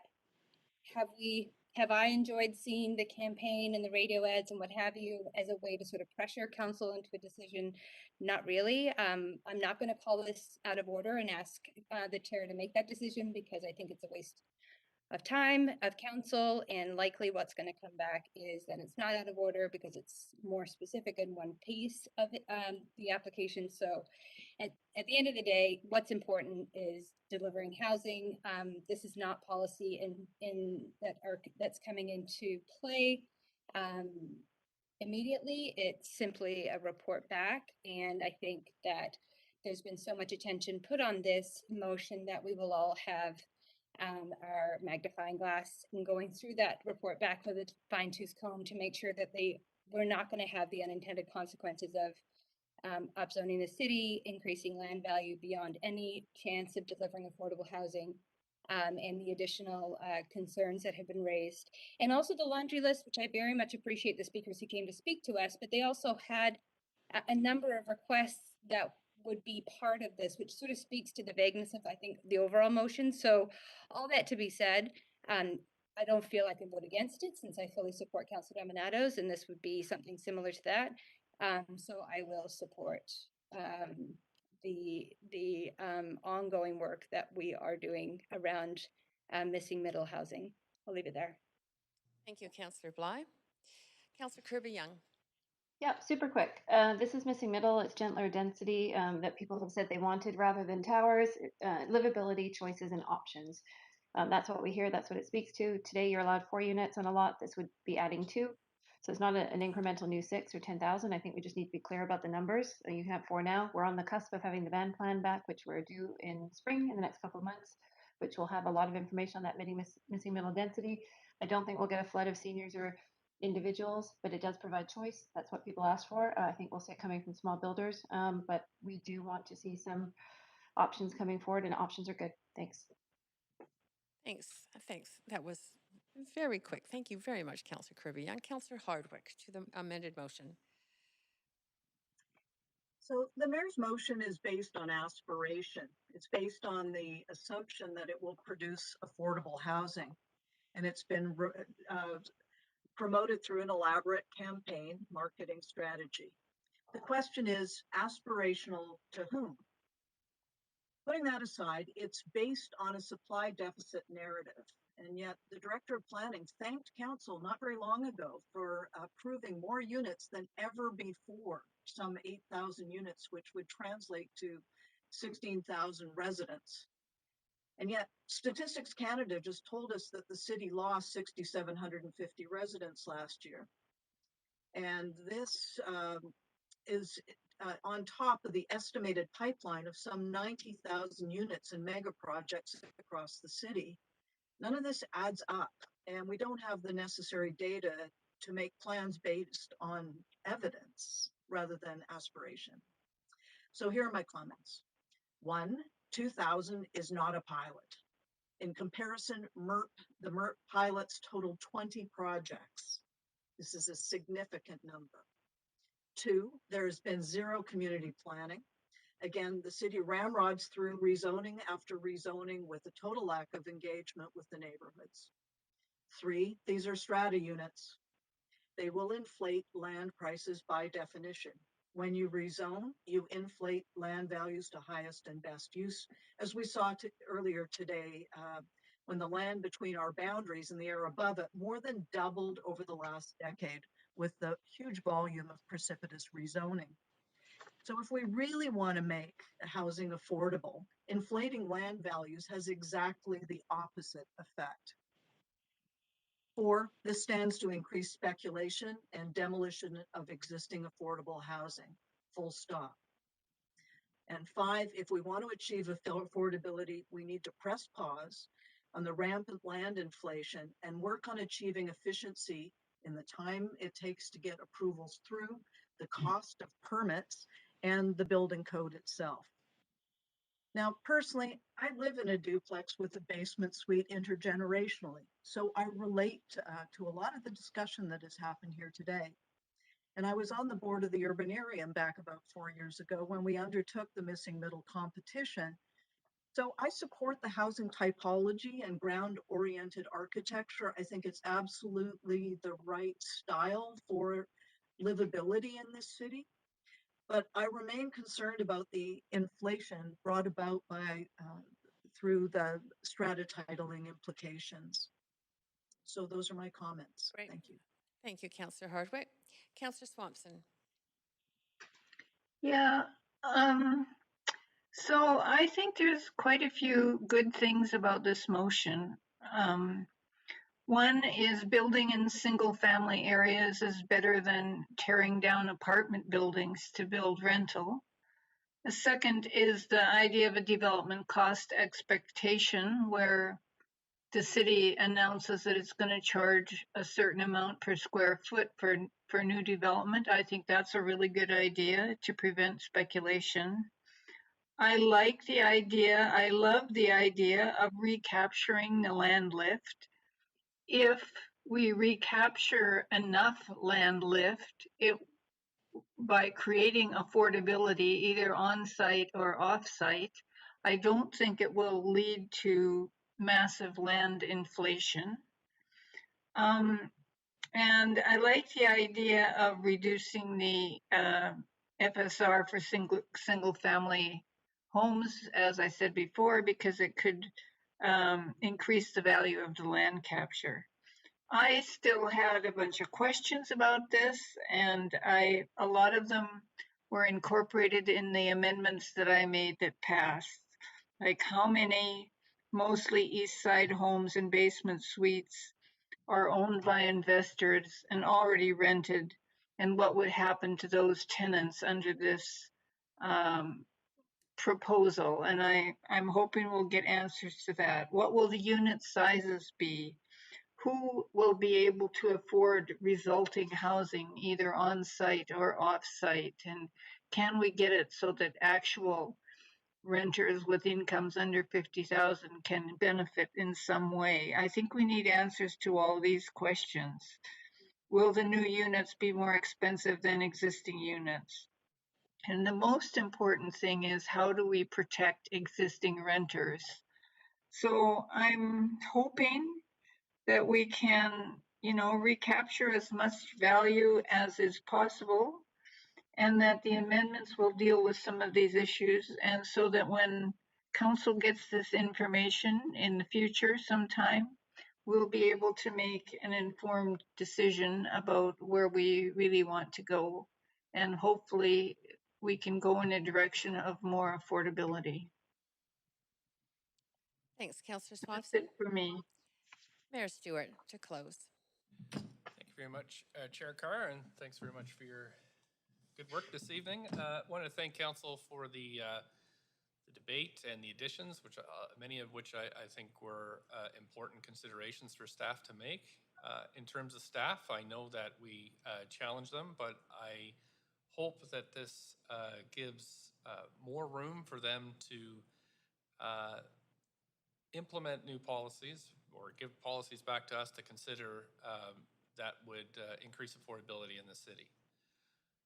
For too many folks, living in Vancouver is becoming a fading dream. Many young people are moving away. Many people are seeing their families disrupted because they can't live in the neighborhoods that they once lived in. Many companies are saying they can't retain employees or attract new ones because no one has a place to live or nobody can afford it. And this policy, now that we've kept the 2,000 units in with up to six homes being built on each lot, there's a possibility of 10,000 homes that weren't there before.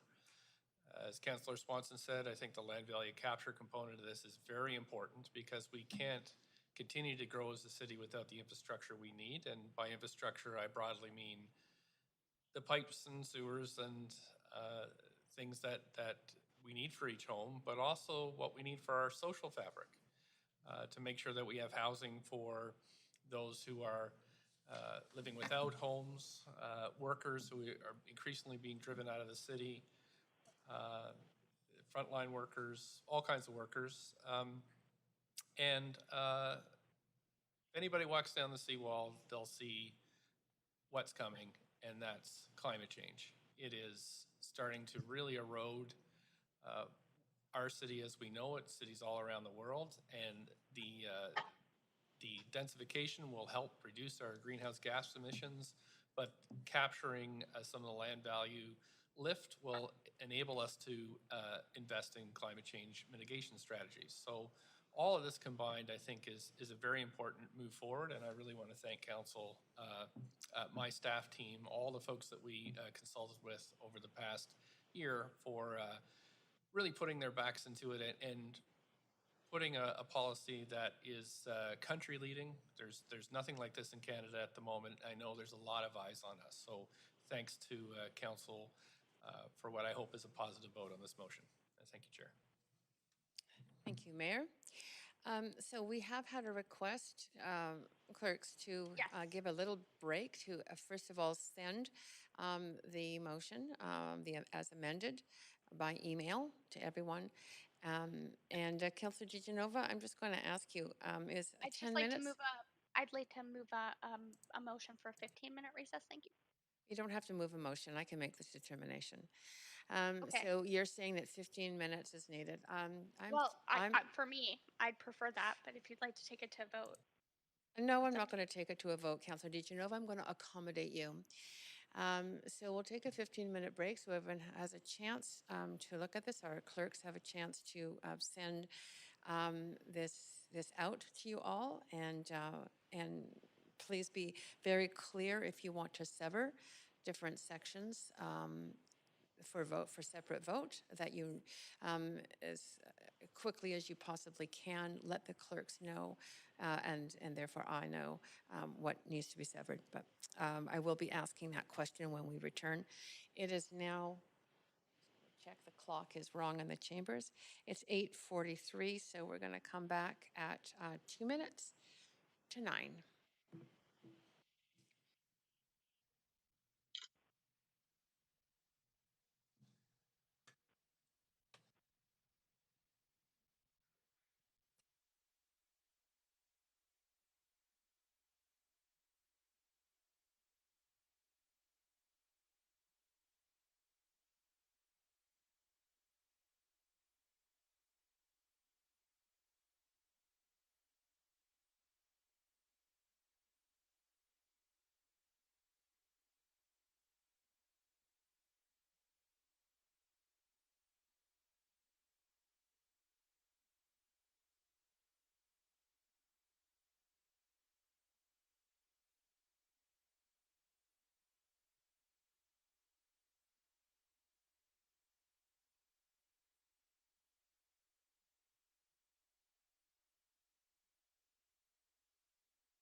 in a timely way. And I'm assuming you all have the motion in front of you.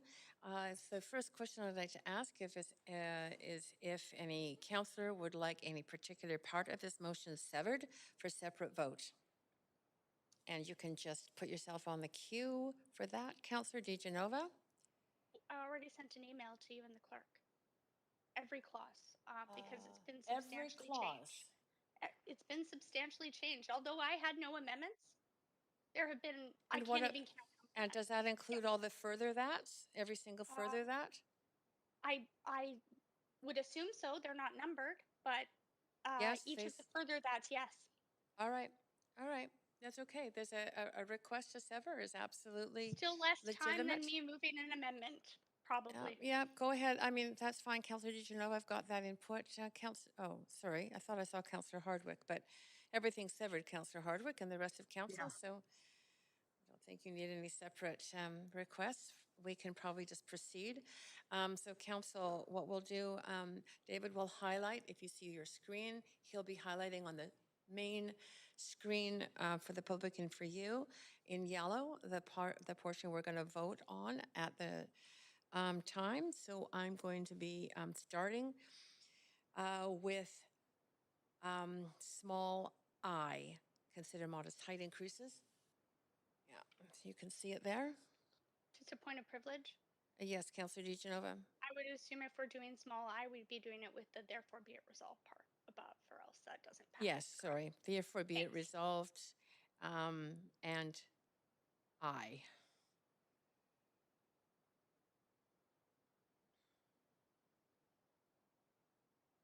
Yes, call the vote, please. Thank you.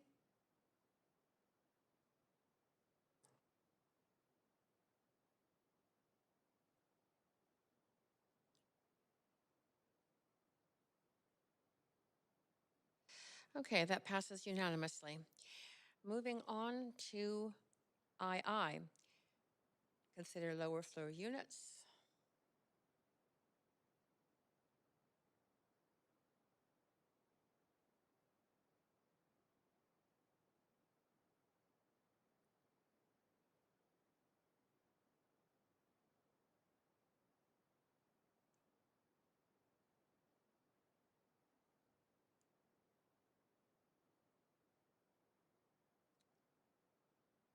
Councillor Swanson and Dominato, you haven't voted?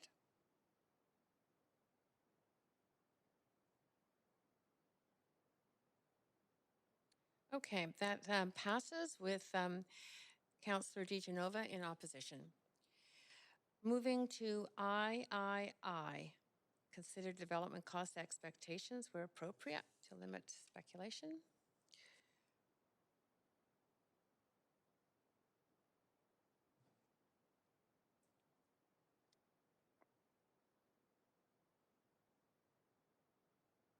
Point of privilege, the motion disappeared. Thank you very much for pointing that out. Clerks, we will, everybody should just sit tight. We'll get that back up. We're in the middle of a vote, so no conversation, but Just we'll point of wait. privilege. It's up now. Great, thank you. So this is III highlighted, the considered development cost.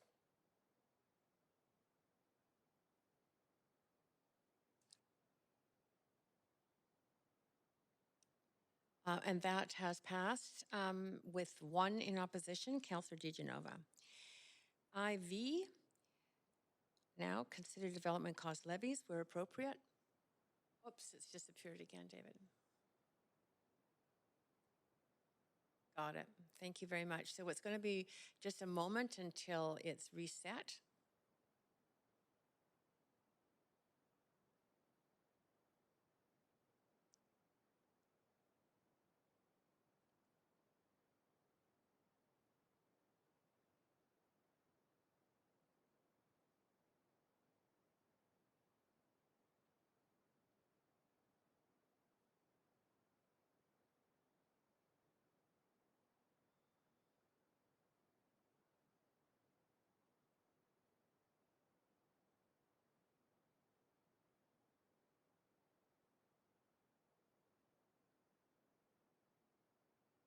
Councillor Kirby Young, do you need an assist?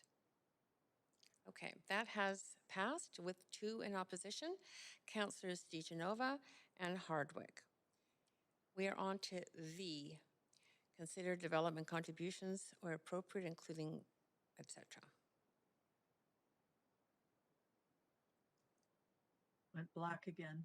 Yes, the staff just indicated, to your point of privilege, that it takes a moment to reset after each vote. So just stay patient and it will come up.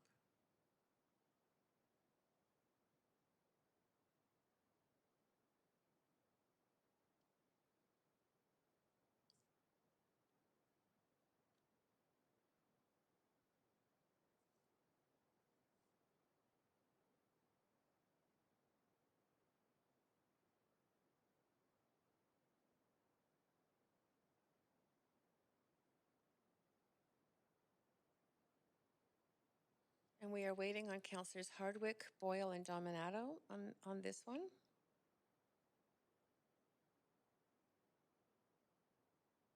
Chair, are we on 5? Is that Yes, we sort of are. seem highlighted? We Okay. are on it. It is highlighted. I understood we had already voted on that. No. Thank you. And that has passed with 2 in opposition, Councillors DeGenova and Hardwick. We are now on VI, which is 6, which is tenant relocation and protection policy.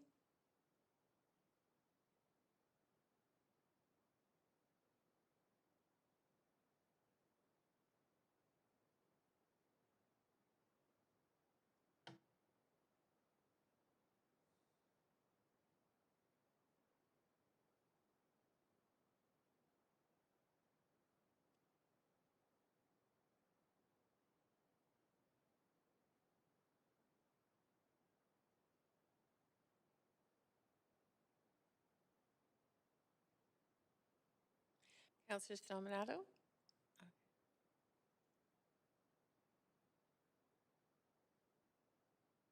Oh, sorry, Councillor Carr. My voting button was stuck. I think it's fine now. Yeah, yes, okay. I have not called the vote yet. Okay. That has passed with 1 in opposition, Councillor DeGenova. A subsection 7, VII. This is about incentivizing retention of character homes.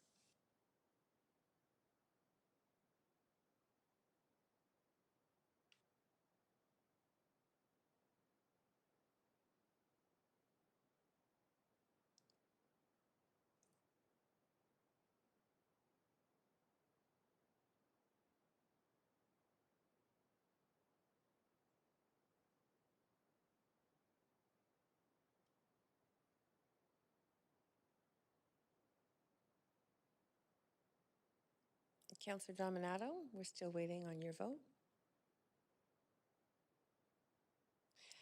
That has passed unanimously. On to 8, VIII, which is 3 units per site on or off for affordability.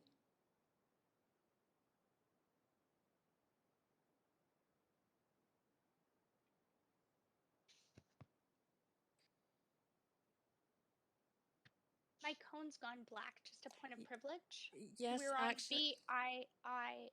We're on VIII, and again, I'm good. just wait. Yes, it takes a moment.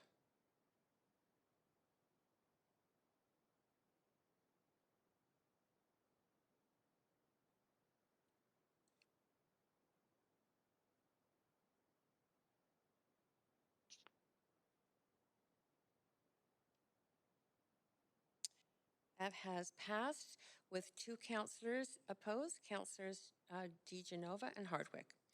We are now on 9, IX. And that's about the 2,000 sites being spread throughout the city. Actually, point of privilege. Yes, Councillor DeGenova. I just want to make sure I have it right. It actually the point that you just said we're on is point number which?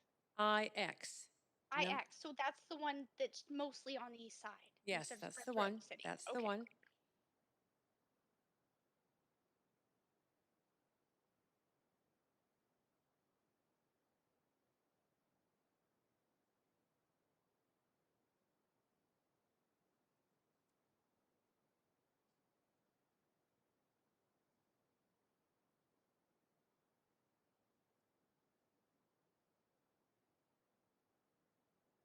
Councillor Kirby Young, are you okay?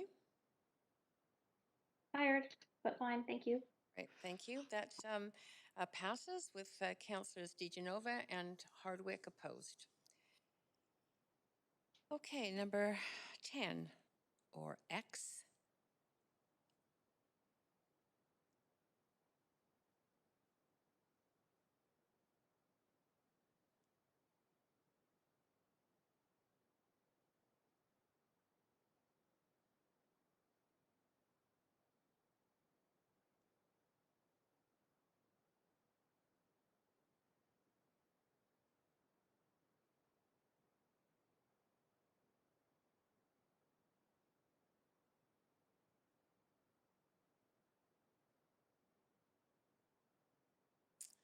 And that has passed unanimously.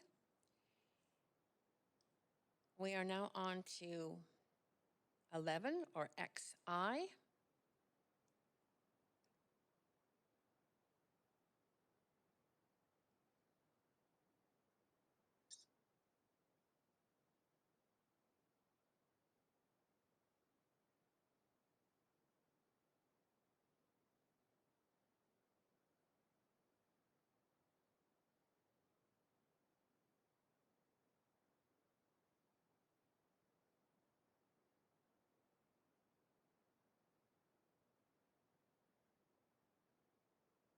Councillor Wiebe? Okay, that has passed unanimously. We are now on to 12, or XII.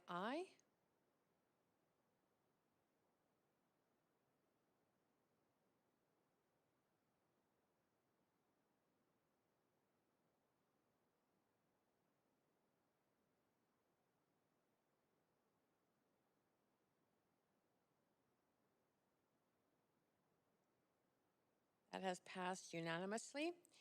We are now on to 13, or XIII.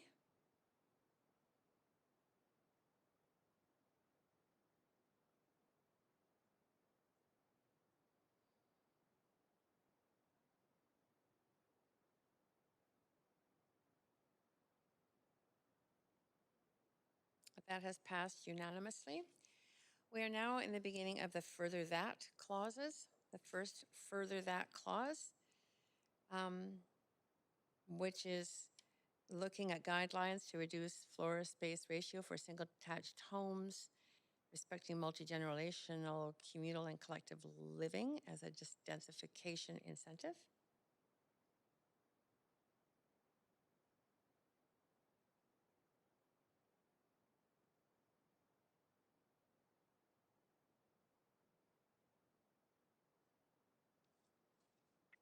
Sorry, which clause is this, Chair Carr? This is the first further that has to do with. Oh, thank you. Got it?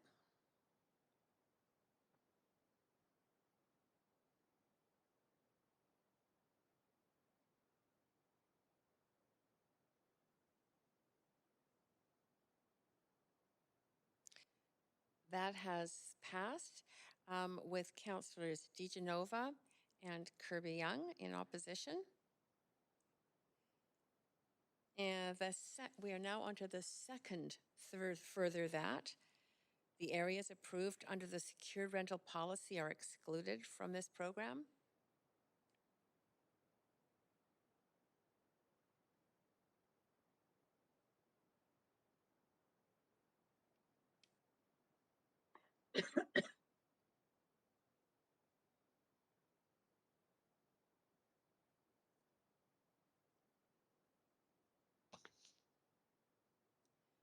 That has passed with one in opposition, Councillor DeGenova. We are on the third, further that. This work aligns with and be incorporated into the Vancouver plan.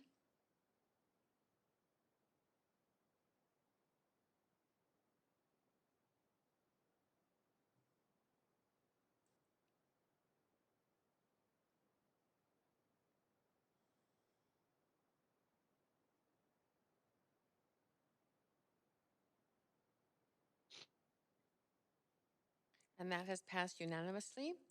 We are now on the fourth, further that. The policy, in the policy report back for council's consideration, staff provides analysis, including perspectives on what will compel current homeowners to undertake a densification project and the potential likelihood of doing so, and that perspective be provided to us, as to who are likely to purchase lots currently zoned for single detached homes or duplexes and to undertake a multi-unit build, be that individual, small builders, and or developers. Sorry, I forgot what number that was because you read It the isn't. It is the fourth, further fourth that. further that, though. Yeah. Okay, that's just what I want.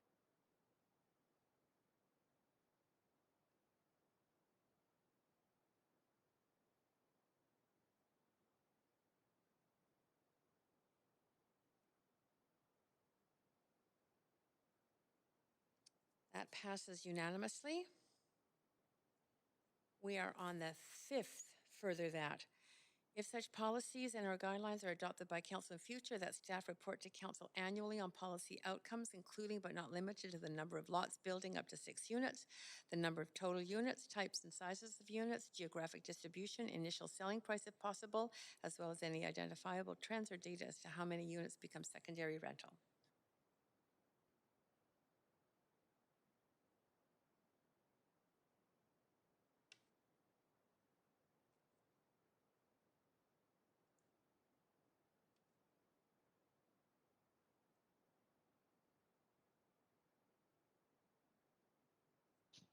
That is passed unanimously. And the last clause, and further that, council directs staff to advise if a reduction in the floor space ratio for single detached homes would constitute downzoning and advise of the implications of such downzoning.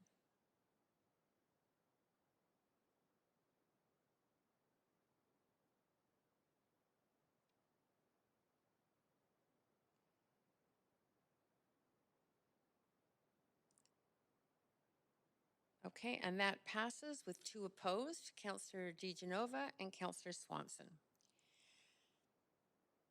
Wow, thank you. Congratulations, Council, Mayor, and staff. That was a lot of work that we went through, and I was very pleased to see the respectful debate and collaboration in many ways throughout this process.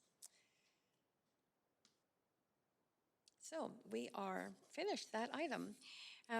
Council, we're not going to finish tonight, as everyone knows, so just putting you on alert that we will be reconvening tomorrow night at 6 o'clock. But meanwhile, we do have some time left.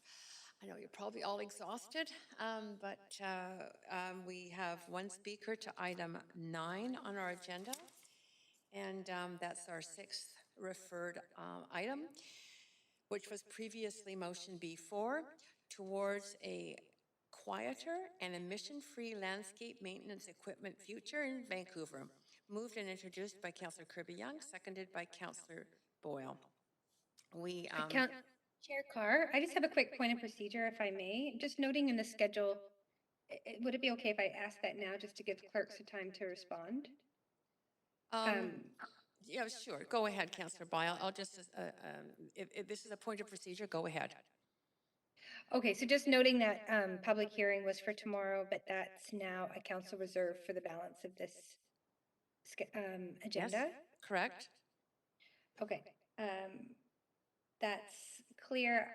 I had only public hearing in one of my calendars, so I thought that the council reserve was going to be next week, but absolutely fine. Just wanted to double check at this late hour. Thank you. Great, thank you. Yeah, no problem. It is a late hour. I did indicate that at the very beginning, but that's many, many hours ago. So good to refresh all our memories. It is tomorrow night, and it was indeed originally council reserve, and it had been switched, I think, earlier today, or maybe, sure, late yesterday, but anyway, before we commenced to a council reserve for the continuation of this meeting. Okay, so Chair Carr, I'm also on the queue. Oh, I see you. Go ahead, Councillor DeGenova. I was actually going to suggest, if possible with you, that we hear from the speaker and then we would move debate and decision on this item along with anything else on the agenda to tomorrow night. Perhaps that would be easier. Well, I don't even know if there is a speaker. I haven't asked. Oh, I thought you said there was a speaker. My apologies. There is one registered, but I haven't asked the question of staff. Why don't we find out first, Councillor DeGenova? Great, thank you. Great. So clerks, the sixth item, as I say, was moved and introduced. We'll now hear from speakers. There is one speaker registered, Jeffrey Blair. Clerks, is Jeffrey Blair on the line? And the speaker is. Jeffrey Blair, can you hear me?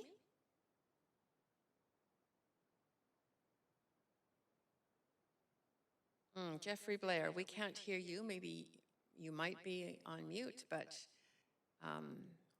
if you can hear us, you should unmute, and it is your time to speak.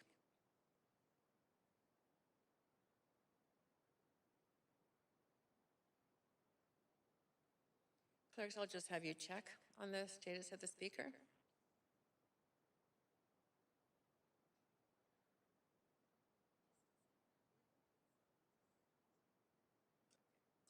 Yeah, there's been a disconnection, so our clerks are going to try and reestablish that connection. Council?